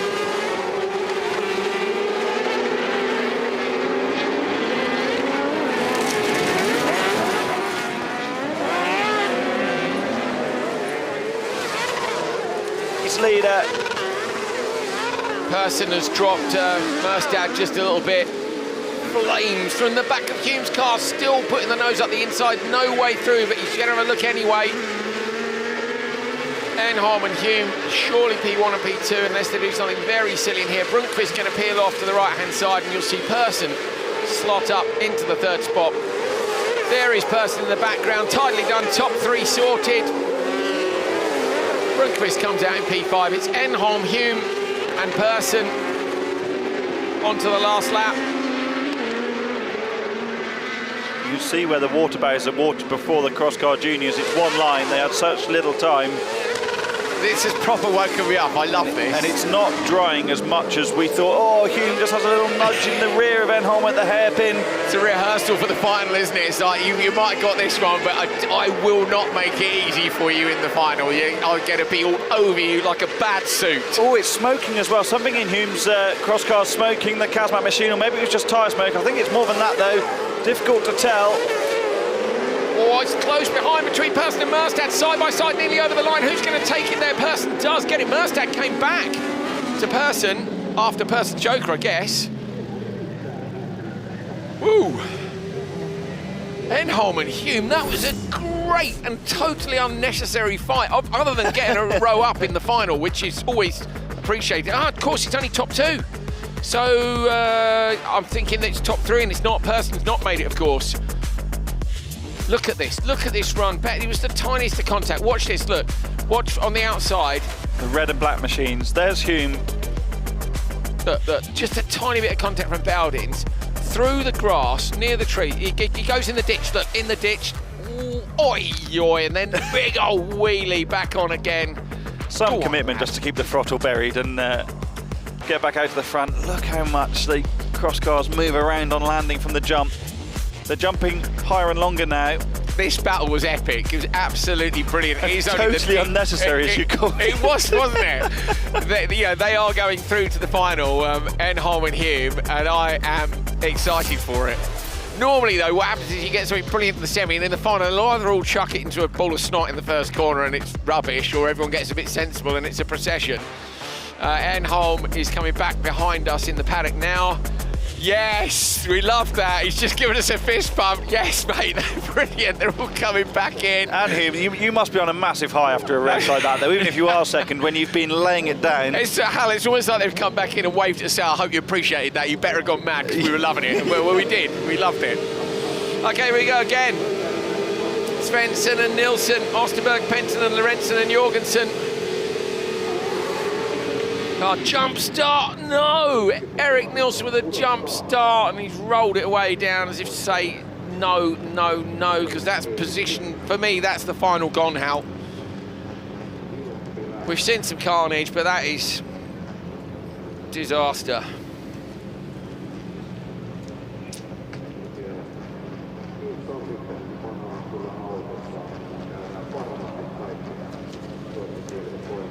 Reset the grid.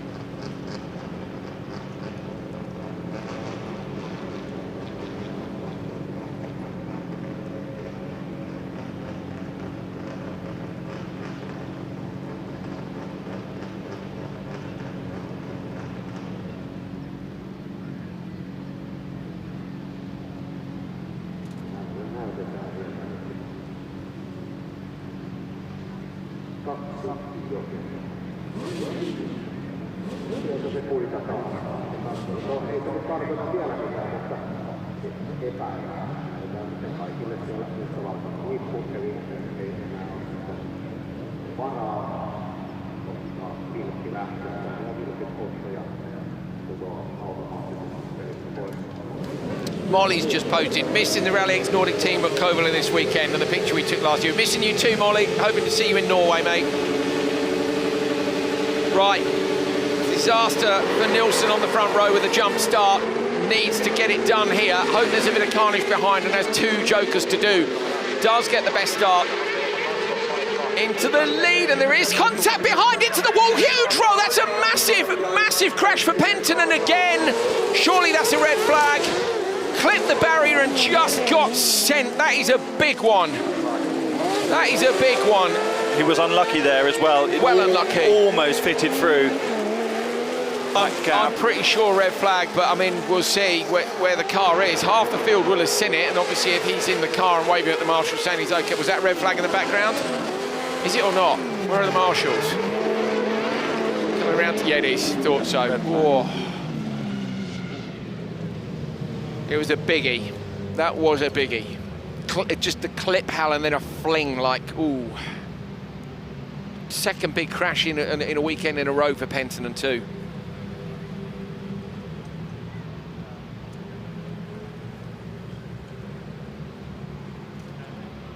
So yeah, Elias Svensson resets to the grid with Nilsson alongside, who's still got to do the two jokers.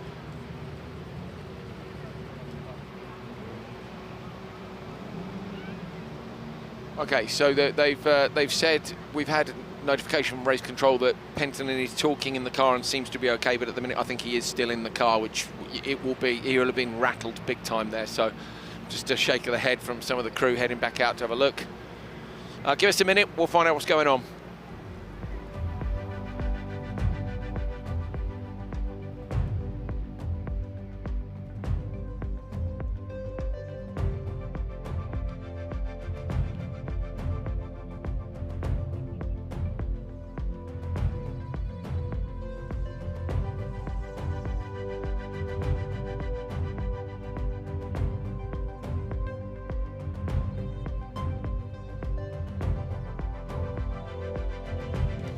So apparently he's walking out the car. That is brilliant news.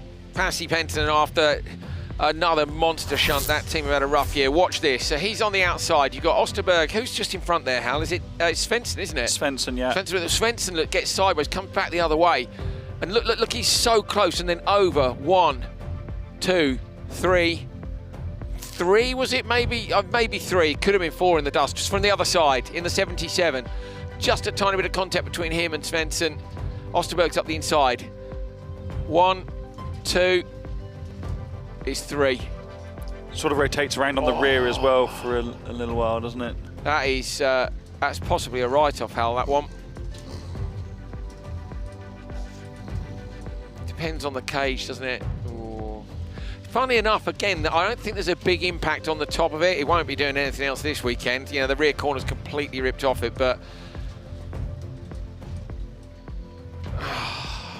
that's Nilsson, who will be gutted about the double joker thanks to the jump start.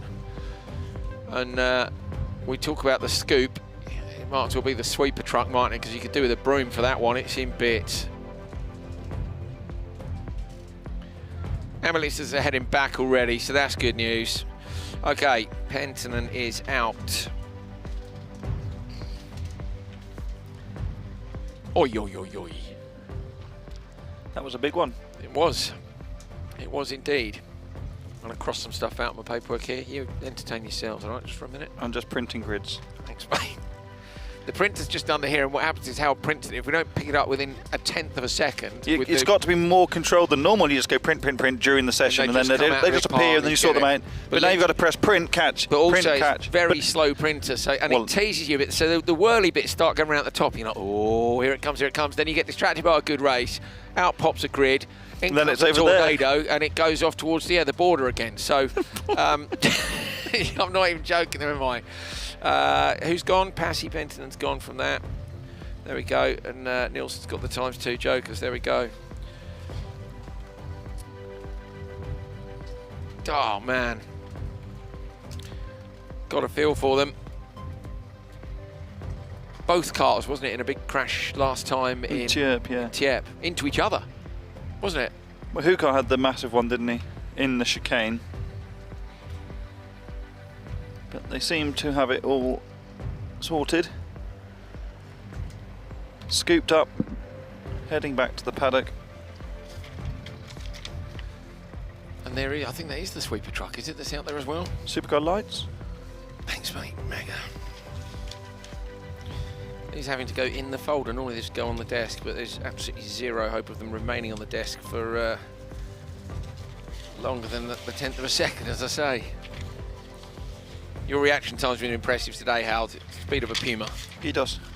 Kiitos. All over. Right, glad Pasi Penttinen is okay, because as you can see, that car, oh, it really is a mess, look.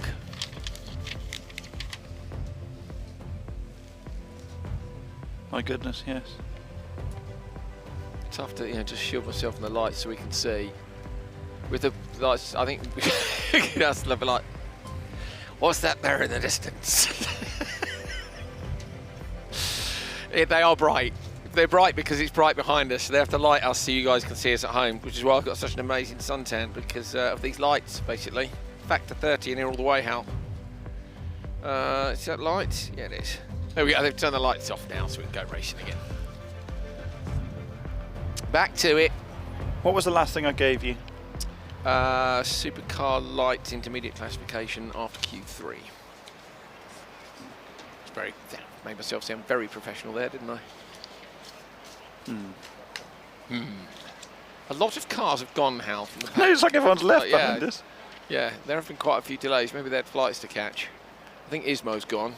Glad we caught him earlier. I don't know, he was in UMSA earlier on. Still here. Loves it. Securing his Supercar lights drive for next year. year. Come back, let's go. I think it'd be a right laugh. Hey, do you get the joke? Ismo the comedian, go check him out on Instagram. It would be a right laugh. Do you get it? Yeah. 100%. That's one of my favourite sketches of his. Have you seen it? Have you seen the percentage sketch? No. It's about asking people how are they, or if they're okay or something. And instead of saying okay, they say 100%, but he then goes into a whole thing about percentages. It's very funny. Okay. Try not to sound too thrilled. No, but taking normal things and making them amusing is clever. Yeah, right up my street. Good.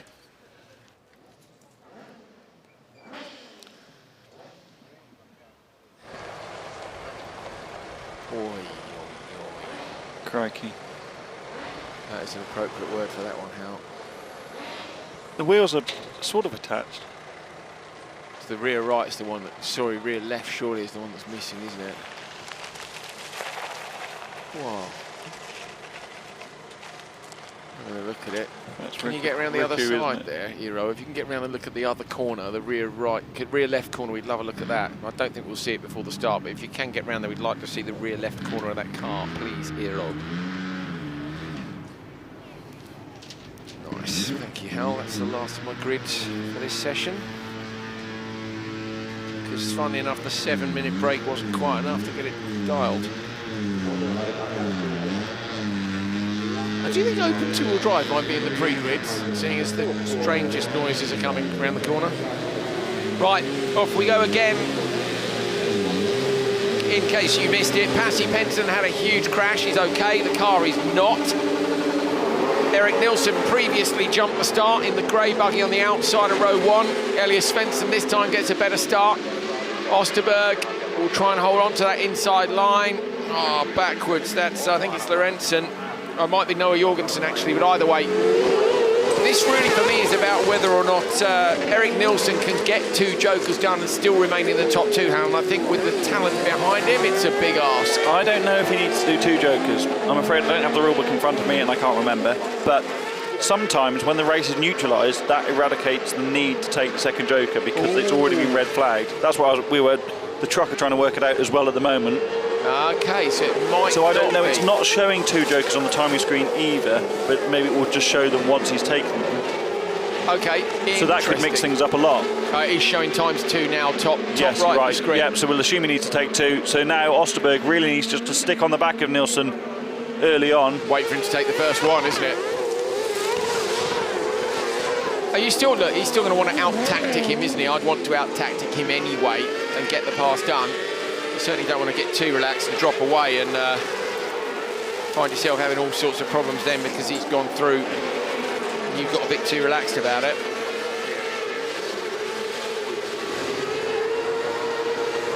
Some margin that Svensson's pulled at the start of this race. It absolutely wasn't Svensson's fault, I don't think, that Penton ended up in the wall. They were side by side, and sometimes when you get that side by side motion, you get stuck together, and that can happen, especially with these open wheel cars, where not that the wheels are tucked together, but the wheels are contacting each other. And yeah, I don't think it was him to blame. We'll find out if I'm agreed or disagreed with on that, but yeah, the racing incident. Yeah, especially across a bumpy, very fast section. Yeah, you're not hanging on, that's not the right word, but you know what I mean. Svensson's already pulled out enough to joker, I think. 1.7 seconds was the gap at the end of the previous lap. Yeah, easily ahead. Svensson's class. Osterberg's in the joker as well, that's sensible. There is Pasi Penton walking behind us. Little wave, yeah, all good. We're going to see if we can get him to come up and join us and have a chat, because we'd like to hear about that from his point of view. You okay? Can you join us for 1 minute? Okay, we'll get Pasi to stick a headset on and we'll have a quick chat in a moment. So, at the minute, just to bring you up to speed, Elias Svensson leads by a second from Nilsson, who has to double joker thanks to jumping the start a few moments ago. But we've got with us Pasi Penton. Pasi, wow, 2 events in a row with a big crash. Are you okay? Yes, I am. It didn't hurt at all? A little bit, but not bad. Tell us about it from your point of view. What happened in the first corner? I don't know. Maybe Swedish guy a little bit. I don't know. Move across. Yes. It's my lucky this season, and it's not good.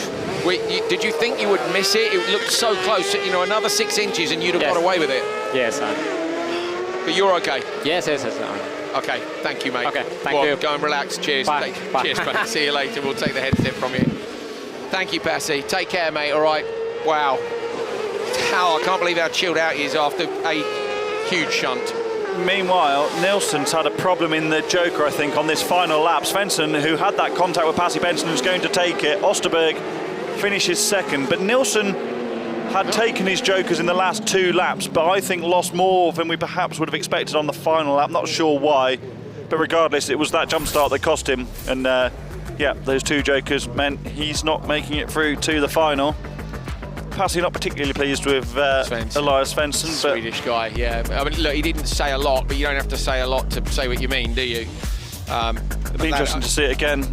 I'm glad he's okay, mate. Like, yeah. That was big. He is made of strong stuff, isn't he? Well, no, so kind of didn't hurt. He's like, wow, it's just my luck. He's like, wow, ultra chill, wasn't he? Brilliant though, aren't we lucky just to be able to grab someone as they're wandering back into the paddock? Crazy stuff. Svensson and Osterberg going through. I have no idea what page of my folder I'm on. Got another one, haven't we, Hal, I think?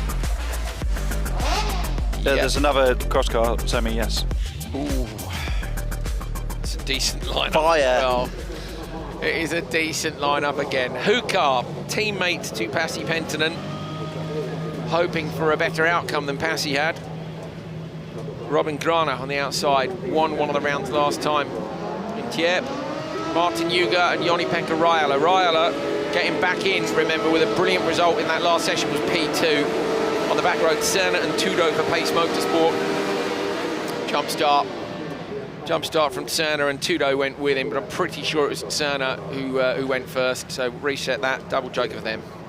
Back in a mo.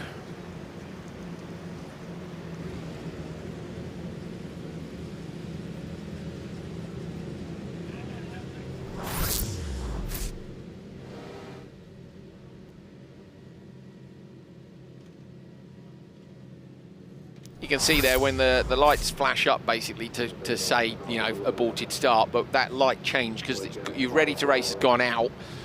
When the lights change, your natural reaction is just go. And if you don't go, sometimes you'll see the other cars move and go anyway. So I think 3 of the 6 cars have moved there. Is that Andreas Eriksson taking the bowls of champagne over the podium, Hal, and a couple of carrier bags? I think it was, wasn't it? Really looks like she's been down the shop. He probably has, hasn't he? Oh, we've got any champagne. Oh, I'll go and get some. See you in a bit. Cheers. I'm cold again. I'm going to put my hood up. What do you think about that?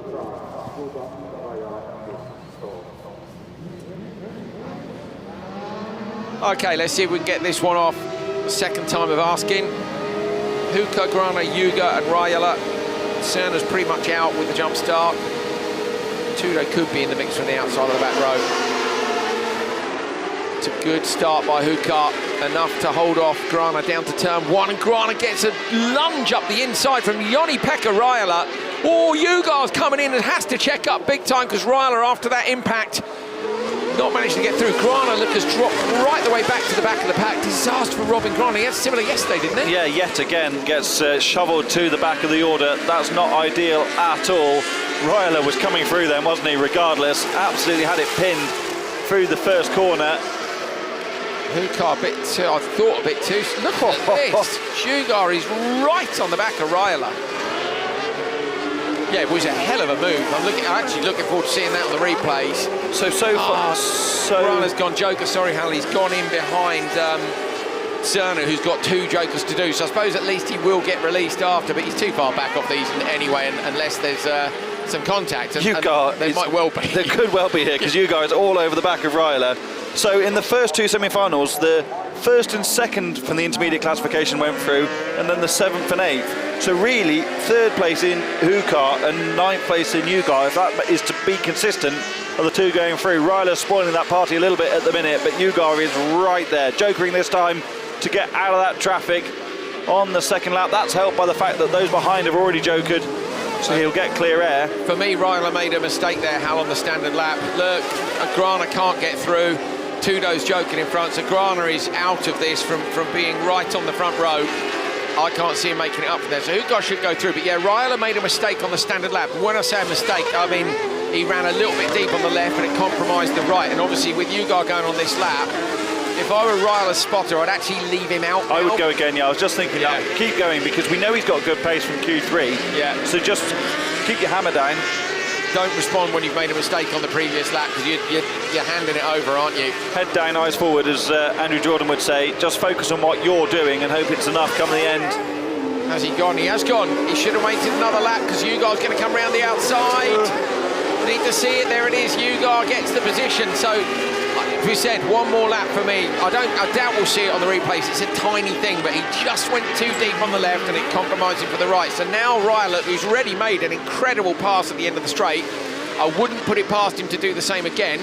But he's only got, what, a lap left to do it in, so he's going to have to go for it. One more lap maybe was the answer, just to try and edge that gap back up again. But there you go. That's exactly what I would have done. There's Robin Grana parked at the side of the road. Pretty miserable weekend for him overall.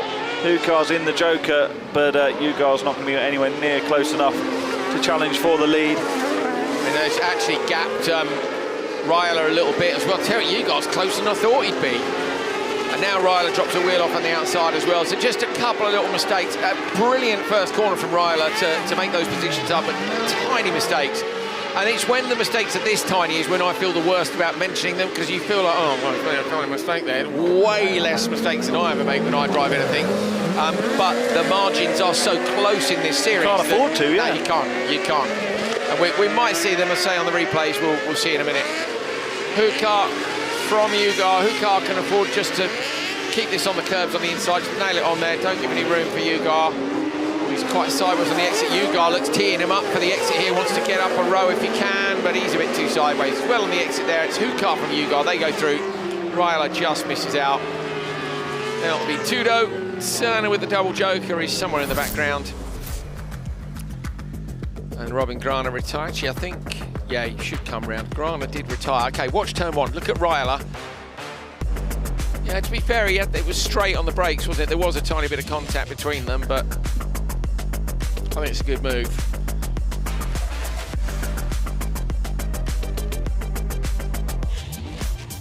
Very consistent, Mr. Ridge, on the results. Look how close they were.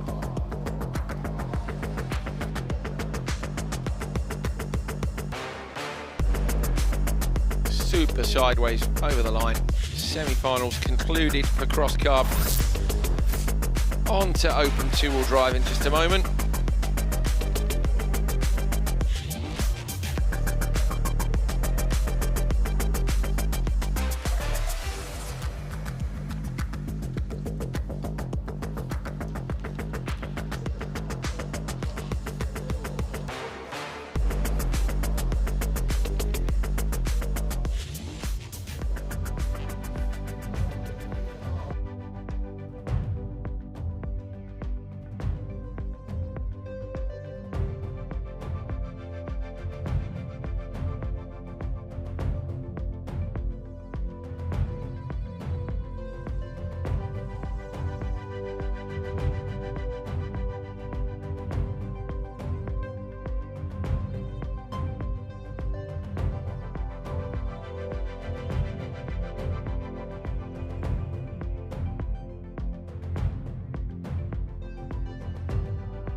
Matt Ashfield on Instagram has sent me a picture of two folders with a clip on the top saying "How Ridge face protectors, $1.99."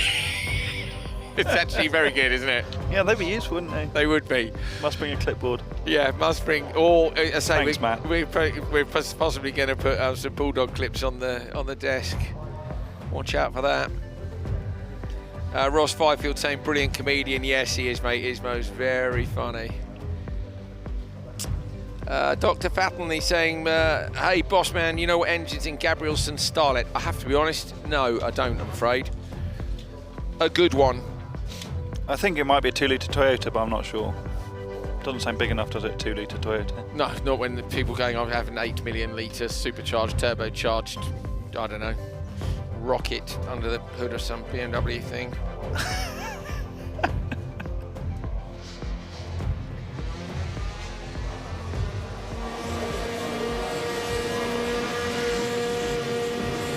Open two-wheel drive, Lahti, Targa, Sari, Venäläinen, Jensen and Aaltonen. Very long hold. Look at the wheel spin off the line. Simon Tiger's got a better start this time round. Going to try and go around the outside of Olli Lahti. Does squeeze him into turn one. Gets the big BMW a little bit too sideways. Lahti up the inside. Venäläinen all the way over the gravel trap. Simon Tiger does come back to P1. Thought he was going to lose out there, but he gets it done. So Tiger out front. Oh, listen to the wheel spin as he tries to lay down that power semi-successfully. Successfully enough to be in the lead though.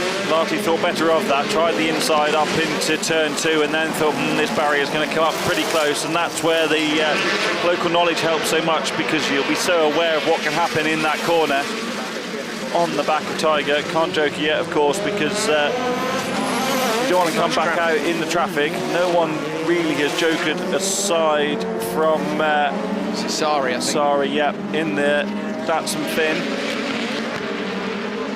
Or is it Aaltonen? Might have been Aaltonen. It was Aaltonen, sorry. I was... No, my bad, mate. It was me that called Sari. It's rare to have a couple of dark-coloured Datsuns in the same race, isn't it? But there we go. Oh, and the other dark-coloured Datsun's been spun around. Oh, Venäläinen just misses the rear of Jensen's Fiesta, who's stuck in the side. Well, that's advantage Venäläinen, isn't it? Because the top three go through to the final. So having been right down the back of the field, two cars in front get spun and stuck round. Lahti's gone joker, and I don't actually think Lahti's got the measure of Tiger's pace in this one. I was just thinking Tiger's handing it to Lahti here. Yeah. It was Lahti was TQ today, and yesterday winner, wasn't it? Yeah, and won here last year as well on the first day, I think it was, or maybe it was the second day, I can't remember off the top of my head, but he definitely won here last year in this weekend. There's Venäläinen, who has a reasonable margin over Aaltonen, who we saw joker on the first lap. 2.5 seconds is the gap between them, so Venäläinen does need to push on to ensure that he can stay ahead. This is Tiger responding in the joker lap to Lahti's joker last time around, but I think it's going to be reasonably comfortable. Going well here. Sun's coming back out, feel it beating down on our backs in the commentary position. Felt like it was going to rain a little while ago, didn't it? Yeah, it has been. This has been the wildest year of weather for Nordic, definitely. Rallyx, stop calling it Nordican. God, it was called Rallyx last year. What's wrong with you? It doesn't matter, you know what I mean. And a lot of you still message me saying Nordic, you know what we mean. Venäläinen having joken in P3, look, top three there, they've got a lap to go. Simon Tiger on the front row when his championship title rival, the two previous champions, Tiger and Victor Johansson not made it through to the semis. So this is, in the wall on the outside line, that's Jensen's got the Fiesta parked. So Sari and Jensen are both out, and Aaltonen, I assume, is still circulating, but I'm not actually sure.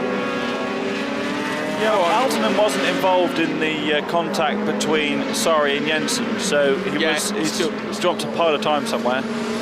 Yeah, still circulating now, 4 seconds off the back of Venäläinen.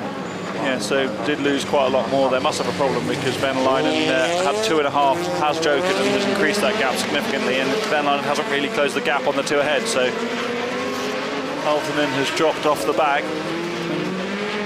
Lahti hasn't really had a response to Tiger after the first part of the opening lap.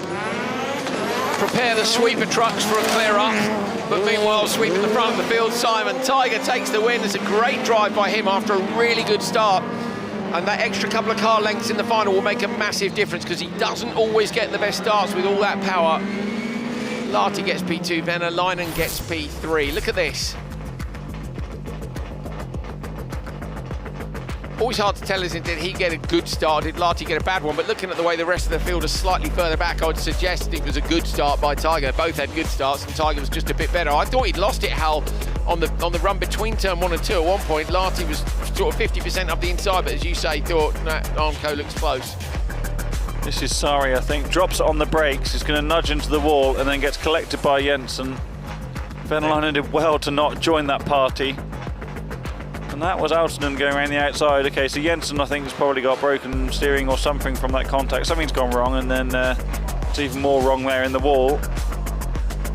Tiger, though, look at the deflection off the tyre as he clips the inside of that curb. You need to be careful on those, don't you? Because you could quite easily do a bit more damage than that.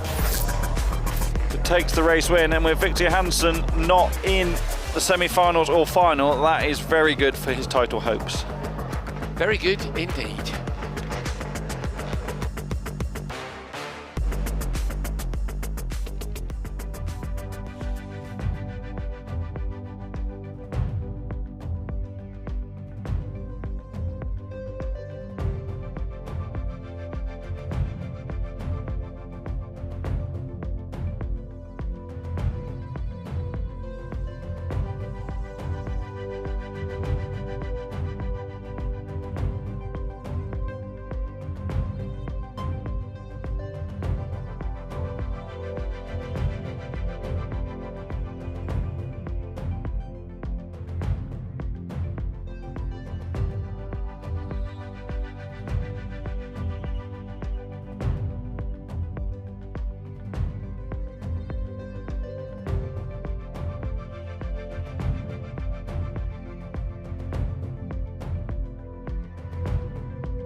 We're getting there, sorry guys. Scoop it up, sweep it up. Get it out of the way. How does your favourite thing go? What's that about moving out the way? Yeah. Move! Get out the way! You know, add the words at home. Sing along, as long as there's no children present. Ryler, yeah! That's the one. Have a look at the back end of this. Where's the dog? I mean, I don't really want a dog in there. That would be terribly cruel, but I want to see a big dog sticker. Sponsors all over it. The big dog. But look at that. He is the big dog, isn't he, Riley? Did he make it through? He didn't make it through, did he? No. Can he make it through here? Are we going to see the Escort Estate in the final? Yes. Hal says yes. The man from Del Monte, he says yes. Oh, bang, bang, bang. Gabrielsen, Ryler, Seppa, Stur, Norman and Persson. Insane noises coming from the grid. Ryler moves across with the estate car into the side of Gabrielsen, shuts the door. In the Ford Escort Estate, he gets the whole shot. Fantastic. Gabrielsen is in right behind. It's Marcus Norman who gets up into P3. Listen to the noise. Even on the far side of the circuit, we can hear the scream. Having made all of that racket on the grid, our RF cameraman Eero was just stood there with his fingers in his ears, waiting for it to go away. But it sounds absolutely fantastic. Gabrielsen is all over the back of Ryler coming down the hill. Can't afford to joke at this time around because there's quite a disparity in pace in this race, as you get with the semi-finals. Oh, has a look to the inside of the penultimate corner. Ryler's going to be wide into that and covers it off. Nobody jokers apart from Stur, I think, in the background, who went really wide in turn one. Ryler defends the inside. Gabrielsen looks to the inside, but Ryler carries so much speed around the outside. Now, Yanni Seppa in the Opel Corsa in P4 could put a front-wheel drive car into the final here. Right there with Marcus Norman. We know good lap pace after losing out at the start. So in terms of last time, didn't really lose touch with the rear-wheel drive cars once they were doing laps. And he's there. We've got a pack of 4 here and there's only room for 3. Massive jump from Gabrielsen on the way down to the hairpin. Looks to the inside, but the apex is late there in that corner. Chooses not to joke, and Norman does though. So Norman's in the compulsory extra route. Gabrielsen is all over the back of the Escort, still goes to the outside. Now he'll go for the undercut to go over the finish line. Has a look, doesn't quite have the run off the corner. Now he's going to have to get the brakes that little bit early to avoid the rear of Ryler. Anton Seppa in the Corsa used every inch of the track on the exit of the standard lap, running 3rd at the moment, but remember, yeah, and it's almost, I think he is getting towards Gabrielsen. Norman's car's so loud, isn't it, on the back part of that circuit. If Norman can get within a second or so of Seppa, then Seppa won't be able to do anything in the Joker. It's going to be close, look. Gabrielsen's got a Joker now. No, doesn't. No, no, sorry, we're early. No, I don't. I'd have gone. I would have gone as well because Norman's gone behind and Seppa's close enough to... Seppa's gone. Seppa's in the Joker lap now, coming out in the Corsa, tries to get on the throttle early. He's inside the big CLK, but it just outpowers and outslides him. Seppa with a great exit in the Corsa. Going to look to the inside line up at turn 1.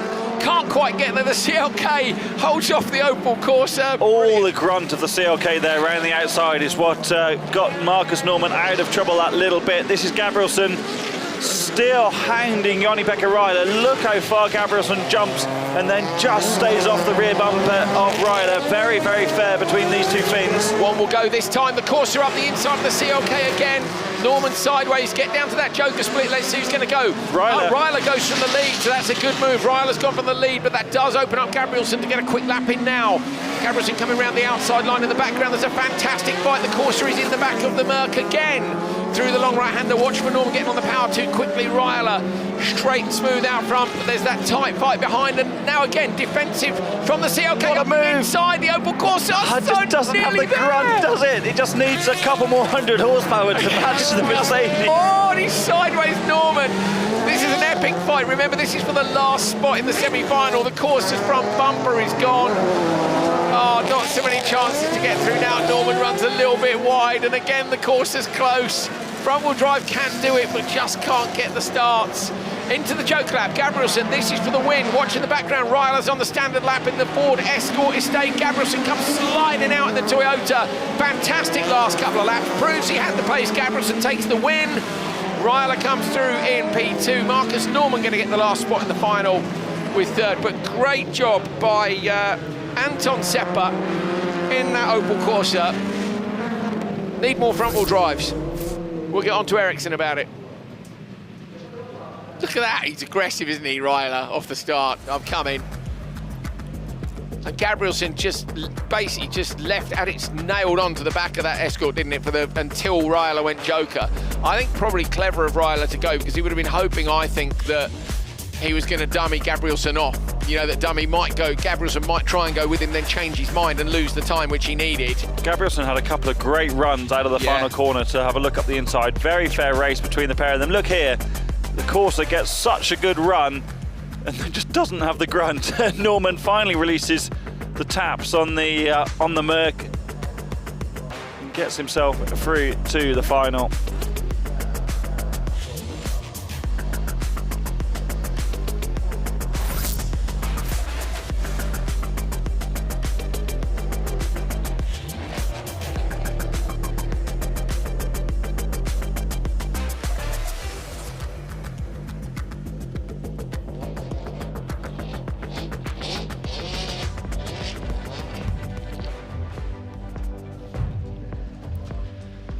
Qualifying in Supercar, Bolevsky, top of the page from Kaliakowski, Kevin Eriksson, Rutkanen, Oliver Eriksson, Hedström, Ollikainen. Great drive today from Ollikainen. The Supercar debut P7, that's much better than yesterday, not making it through. Oman, Franks, Maiko Tam, Ari Pekka Niemi, and Edgis Os. First of those two semi-finals on the line now.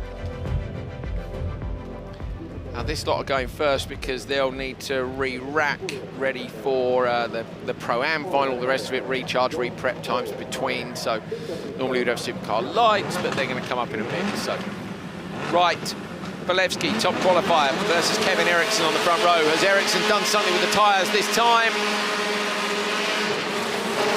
Ollie Eriksson on row 2 can play rear gunner for Kevin as well. Kevin goes out really wide, going to drop in. Oliver's there though, contact between them. Ollie Eriksson goes round after contact, and so does Kevin. Absolute disaster for the Erikssons. That didn't work out at all. They're both facing the wrong way. Oh dear. That is shocker. That's a shocker. Oh, I feel really sorry for Ollie because he absolutely wouldn't have wanted to take his brother and teammate out, but that's what the worst case scenario for any team is, both cars crashing into each other, isn't it? That's true for all of motorsport. Brilliant for Jonna Ollikainen though.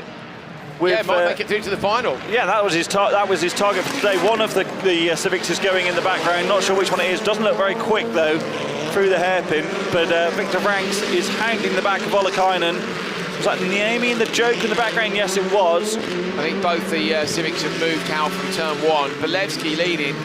Ollikainen P2, Franks P3. So I think, to be honest, unfortunately, I think that's probably how this one's going to finish. I say unfortunately, it's deserved for the drivers who are going to make it, but I don't think Niemi will challenge Franks. No, but I think what might change is Franks is all over the back of Ollikainen, isn't he? So, yeah. But Ollikainen's also got the...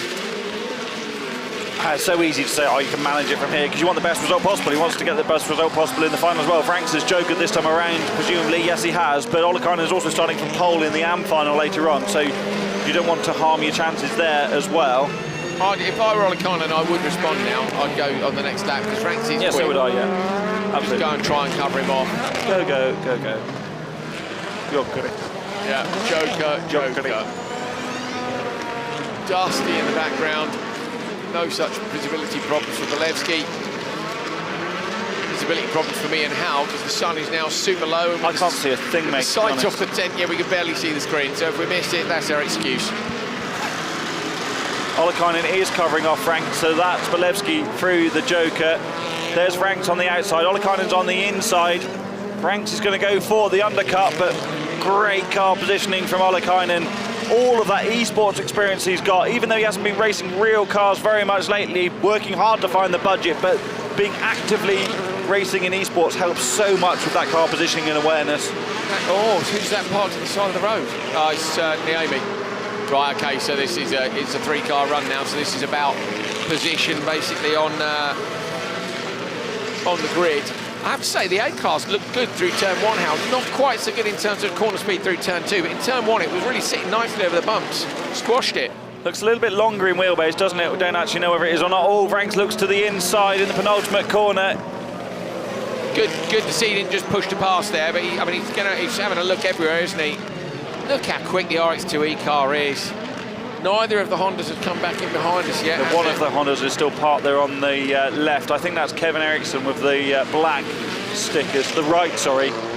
So on the exit of the first corner. This is going to be one of Kevin's drop scores, isn't it, for sure? Yeah. Or Franks gathers it up. Yeah, shame. It is a shame. And it wasn't even a big contact, Hal. It was, I thought there might have been a bit more of an agreed plan between. Maybe there was and it went wrong, but usually, you know, the Hansons, for instance, or any teammates, it doesn't have to be brothers, teammates go, right, what are we going to do in turn one? I mean, if this happens, I'll do that. But you do have to adapt that when other stuff happens. The first rule is don't fire off your teammate, isn't it? But I'm absolutely sure that the most disappointed person in that scenario would be Oliver Eriksson, because he won't have wanted to do that to his brother. Take a look. Take a look. So front row is Kevin Eriksson, white Honda. Second row is Ollie Eriksson. We should go probably to the drone, I imagine, and we'll see them from there. Oh, okay, this trackside. Kevin's trying to come in. Oh, he's locked up on the way in. I don't know that I can look at the place like synchronised spinning. Look at it. Oh my goodness me, wasn't Frank's lucky not to clip the front here. Watch this, look. Kevin's coming in. Yeah, Ollie is all locked up trying to avoid him, isn't he? But Oliver's not expecting Kevin to go to make it to the apex there, Kevin because given a car's width, Kevin being the king of round the outside, Oliver will have been assuming that Kevin's going to have tried to go around the outside of Bolevsky anyway, because he needed Kevin was told us, didn't he? He needed the front row for the final. The only good thing for Kevin is it will mean he'll have good, well, apart from the spin. I'm literally just thinking that if every cloud's got a silver lining, he's probably saved a bit of tyre wear. Well, he's saved 12 laps of tyre wear, which is a hell of a lot. It's a huge amount of running, isn't it? It's 12 laps of tyre wear. The only thing you've got to hope is he hasn't flat spotted anything with the big spin. Rolling into the paddock behind us is Oliver Eriksson now. The visor is down on his helmet. No sign of Kevin at the moment. Yeah, Kevin comes in too. Tyre marks down the door of Kevin's car. That might have been there from before. They've been there all day, haven't they? Or at least since earlier in the day. Well, I'd like to think one of them might come and spend some time with us, but on the other hand, that might be a bit of a frosty one. We're watching now, see them get out of the car.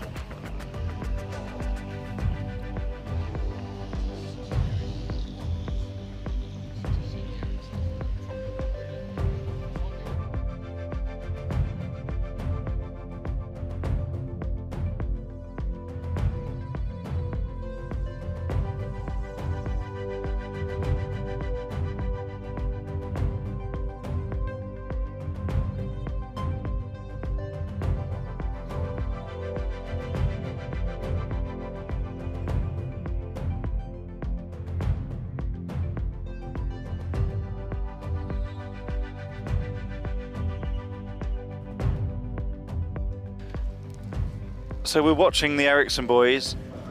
Kevin's got out of his car, gone round to have a look at it, and now he's gone in the door of Oliver's car. Oliver hasn't got out. I think Oliver's devastated about that.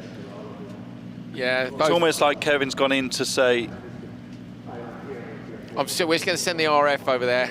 Maria's gone in as well. Andreas is there too now. So the whole family are there around Oliver's car. I said that in commentary. I said that during the race, and the most disappointed person will be Oliver.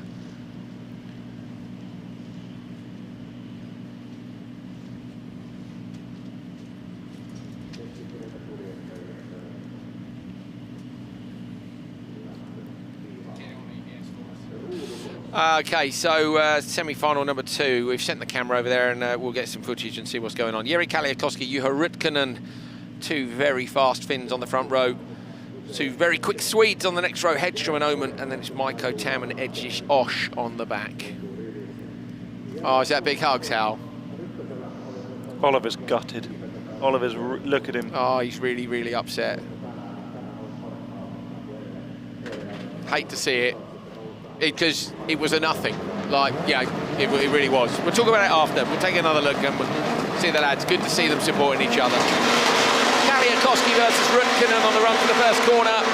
Both these cars are ultra quick and both the drivers are too. Mats Oman gets a great start from row 2. Going to shut the door on Hedström. Oh, and Oman goes up the inside. Mats Oman trying to take the whole shot, does get the whole shot. Kaliakoski goes backwards. Hedström's gone through. Rutkanen, just a little tag on the back of Hedström's car there. Everybody's made it through, but that is unbelievable. Mats Oman, he did go right across the curves on the inside, but that's a fantastic start. He threaded the eye of the needle then, didn't he? Got the Audi S1 through the smallest of gaps on the inside. Oh, has he got a problem? Stamper, he might have gone in the wall there, Hal. He has. Oh no, Oman's gone round. I wasn't sure if he clipped the barrier, but we saw the car and I just thought from the angle it was unlikely to recover and come back the other way. We'll see if we got it on the replays. Hedström now leads from Rutkanen and Tam. Kaliakoski goes to the joke lap on the first lap with Edges Osh. Oh, disappointed for Oman after such a brilliant start, but that's the way it goes sometimes.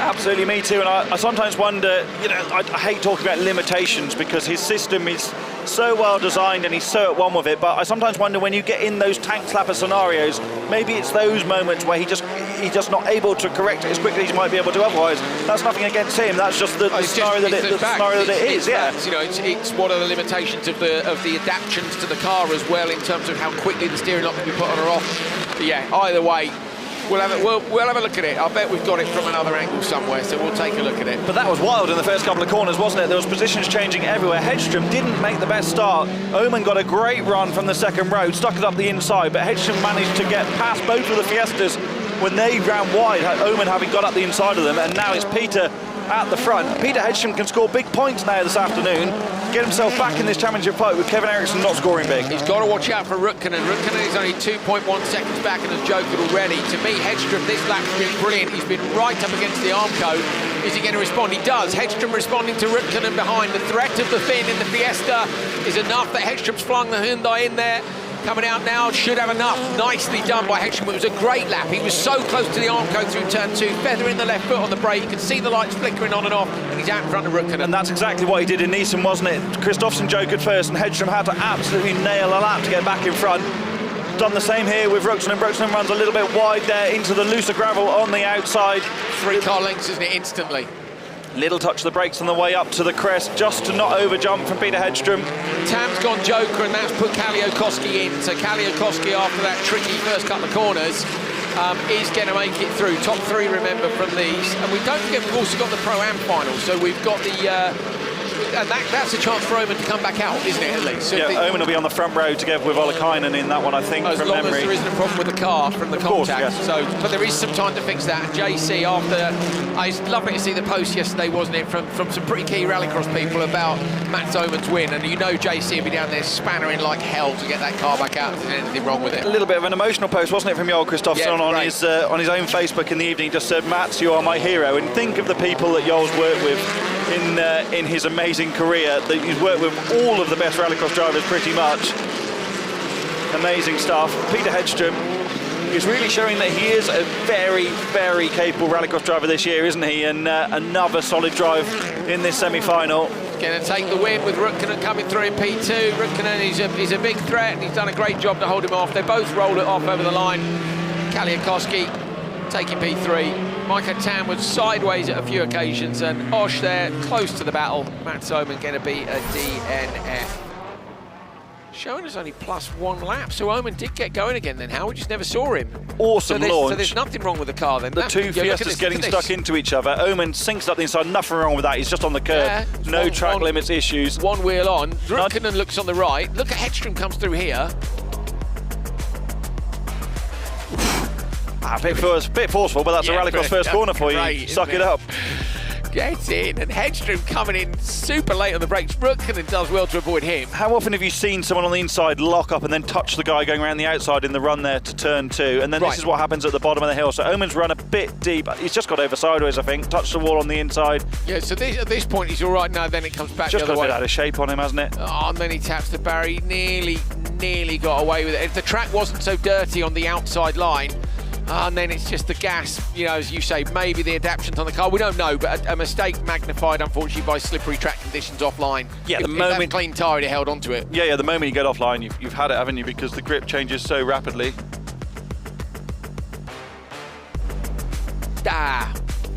Brilliant start, though, too. You're fearing Oman in turn 1 now, won't you? Yeah, and on the basis that he finished the race no problem, then having got going again, it means he'll be ready for the AM final later on. It's Hedström, Ruktanen and Kaliakoski though moving through to the main Supercar final. Supercar lights, the last of our semi-finals. At the end of qualifying, it was Simon Olofsson with the TQ. He was beaten by Enland in Q3, but only the one session lost. Expeth, Sjökvist, Lucas Andersson, Kasper Jansson, Ida Tornholt Kasman, Lars-Erik Haug and Nils Christian Haug.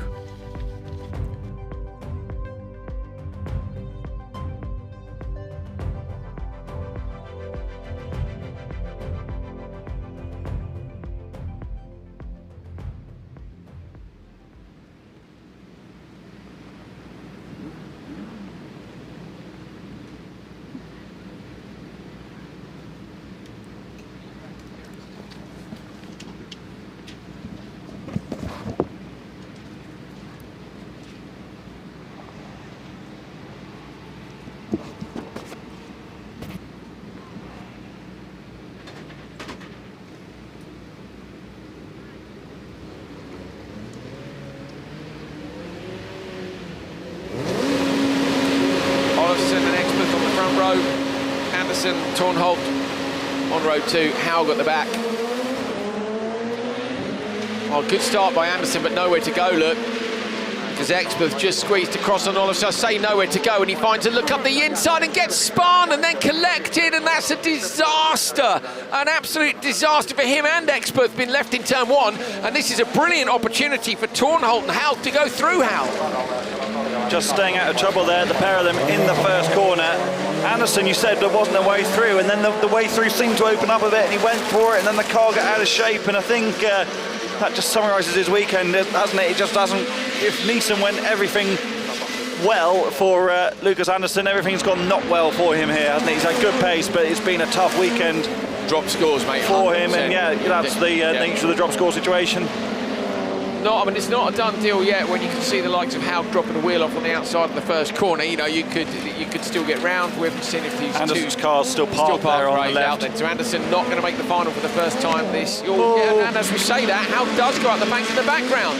So did Haug go over the bank or just up the bank? Where is he in the background? Still there. Lost a spot, I think, to Tornholt. Tornholt's joking already as well. Second row of the grid for the final would be some starting position for Ida.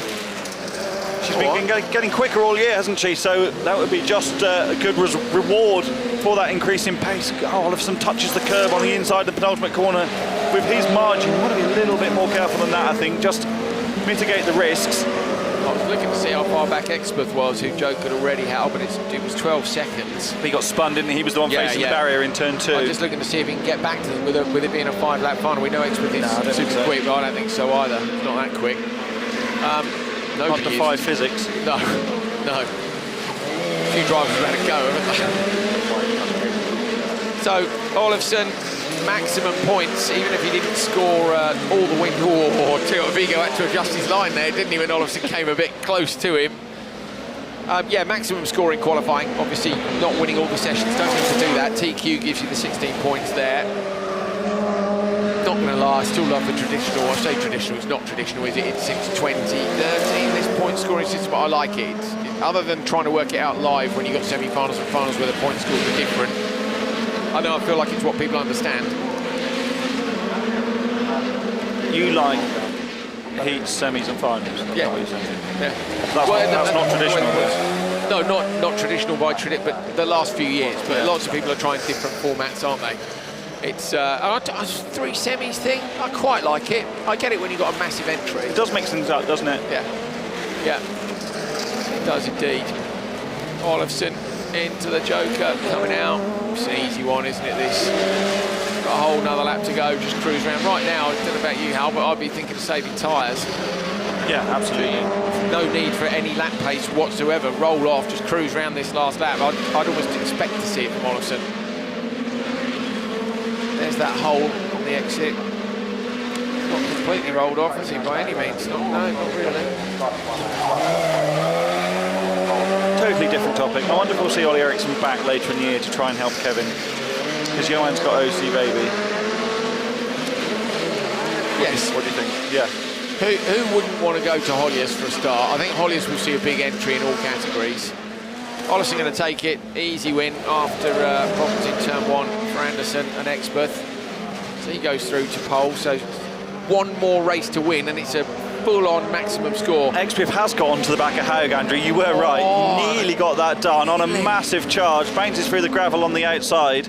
I saw it went down from 12 seconds to 10 at one point. We didn't see it after that. That's a great drive by Experth, but not enough. Here we go. Anderson, blue and silver car, row 2. So you said there wasn't a way through for him, and you're absolutely right. There isn't, but then Ollison runs a bit deep. That takes Experth as well.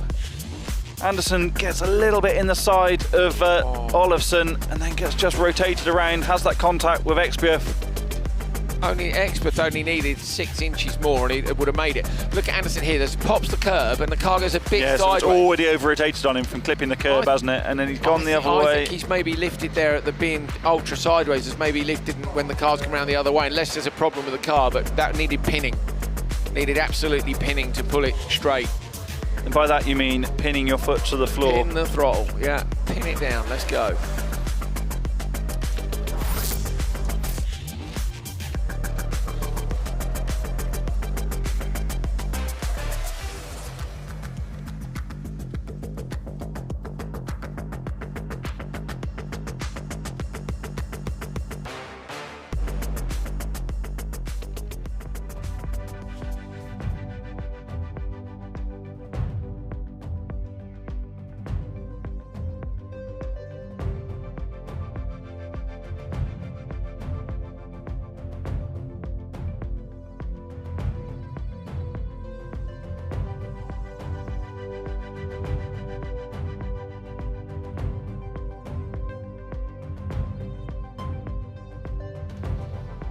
Anderson's car, look, they're struggling to get that front left back on.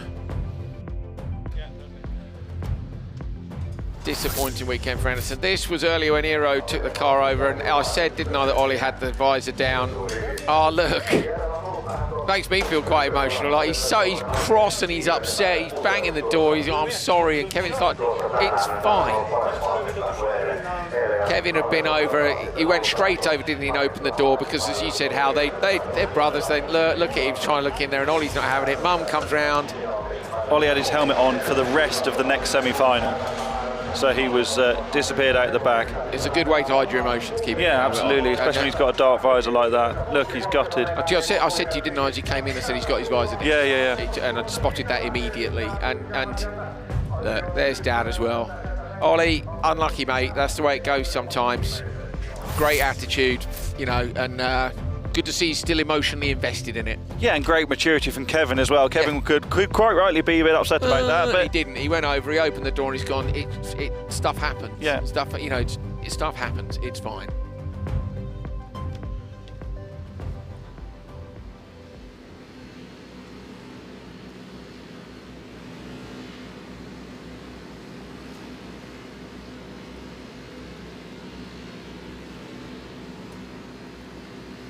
Semi-final number 2, Enlund, Schuckvist, Janssen and Lars-Erik Haug.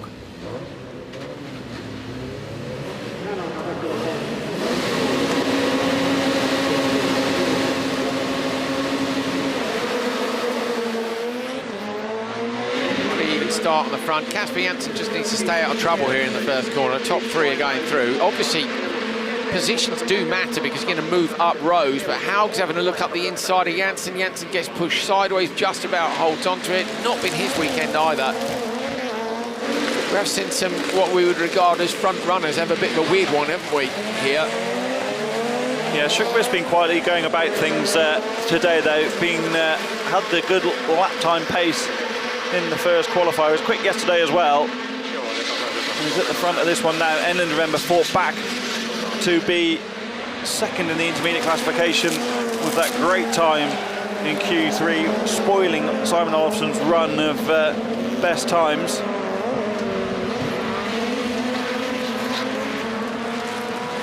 Just been brought some water, that was very nice. Thank you, very nice, much appreciated. It is quite long with the delays, isn't it, not to be able to get away. We might get away for a couple of minutes, but I can hear cross-car engines already, which suggests to me... Unfortunately, I really need to run to the bathroom, so... Snap. So if there isn't a delay, yeah, they might water the track. They have done yesterday. I could water it too. Comment of the day, Hal Ridge. Very good, mate, very good. Janssen's gone Joker, going to come out in front of Hal, who went Joker earlier. Go on, Hal. Have you noticed how that berm, you know, where the concrete blocks come into in the Joker merge, the berm in the middle is basically gone now, so you can run the rear of the car right across the concrete blocks like you can in the barrier in Julius, across the end of the arm curve. As long as you don't tag it. And how many people have we seen tag it? You don't see many people tag the barrier here. No, but Julius you do, don't of course, you? yeah. Flung round onto the standard lap when you do. Everyone's done that on dirt rallycross as well. Yeah, they have. Sjökvist and Enlund goes Joker, but with that kind of a gap out front, as long as Sjökvist doesn't make any silly mistakes. Enlund might actually be covering off Janssen, yes, I'd suggest so, because to be fair, the gap there pretty significant too. Not quite enough lights cars, have to say. We need you need 3 heats really. You want 2 6-car semis. We've only had 11 entries, or was it? No, 9. We had 10 at the start of the weekend, didn't we lose? Maybe we had 10 on the entry list anyway, either way. Just need a few more. Surprising really, Al, because there are 54 of these. Yeah, good look about it. Sjökvist comes into the Joker. Wendland's closer. Not close enough though. Still a lap to go, actually top 3 on screen. Sjökvist, Enlund and Janssen. Someone's got a misfire. You can hear it. Who? Must be Haig, who's massively dropped off the pace, I guess. It doesn't seem to be Sjökvist. I think if it was Sjökvist, you'd have seen the difference. The pace is fine. Yeah, the pace differential. I wondered about Janssen. Because Casper is still right there. No, still there, yeah. Yeah, you're right, a gap to Lars Erik Hal's gone up a lot. In through the Tarmac Stadium section, that tortuous run of left-handers. Then the right. One more little flick of the wheel in. Sjökvist going to go through to the front row alongside Olofsson. Enlund to row 2, Casper Janssen to row 3.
Supercar semi-final 2, Isak Sjökvist takes the win from Martin Enlund, Casper Janssen and Lars Erik Haug. So top 3 going through. We've got all our finalists, just the finals to come.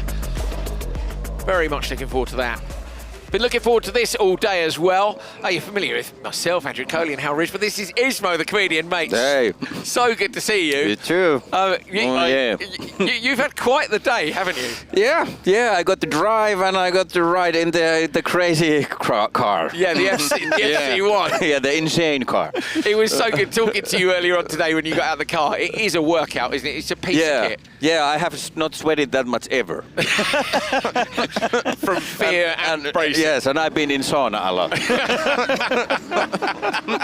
Have we got some footage of Ismo driving earlier? Have we got some track stuff? Have we got anything we're going to take a look at? What's going on, Henka? What you got for us? Here he is. Oh, this was... I am Ismo, and I am now in the fastest rallycross car in the world. And I'm going to tell a joke while we are driving. Okay, so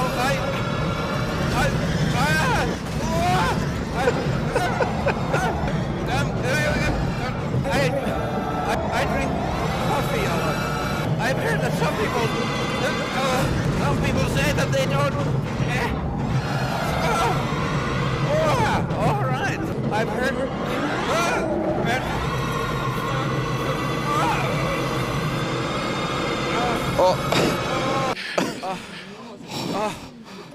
Insane. This is really insane. I picked a really short joke, but I couldn't finish it.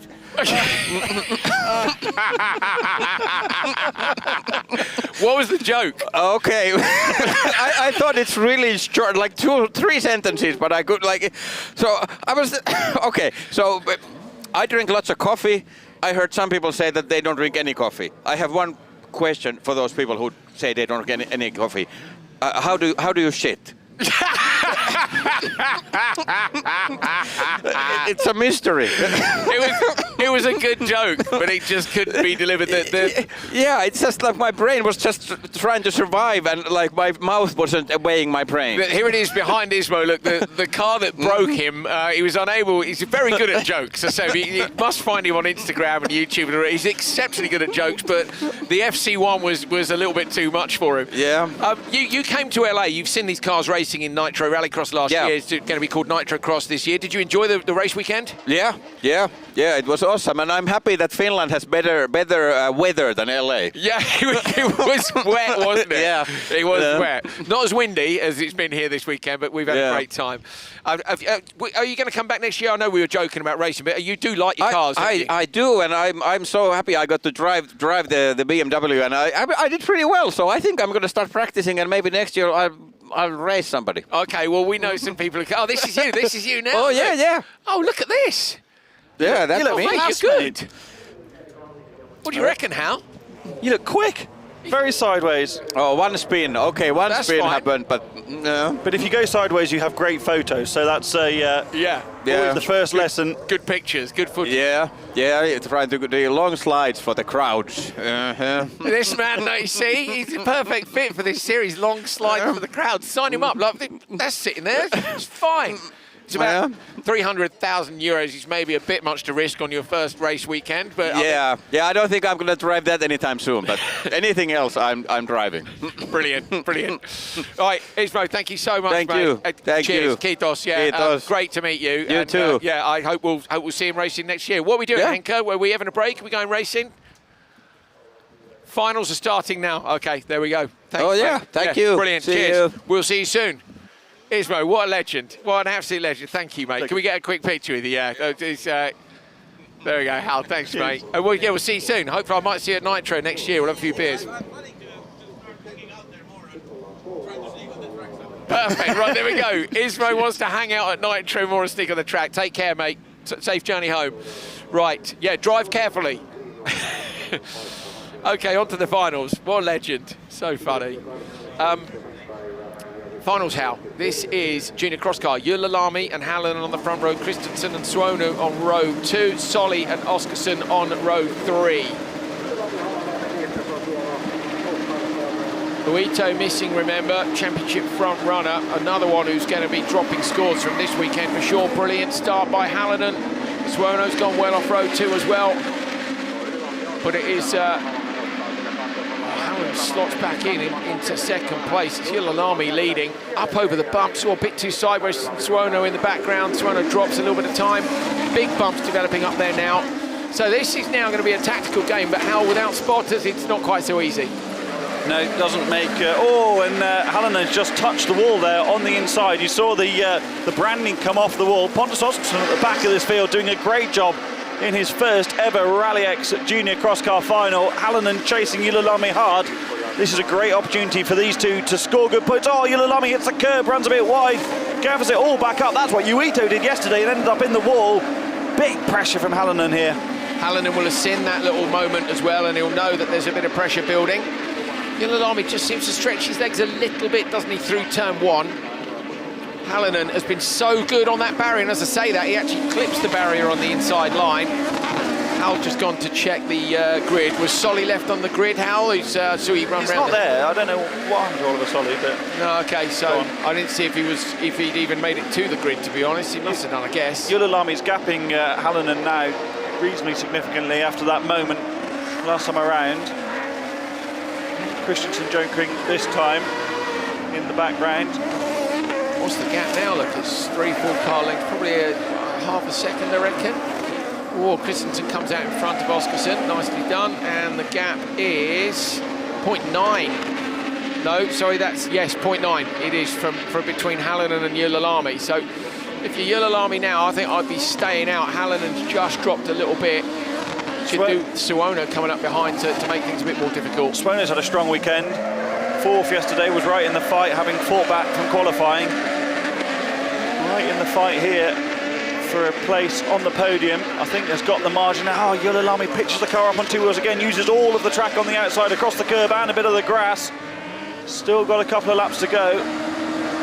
Not going to come out in front of Hallinan. Hallinan's going to get there, but Yulilami now just has to stick to the back of Hallinan like glue. Having Joker, he'd be really pleased to see how close he is, assuming, of course, he knows that Hallinan hasn't Jokered already, because without the spotters, with his mirrors, he should know that Hallinan hasn't been, shouldn't he? He should know, but look how close he is to the barrier this time. That's what Hallinan's done all day. Yulilami's definitely got the measure of the pace here of Lauri Hallinan, but has just got to make sure not to do anything silly. Just let Hallinan joker and take it. Yeah, but there'd be no better feeling than joking and then patting one of your mates before they've taken the joker. And these are kids, aren't they? They very, very good and looking to be professionals, but they also have a good bit of banter, I'm sure, between each other in the paddock. Hallinan does joker this time around. Yulilami in the background, look, he's going to get it. There it is, and he's back to that comfortable gap he had. And to be fair, Hallinan, brilliant here, slotting out into P2. Oh, 2 wheels for Christensen. The cross cars really are risking it. It's giving Oskarsson the opportunity to look at the back of Christensen in the opening corner of this final tour. Let's have a look in the background, see what came of that. There's Suono, Christensen still ahead. Oskarsson, first ever final on his 14th birthday, not getting dropped at all here. Brilliant. Christensen, performance from him. Yeah, Christensen actually, Hal, as well, is 6th in the standings, so made it to the final of 3 of the 4 rounds. Definitely the talent coming on. So into this last corner, Yulilami hasn't been off the podium all year, and it's a double win at home in Finland to take a decent lead in the championship standings. Lauri Hallinan gets a P2 at home. Hallinan yesterday didn't make it through to the final, and Suono with a great result as well with 3rd. I think that might be Alexei Suono's first podium. I'm just looking back to last year. I think it is, so great job there. But Yulilami, really impressive.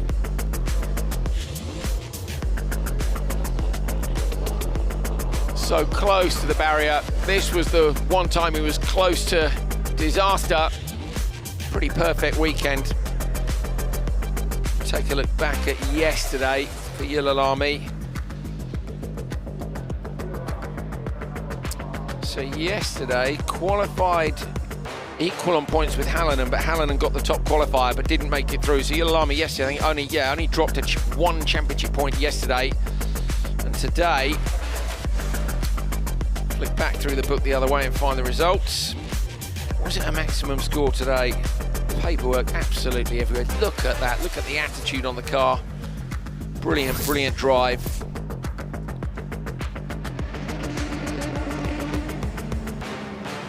No, Ito got TQ today. Yulilami was P2. Ito, of course, didn't make it, so despite great qualifying, definitely dropped scores for Ito here from Finland.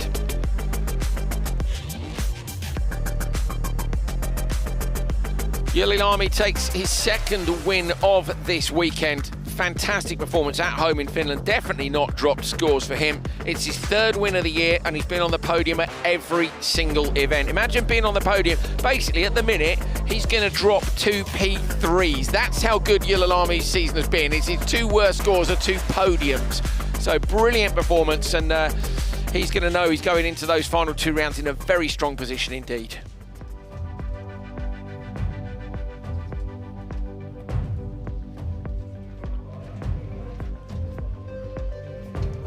How many calories do you burn standing up for 8 hours? Not as many as you burn in a lap in an FC1, according to Ismo. He is brilliant. He's so funny, mate. You always think that you take a comedian out of that arena of being able to stand in front of people and talk about stuff, but then still with the jokes, just naturally, just a really funny guy. Yulilami leading the standings. Hallinan is into P2. The gap between them is 11 points. So it's 4-7 to then 40, 147 to 140. So just 7 points between Hallen and Uito. Solja Terpainen and Victor Christensen. So top 6, I think, are the same as they were when we came here in terms of who's in it. But the championship order has changed. It was Uito, Hallen and Yulilami. It's now Yulilami, Hallen and Uito. So Yulilami moves up 2 places. Fantastic performance.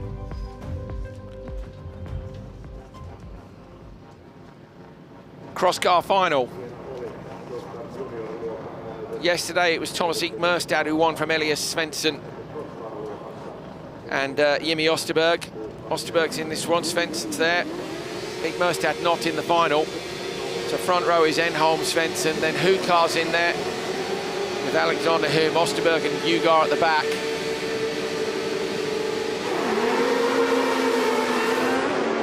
Well, good start by Hukar, but nowhere really to go.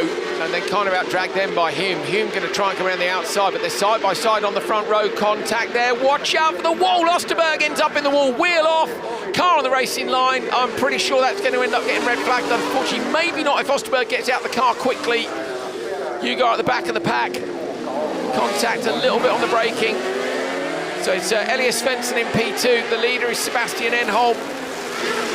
5 cars still going. Just looking to see if they flag it or not, because how they can yellow flag that. He is on the line. Is it blind though in there, or can they see it on the way in? I guess it also depends whether they can get that wheel off the track as well, because that was more on the outside. That was covering almost the full width. Oh, wheelie for Svensson. Surprised to see him go Joker that early. Quite opposite. Yeah, Osterberg's out. Osterberg's out. The fire crew are out the way as well. Have they managed to drag the wheel out? Don't go up the inside there. No way. Well, that's why you need the double wave yellows out a bit more enthusiastically than that. Now all the drivers know where it is. This will carry on. So Svensson was going to have a look up the inside and would have taken another wheel off Osterberg's car. Oof. That was close, wasn't it?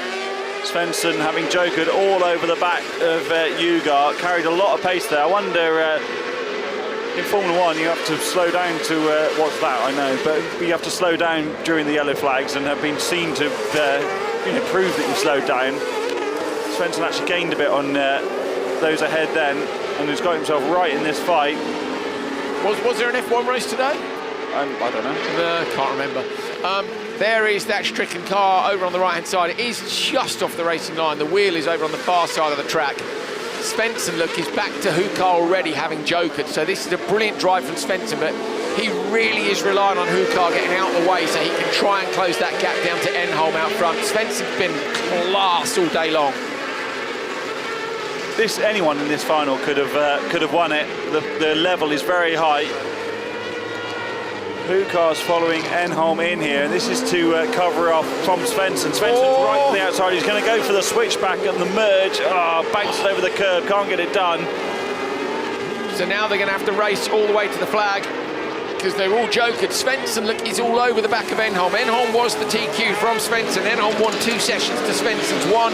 I don't know, Svensson's outright pace, how when he's absolutely bang on it, he just looks like the car's alive underneath him. Yeah, it must be an amazing feeling to feel that at 1 with something as wild as a cross car.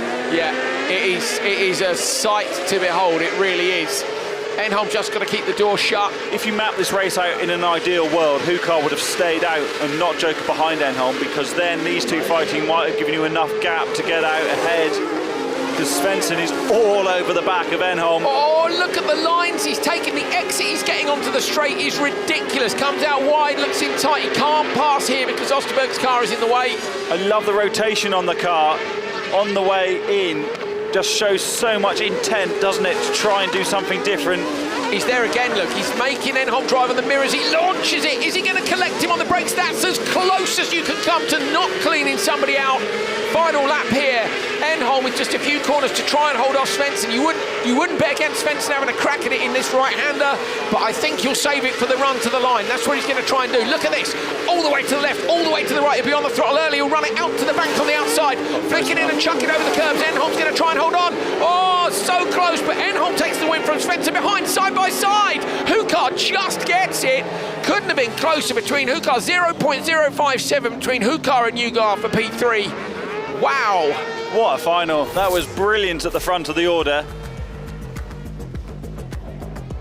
This is Svensson trying to go around the outside of Enholm in the opening corner. Look at the blue machine on the right. There was nothing Jimmy Osterberg could do about that. Reversed it into the wall. That would have been a hard impact. There's the wheel. So there's the 3 blue cars in the middle of the pack here. Hume and Hukar have got together. Osterberg's just been minding his own business, got collected. Holding his back a bit there as well. Those are the ones that they sort of shock you the most when you're not expecting it. If you know a crash is coming, you can sort of hold on. And this is Svensson trying to go up the inside. And look at if he hadn't come off the brake, he'd have hit it. He comes off the brake to get the weight transfer and flick it back the other way, and that is what we were saying about having the car underneath. It's almost a good job it was Svensson, because he's so on top of the chassis. He just really. Look, that was a spin for him. I didn't spot that. Did you spot that? Probably did. No. Look at the attitude onto the straight. He threw everything at Enholm, didn't he? He threw everything at him. I thought they were both ending up in a pickle here. So did I. Say that he's as close as it gets. Oh, the wind's picked up. Shock me. Boo. I like that, Hal. Very good. This was close as well between Hukar and Ugar. But it was Hukar that came out on top to score a home podium behind Enholm and Svensson. Osterberg didn't make it through the first lap, as we saw.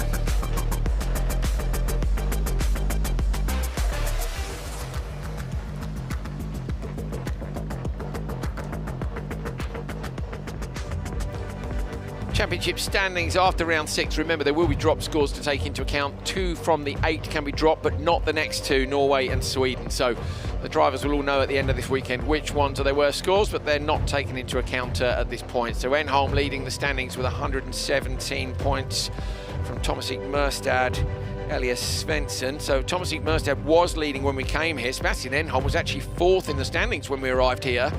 Some 12 points off the lead, and now leads by 4. But some people have had bad weekends. Hume's right up there. It's so close, isn't it? Cross car, it really is. It's been a great weekend of action, I think.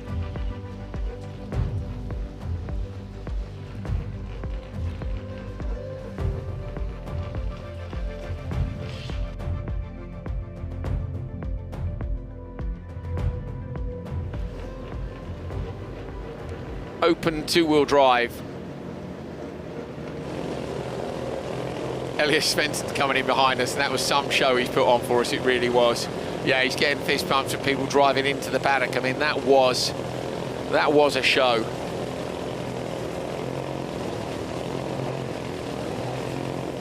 This is going to be a show as well, I think. Just about to say that, I reckon we're going to get another one now. Segway. Yeah, nicely done, Hal Ridge.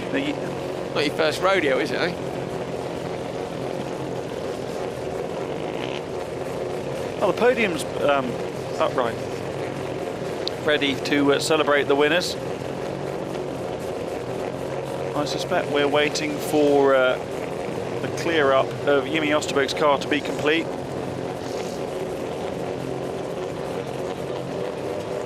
In the background of our commentary position, the OMC boys are working flat out on Kasper Janssen's car. Ollie Eriksson's in there as well now. Totally sure what they're up to, but the lights final to come in just a few minutes. What you saying, Hal? Sorry, I was talking to Henke, our TV director. The OMC boys are all over Janssen's car like a rash. Ollie Eriksson's involved as well. Setting changes? Don't know. Looks like they're changing the roll bar drop links. Do you remember the ones we looked at earlier? Yeah. No, it's not something as simple as that. It's something more. You think? Yeah.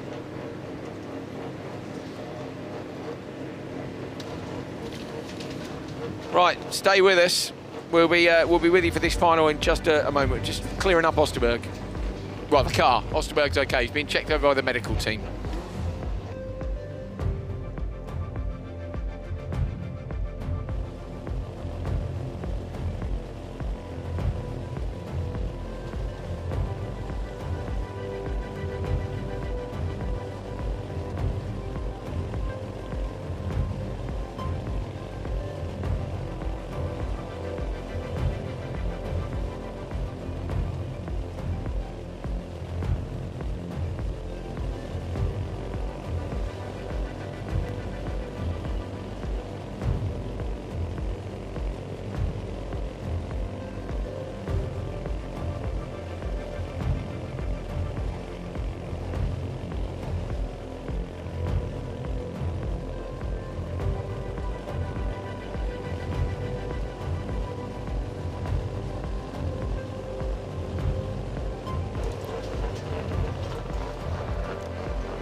this is potentially a good day for that man there, Simon Tiger, to score good points in his bid to win this title again, having lost it last year to Victor Johansson.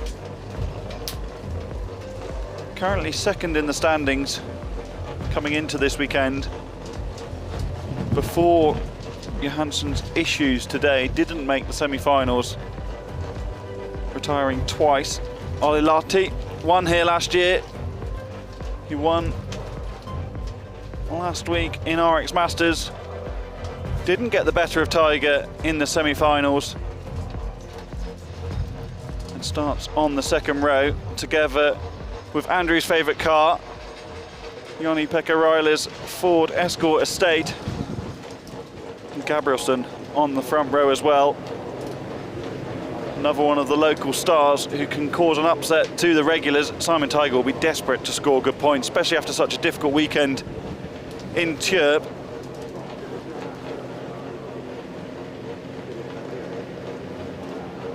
Marcus Norman and Venäläinen, the Smurf car, who avoided the drama in the semi-finals to make it through to the final, having had a poor first corner, to be fair. Made the most of others falling over each other. And Norman, who came out of that great battle with Seppa in the Opel Corsa, starting 6th on this grid. Still waiting at the moment for all of the facilities to be sorted after Osterberg's crash, and we are ready to go. Gabrielsson versus Tiger on that front row. But watch out for Räilä in the Ford Escort. You know you love it. Olli Lahti on the second row. Yesterday's winner. Tiger needs another rocket ship start here, and he gets a great start from row 2 though. Lahti going to be alongside Tiger. Tiger needs to use that horsepower. Lahti goes deep on the brakes, runs Tiger wide. Räilä gets up the inside line. Simon Tiger all the way across the grass. Gonna have to park it. That's unbelievable. Not going to be able to capitalise on Victor Johansson being missing from this final. It's Lahti from Räilä, Gabrielsson. Top 4, in fact, are all Swedish. Thomas Venäläinen as well. Marcus Norman at the back of the pack. Top 4 will finish, aren't they, at home here in their home round? You said Swedish, but you were looking at Simon Tiger at the time, so we'll forgive you. You knew what I meant. We've nearly finished anyway. Lahti did a first corner that you only execute normally in a final. He's been so clean and tidy all weekend, and then sunk it up the inside of Tiger in turn 1. That was I'm coming through. I really want to win this final. Oh, it's a shame for Tiger. Gabrielsson inside Räilä. Räilä, though, swings the Escort across and tries to coast door. Tiger has parked it. So how that little bit of contact must have broken something immediately, like steering maybe. Presumably, yeah, and he'll have known. You know very quickly if something like that happens, especially who is at one with the car as he is. Olli Lahti's checking out here, mate. Venäläinen is right in this fight, though. Flames pouring out of the back of the Smurf car. I wonder if Räilä's got something going on, because hasn't got the pace we've seen so far this weekend. Gabrielsson is all over the back of the Escort. Oh, Lahti's gone Joker straight away. Brilliant. So Lahti has gone Joker from the lead. That is a fantastic tactic. Straight out into the lead. Don't wait. Gabrielsson's been released now, but it's too late. On around the outside. Norman on the dirt. Unfortunately, can't capitalise on Räilä there. So Räilä is joking. Räilä jokering released them, didn't it? I'm surprised he jokered, to be honest. Yeah, I do. Because you're never going to get that back, especially if you're struggling for pace for whatever reason. I did think Gabrielsson and Venäläinen might go, but I reckon they fancied their chances of getting past Räilä, didn't they? So the gap between Venäläinen and Räilä at the moment is 1.3 seconds. So Venäläinen needs to stay out this time and try and increase that gap. And does, yeah, because Gabrielsson goes in. So this could work out well for Venäläinen. Tiny lap there from Thomas Venäläinen as well. Gabrielsson, that we know is really, really fast. Poor start in the final means that he's not in the fight for the win. Having started on pole, Norman all over the back of Räilä. That's only going to help Venäläinen, isn't it? Venäläinen has this, I think. He's got the gap quite comfortably over Räilä. Räilä's struggling, isn't he? Something not totally right there. I wonder if Venäläinen might stay out until the last lap. No, Joker this time. What, to cover off Räilä? While you've got the gap, yeah. Just wondering if he's got one eye on Gabrielsson. you'd have to gap him, but if the gap's not there, you might fancy a chance to just say, well, I'll stay out. If you think you've got Ryler, no, he goes in, Going to try and get out in front of Gabrielsen, almost alongside. Gabrielsen cuts the nose off. On the curbs on the outside line. Venäläinen might get up the inside here. Tuomas Venäläinen passes up the inside in the Snurfmobile.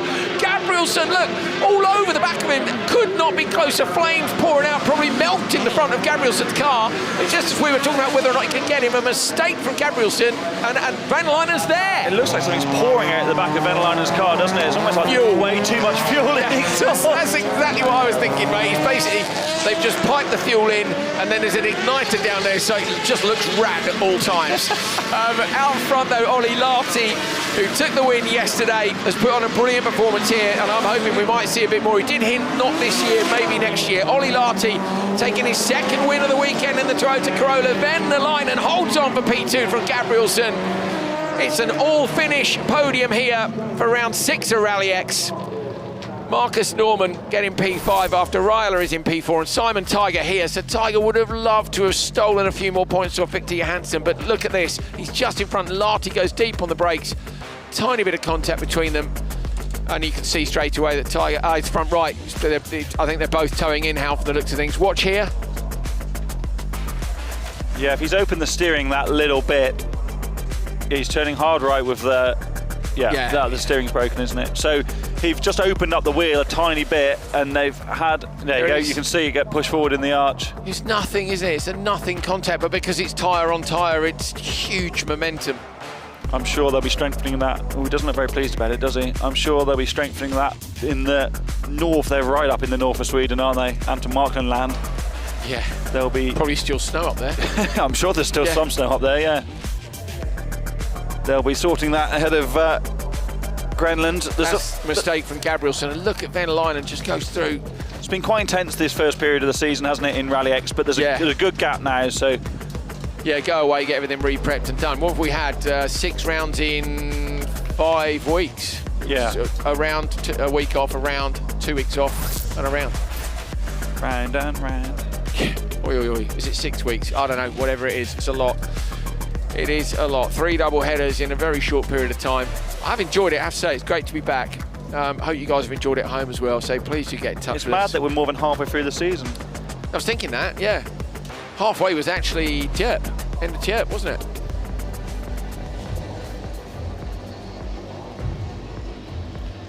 Victor Johansson still leads the standings. Look, Simon Tiger, if he'd had a better run in the final, might have taken the lead off him, 111 to 107, and of course Simon's got 2 drop scores from Tjerp, really. Victor Johansson, we'll need to look at his results in a bit more detail. Marcus Norman is P3, Bjorn Stewart P4, Olli Lahti into P5 with a double win here. Look, only missed out on 1 point, how Olli Lahti has all weekend. Tohill is in P6, said he wasn't coming here, did come here, then kind of, unfortunately, the engine didn't show up. But that has at least made the decision that they're going to do something else with that car. So there you go, that's Open 2-wheel drive after round 6, 2 rounds to go, 2 scores to drop.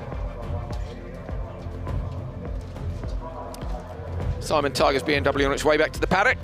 And what you need to do at home is to make sure you like and subscribe to the Rallyx YouTube channel so that you can keep up with the final 2 rounds.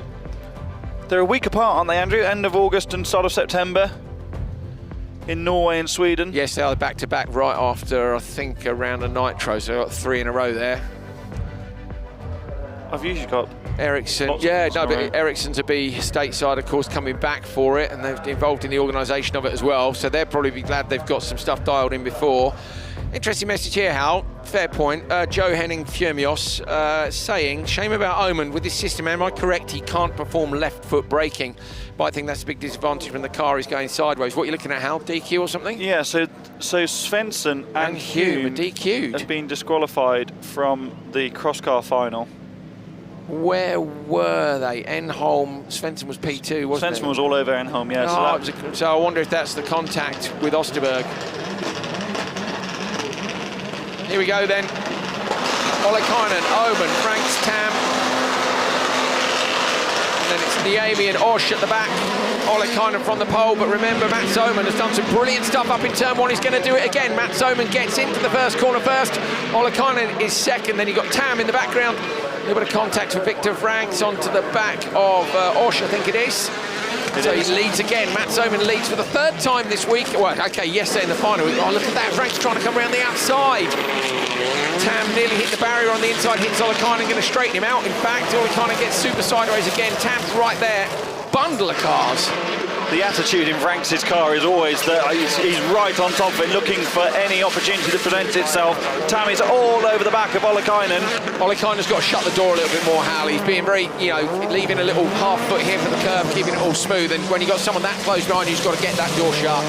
There are things you can do in a supercar, aren't there, that maybe one have experienced in one make series, where you can be a bit more aggressive and get a bit more of a shove. Just got to keep that door absolutely shut. Oh, the Merc really didn't sit well over that bump at the top of the hill there. Ollikainen in the brakes just to avoid running out wide and getting too rotated. This is all helping Mats Oman at the front. What a result it would be to repeat his victory of yesterday in the AM final.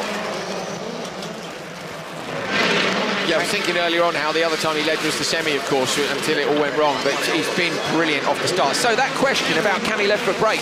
No, because he's either on the forward with the throttle or back with the brake, isn't he? So it's not, you're right, it's a great point, Joe, really great point. But I have to say, not all drivers do left foot brake. True. The majority do, but look at Steve Hill in the British Championship, for example. He's still right foot brake. Is he really? For the majority, yeah. Mats Oman runs a little bit wide there on the loose, but gets it all gathered back together. They're really closing on him into the braking. Look at the front bumper of Tam's Fiesta and the bonnet getting pushed up now.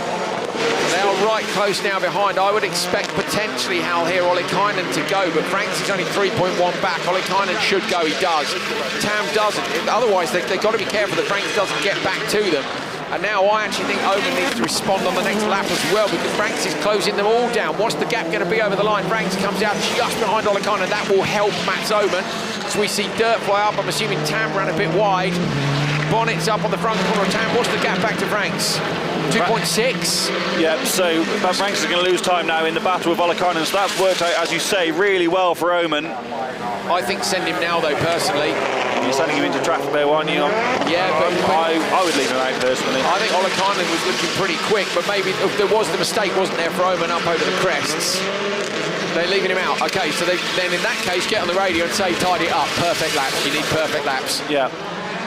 Absolutely. Oh, and Franks tries to get the inside of Ollikainen in penultimate corner. Was right up on the curve. The car got over-rotated, didn't get it done. So this is playing into Mats Oman's hands. So the gap now as they come through, Oman back to P3 on Ollikainen is 2.8. There's definitely enough now. That's more like it. He needs them to keep that fight going on, doesn't he? And now I think he's got to go this lap. It's the last lap. Visibility getting worse and worse. Runs a bit deep in the hairpin. Just got to keep the door shut on Tam, of course, but has that given the gap back to Ollikainen? So this time then Mats Oman going to go into the Joker lap. This is for a double win in the Pro-Am category. You saw how happy he was yesterday and how the Paddock reacted to it. Up the inside, Victor Franks, that's helped out Oman. Big time contact between him and Ollikainen. Mats Oman comes through. It's a double victory in the Pro-Am category for Supercar for Mats Oman. You legend, I love to see that. P2 going to go to Victor Franks with a broken RX2E car over the line. P3 going to go to Osh after contact for Ollikainen. Dropped him back, and I don't even know. Tam's in the Joker lap. Tam's rolling backwards in the Joker lap. All went wild in the last two corners. Tam stopped in the Joker on the final lap.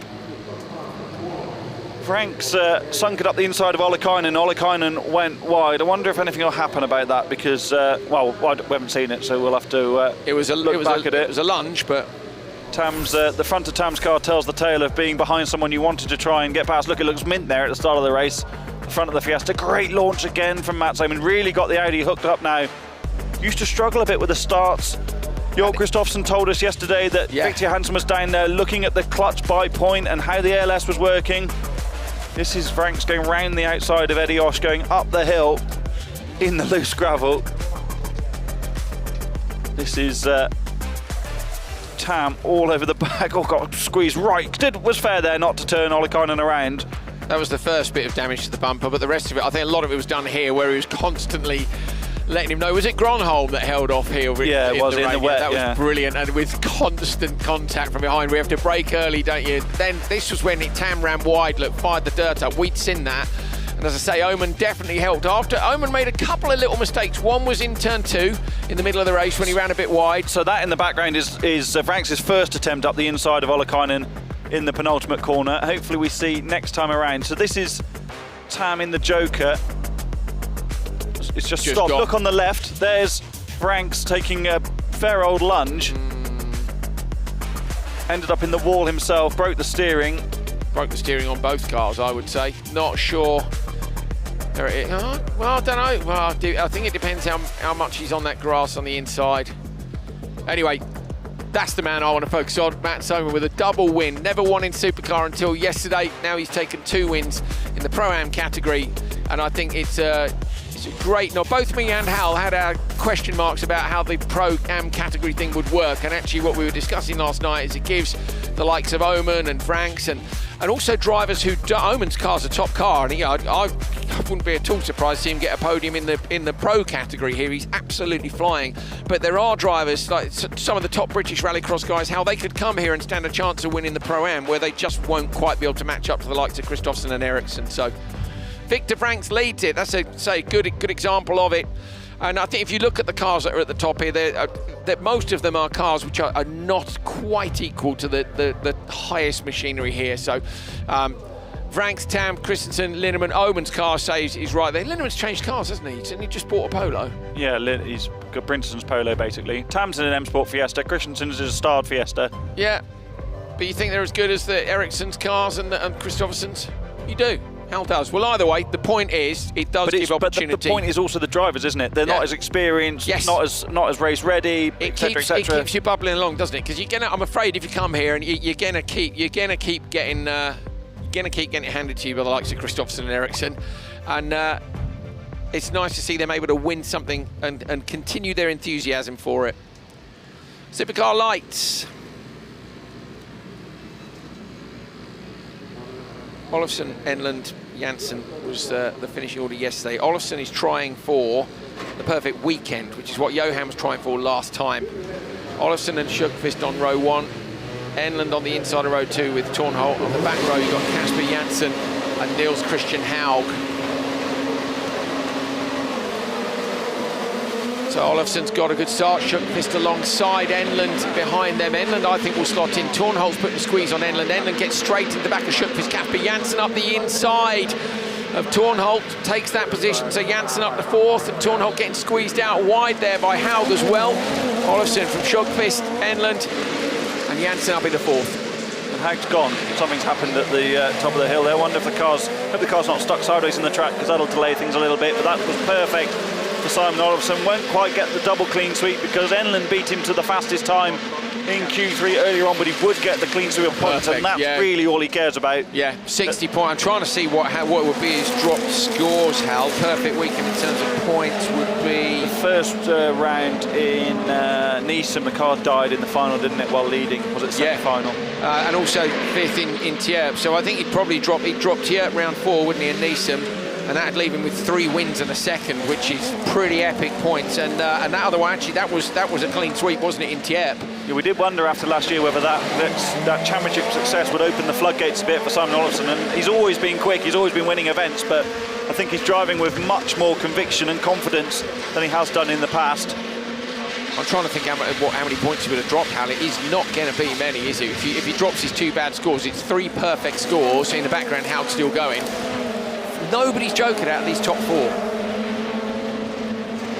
Interesting. Don't want to drop back into Tornholt, maybe? No, I would have, but Sjöqvist has definitely got a gap, for example. So now Tornholt's only 2.6 back from Janssen.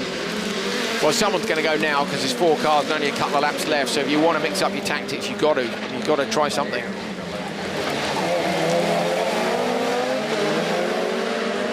Right, who's going to go Joker then? Lots of people we get in the radio called Joker option or Joker opposite, meaning do whatever the person in front of you does not do. Sjöqvist doesn't go, Enlund goes. Nicely predicted there, Howard, you could see it already.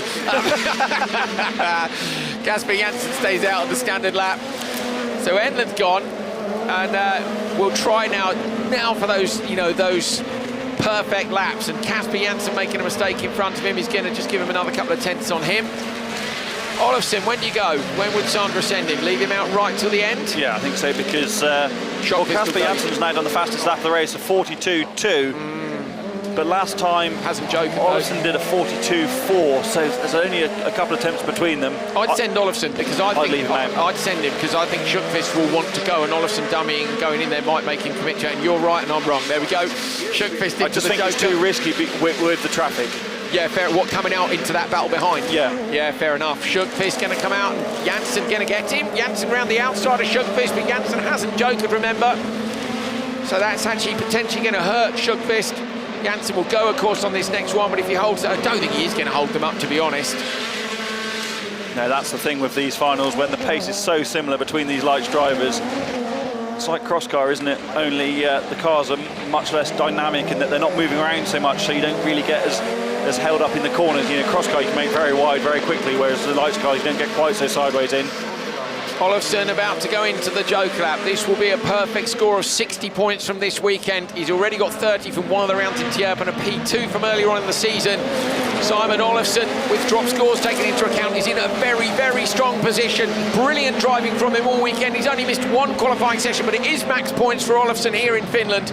Schuckvist gets P2 and Janssen gets P3. So Enlund dropped behind Janssen then right at the end after the Joker merges. Yeah, Janssen did enough in those last couple of laps to keep the hammer down and get out ahead of Enlund. Good job from him in what hasn't been an easy weekend. 2 P3s for Kasper Janssen. He's dragged a result out of it, hasn't he? Third yesterday and third today. He's lots of little things, but he's dragged a result out of it. That was the contact in the background. So how do you reckon went round there? Well, something happened, didn't it? There's how going to the inside. Look how loose the gravel is. Visibility difficult at best. It's going to take a little dink there. Yeah. Yeah, gets just turned around that bit and would need to reverse out of that. I don't think there was much damage based on the pace, but first final for Haug. Good weekend for him, and this is Janssen not jokering. Look how close it was between Schuckvist and Kasper Janssen at the Joker merge. Lovely stuff, wasn't it? Olofsson taking that second. Look at that. He just, that's how you drive a lights car flat out, isn't it? Just getting the rotation dead right. 2 wins from 2 runs. Maximum points this weekend from Olofsson with TQs and wins in the semis as well. Schuckvist, Janssen, Enlund, Tornholt and Haug.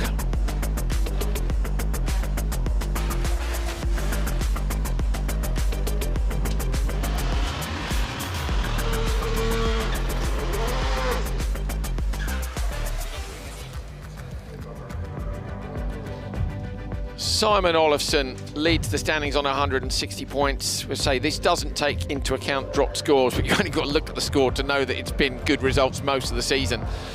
When you do take into account drop scores, he's going to be in a strong position. Enlund second, Lucas Andersson third, just a couple of points between them. Andersson definitely going to drop a couple of scores from this weekend. Schuckvist, Janssen, Expeth, and that is your top 6. They're the ones who are in contention, really. I think it's the top 3 probably mostly in contention for the title win. 1 race left to go here at Kouvola in Finland. Been a fantastic weekend, other than the wind. It has been good though. Bert Vranckx, Victor's father, is doing a lot of running around in the paddock. Oh, he's back again. Oh, he nearly stacked it. There's a barrier between the Vranckx's tent and the rest of the paddock, and he just jumped over it. Now he's running back with a radio in hand. 2 minutes. We've seen this before in Kouvola. We need 2 minutes. 1 minute. Of course, Vranckx has ripped the front suspension off the RX2E car. They'll be repairing that. Yeah, this is literally Petter Solberg vibes. He's looking up at the tower going 2 minutes. They'll be trying to repair the car now. He doesn't have time to... No time. No, he doesn't have time. He won't come and talk to us. He's stressed out. He needs an umbrella. Steering. 2 minutes. We're shouting. He said that a minute ago. Yeah. You always say less time than you need. Oh, of course. Which is a bit counterintuitive. You should say we need 10 minutes. You can have 5. Yeah, okay. Good. I only wanted 2. You know, like the side's down on the tent, so you can't see. You know, so Ollikainen's. They've got that repaired then. He's in the. So Ollikainen had made it. Yes, he had. Okay, we're going to have a quick catch-up, I think, with Simon Olofsson. I believe so, while we get the grid sorted for Supercar. Trying to see where he is. That's Ollikainen pulling up to, there he is. Simon, absolutely fantastic weekend, mate. 2 wins from 2, perfect score. I know you missed 1 qualifying session today, but that doesn't matter when you're taking 60 championship points home from Finland. No, I mean, we're really happy with it. We still wasn't the fastest for today, but we managed to keep the pole position all day, so really happy. Mate, when you're looking at the scores that you're going to drop, you know, they're not terrible scores that you're dropping, so you're going into the final 2 rounds in a really good position. Surely you've got to be focusing on winning the title again now. Yes, of course. I mean, yeah, from the beginning of this season we said that we just keep to manage to get a lot of points every race, so 60 points isn't that bad, so we're happy. Mate, 60 points isn't that bad at all. It's absolutely fantastic. Congratulations, well done, mate. You can enjoy a beer tonight. Yeah, probably. Yeah, nice one. Take care, mate. Well done. Thank you. Simon Ollison, double winner here. Aimed for consistency and got the consistency. 1 race left to go then. Supercar final. Is Victor Franks going to make it to the back of the grid or not? Here is the grid. They may have closed it. It may be that he's out, but it's Belevsky on pole from Hedström, Rutkanen and Ollikainen. Kaliakowski, yeah, Kaliakowski is there.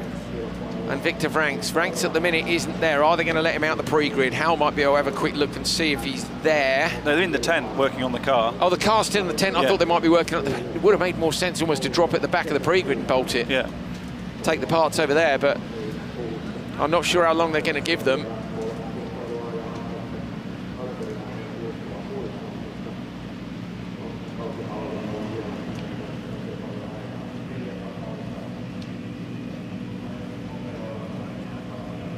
Right, so they're waiting on Franks for 1 more minute, they're saying. Going to give him 1 more minute. Try and get that car ready. You also just can't pour more fuel into it, can you? So no. There's people over there with a load of AA size batteries.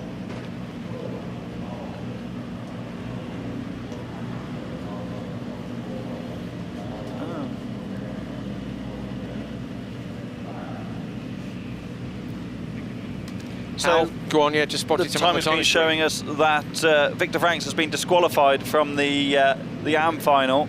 We heard from our friends in the OB truck. And that gives Ollikainen a podium in that. Yeah, because no one else finished, did they? Tam didn't finish, Niemi didn't take part. So Ollikainen didn't finish the race, got recovered and is now back on the grid. Great job from the Kaliakowski Motorsport team to get him there. I wonder if he knows. He probably doesn't. Someone should radio him, really go, listen, mate, you got a podium. Frank's been DQ'd. So I doubt if the Franks squad know that he's been DQ'd yet. They've got lots of screens in that tent, but I guess they're all busy looking right now, at the inside of the RX2E car. Yeah, Bert's running around again. He's going now. Bert looks like he's going to, be a very stressed individual. Right, come on, what are we doing? We going or not? Let's go. We're waiting to see. Presumably there's a time limit. Yeah, there has to be. Although, you know, with Rallyx, that's one of the things some of the drivers say is that if they need 1 minute, they get it, and you don't get that at the slightly higher level. It's very black and white whether or not you get to do your run. Well, yeah, 2021, last year, internal combustion in World RX, Johan Kristoffersson was 30 seconds late in pre-grid for the final in Loiak. Solberg here. See you later. I just needed 1 more minute. We said it yesterday, but it was here, wasn't it? But it was the 1 more minute thing. He was stood just over there. The car was with there his umbrella in the going, well, yeah, well, the thing is, they took it apart. It went back to the tent. The tent was just over there. He had that big shunt in the top of the hill. He drove it back in. Pretty sure he drove it back in. And they took it apart, and then they couldn't get it back together again because everything was bent and twisted and blah, blah, blah, blah, blah. Just don't take it apart, isn't it, basically? I'm very much... Hindsight's a wonderful thing, isn't it? It is, yeah. But, you know, sometimes it's like, if you can get it back to the tent and you know you've got very limited time, just send it straight back out again. But they were pretty fresh to Rallycross. Rallycross at that level. Okay, most of the people there had done Rallycross before, but it was a very different game then.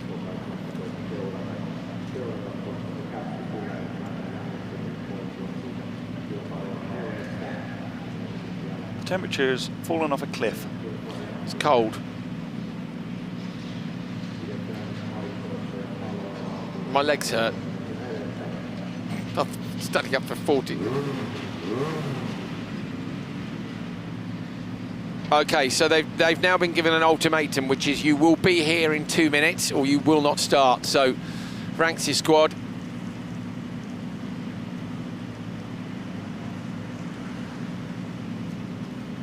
2 minutes. They're reversing the car out now, so he's going to come past commentary. So he's going to come back past us right now. Here comes Victor Vranckx just behind us. There goes some of his team members. He's rolling out. He was told 2 minutes. They're literally running in front of him, trying to get him out there. Yes, my hood's up. It is cold. And of course, because of the competitive nature of this, what we do, the other teams are in pretty good going, come on, we want to go. Yeah, of course they are. But they don't, the Vranckx car doesn't have any problem with intake temperature or anything like this. The Supercar's sitting there idling, not ideal. You've done your tyre clean, forget about that now. Pointless. Here it is, into pre-grid.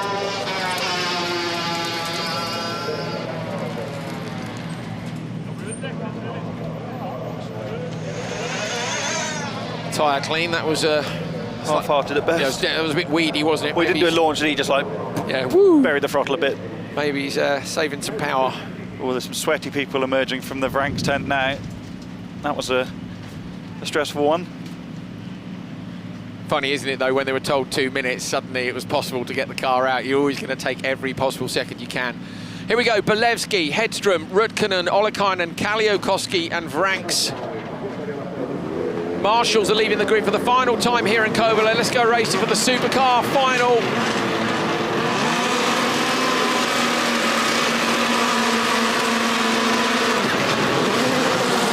Good start by Kalliokoski on the back row. Rutkanen nearly coming through the middle, but gets squeezed on that front row. Bolevsky and Hedström shut the door. Up the inside now at Hedström. Oh, and in behind Kalliokoski. Contact. Oh, Rutkanen out to the outside, runs up the wall. Spin in the background. That's Olekainen gone round. I think Victor Vranckx going to be up into P4. Bolevsky leads from Hedström, and I think it's Kalliokoski in third. It is, you're right. Hedström lost out there by having Rutkanen sticking up the inside of him. Didn't mean that Hedström couldn't get around the outside of Bolevsky. Bolevsky didn't have the best start of all time, did he? Hard to get the start right when he'd been sitting there for so long. And Hedström is all over the back of the Audi S1.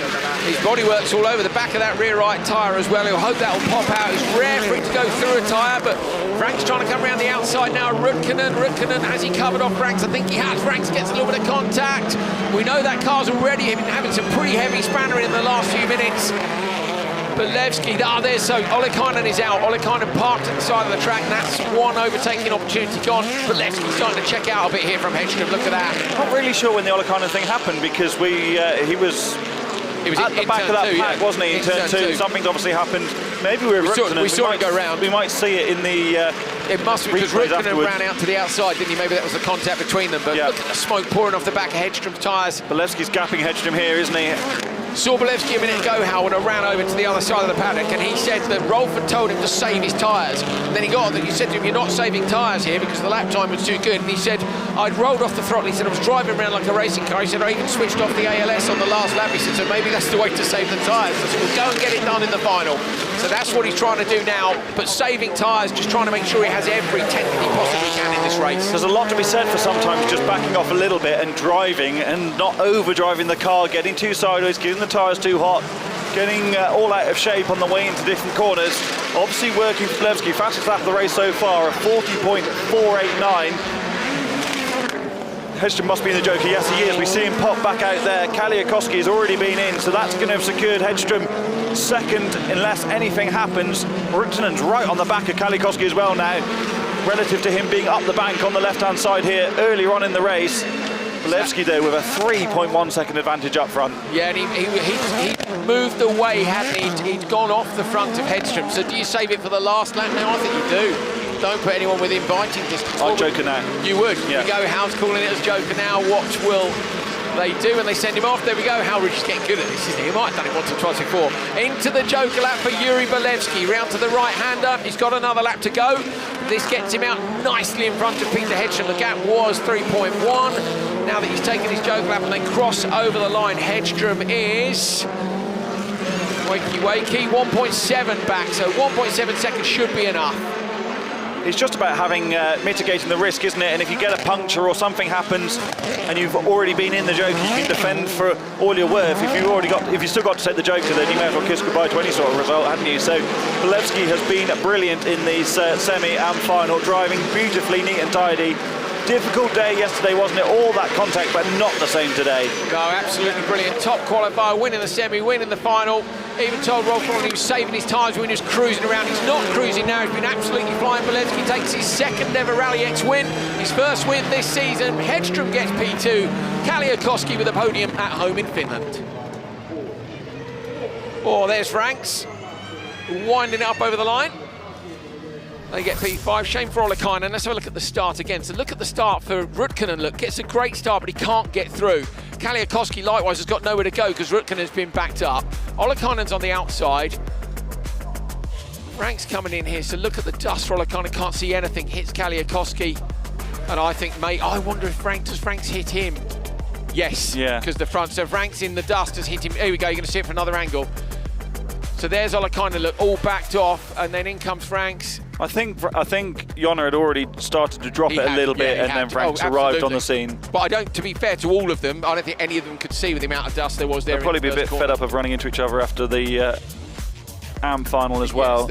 Yes, hopefully there won't be any words, but you just never know, do you? So Rutkanen with such a great launch, Hal, but if you can't get through the gap and you can't capitalise on it, yeah, not a lot you can do. Yeah, and cost Hedström's opportunity in the first corner as well by just leaning on the rear of the car there.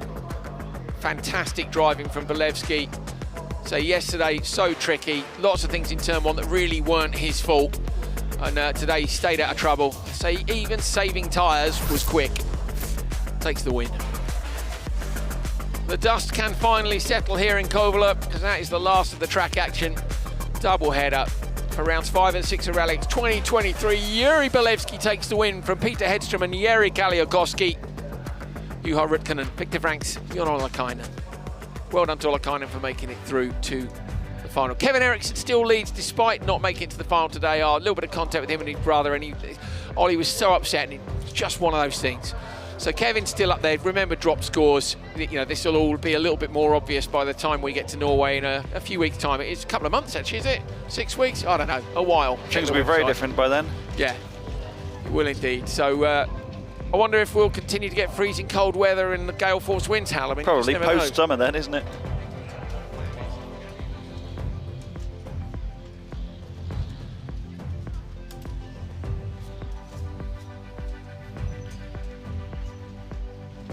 So yeah, championship standings, as you can see, Bolevsky was up into P2, and oh, the wind's died down. Right at the end of the day, look at your paperwork, eh? It's just, I've given up. Right, no.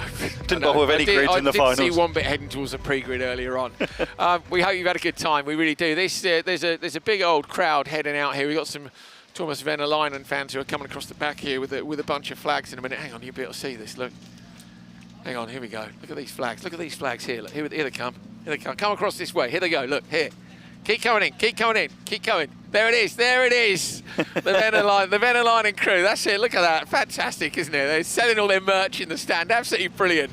Cheers, guys. Thank you so much. Thank you. So, yeah, great support here. Venäläinen selling all the Smurf stuff and everything. I say good crowd, big crowd yesterday. Not quite so much today. But it's been cold, hasn't it? It has been cold, yeah. Well, hot and cold. It's been bonkers. But we're trying to get some interviews. So we've got Eero, our cameraman, out there with Peter as well. They're going to try and get us at least Bolevsky, I hope. Interesting weekend. Some people have struggled. You know, Anderson in lights didn't have the best weekend. Kasper Janssen dragged a couple of P3s out of it. Olofsson had an absolutely fantastic weekend, didn't he? Pretty surprising that he didn't get a win, given his experience and pace. Kalliokoski. Yeah, Kalliokoski rolling through the back there. Yeah, it has been interesting. And looking at those championship standings, Kevin's still going to have a reasonable margin. So Kevin was... I don't know, can't see where it is. No. Oh, intermediate supercar, intermediate classification. He'll have got 15 points from here, so he's dropping 16 points, I think. Sorry, Hal. Here we are. Here's the main man, Jyri Bolevsky. Congratulations, mate. First win of the season, second win in Rallyx, but that was a great performance in the final. It didn't look easy, but it was pretty clean and good. Thanks, guys. Yes, I mean, it's definitely fantastic to finally have a win. I think especially after that bad luck we had yesterday. Actually in the final, I think we made an okay start. I mean, it wasn't excellent. The car from row 2, I think, made a better one. Then, yeah, first corner I knew I had to keep it clean and get through it. And then I was just doing my pace. Yeah, no mistakes. we were there.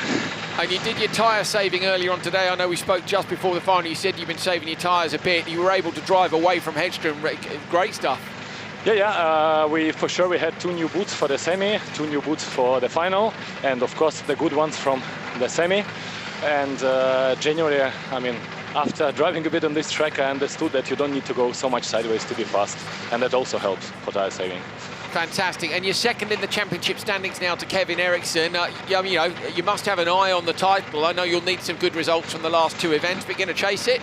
Oh, yes, for sure. I mean, Kevin pulled a very decent gap in these 6 races. I mean, especially after yesterday, round 5. I mean, it looked completely unachievable that we could ever catch him, but now with 2 races, you never know. All right, good luck. Thank you, mate. Thanks, guys. Thanks. Safe journey home. Thanks, you two guys. Well done, Yuri. Yeah, great stuff. Done well, hasn't he? Yeah, pleased with that, isn't he? Clearly. Yeah. But what I was saying before we started the interview was Kevin isn't going to drop that many points. He's got a fair margin. He was second in intermediate and I think 1 point from the semi. So he's going to have 16 points to drop from this weekend, which isn't so bad. He'll still lead going into Norway, even on drop scores. Yeah. It's all to play for there. Yeah, it is. It's going to be good. Never been to Greenland. You haven't either, have you? No. We'll walk the track, shall we? Yes, let's do that. It's quite a luxury, isn't it? It sounds terribly lazy. I used to walk all the new tracks I went to. I still walk new tracks that I go to. Can't walk a gap jump, unfortunately. But I try and walk I would new tracks. love to see you try and jump it there. Oof. But yeah, we'll have a wander around Greenland, definitely. Yeah. You get such a good perspective, don't you, when you have a look around the track. Kalle Koski, great performances at home, but as we say, just couldn't quite get the result he would have wanted. Would love to take a win here. Awesome. Right, well, that is it from Kouvola in Finland. Hal Ridge, thank you so much, mate, for all your hard work all weekend and for running after you did some paperwork. It's been good fun.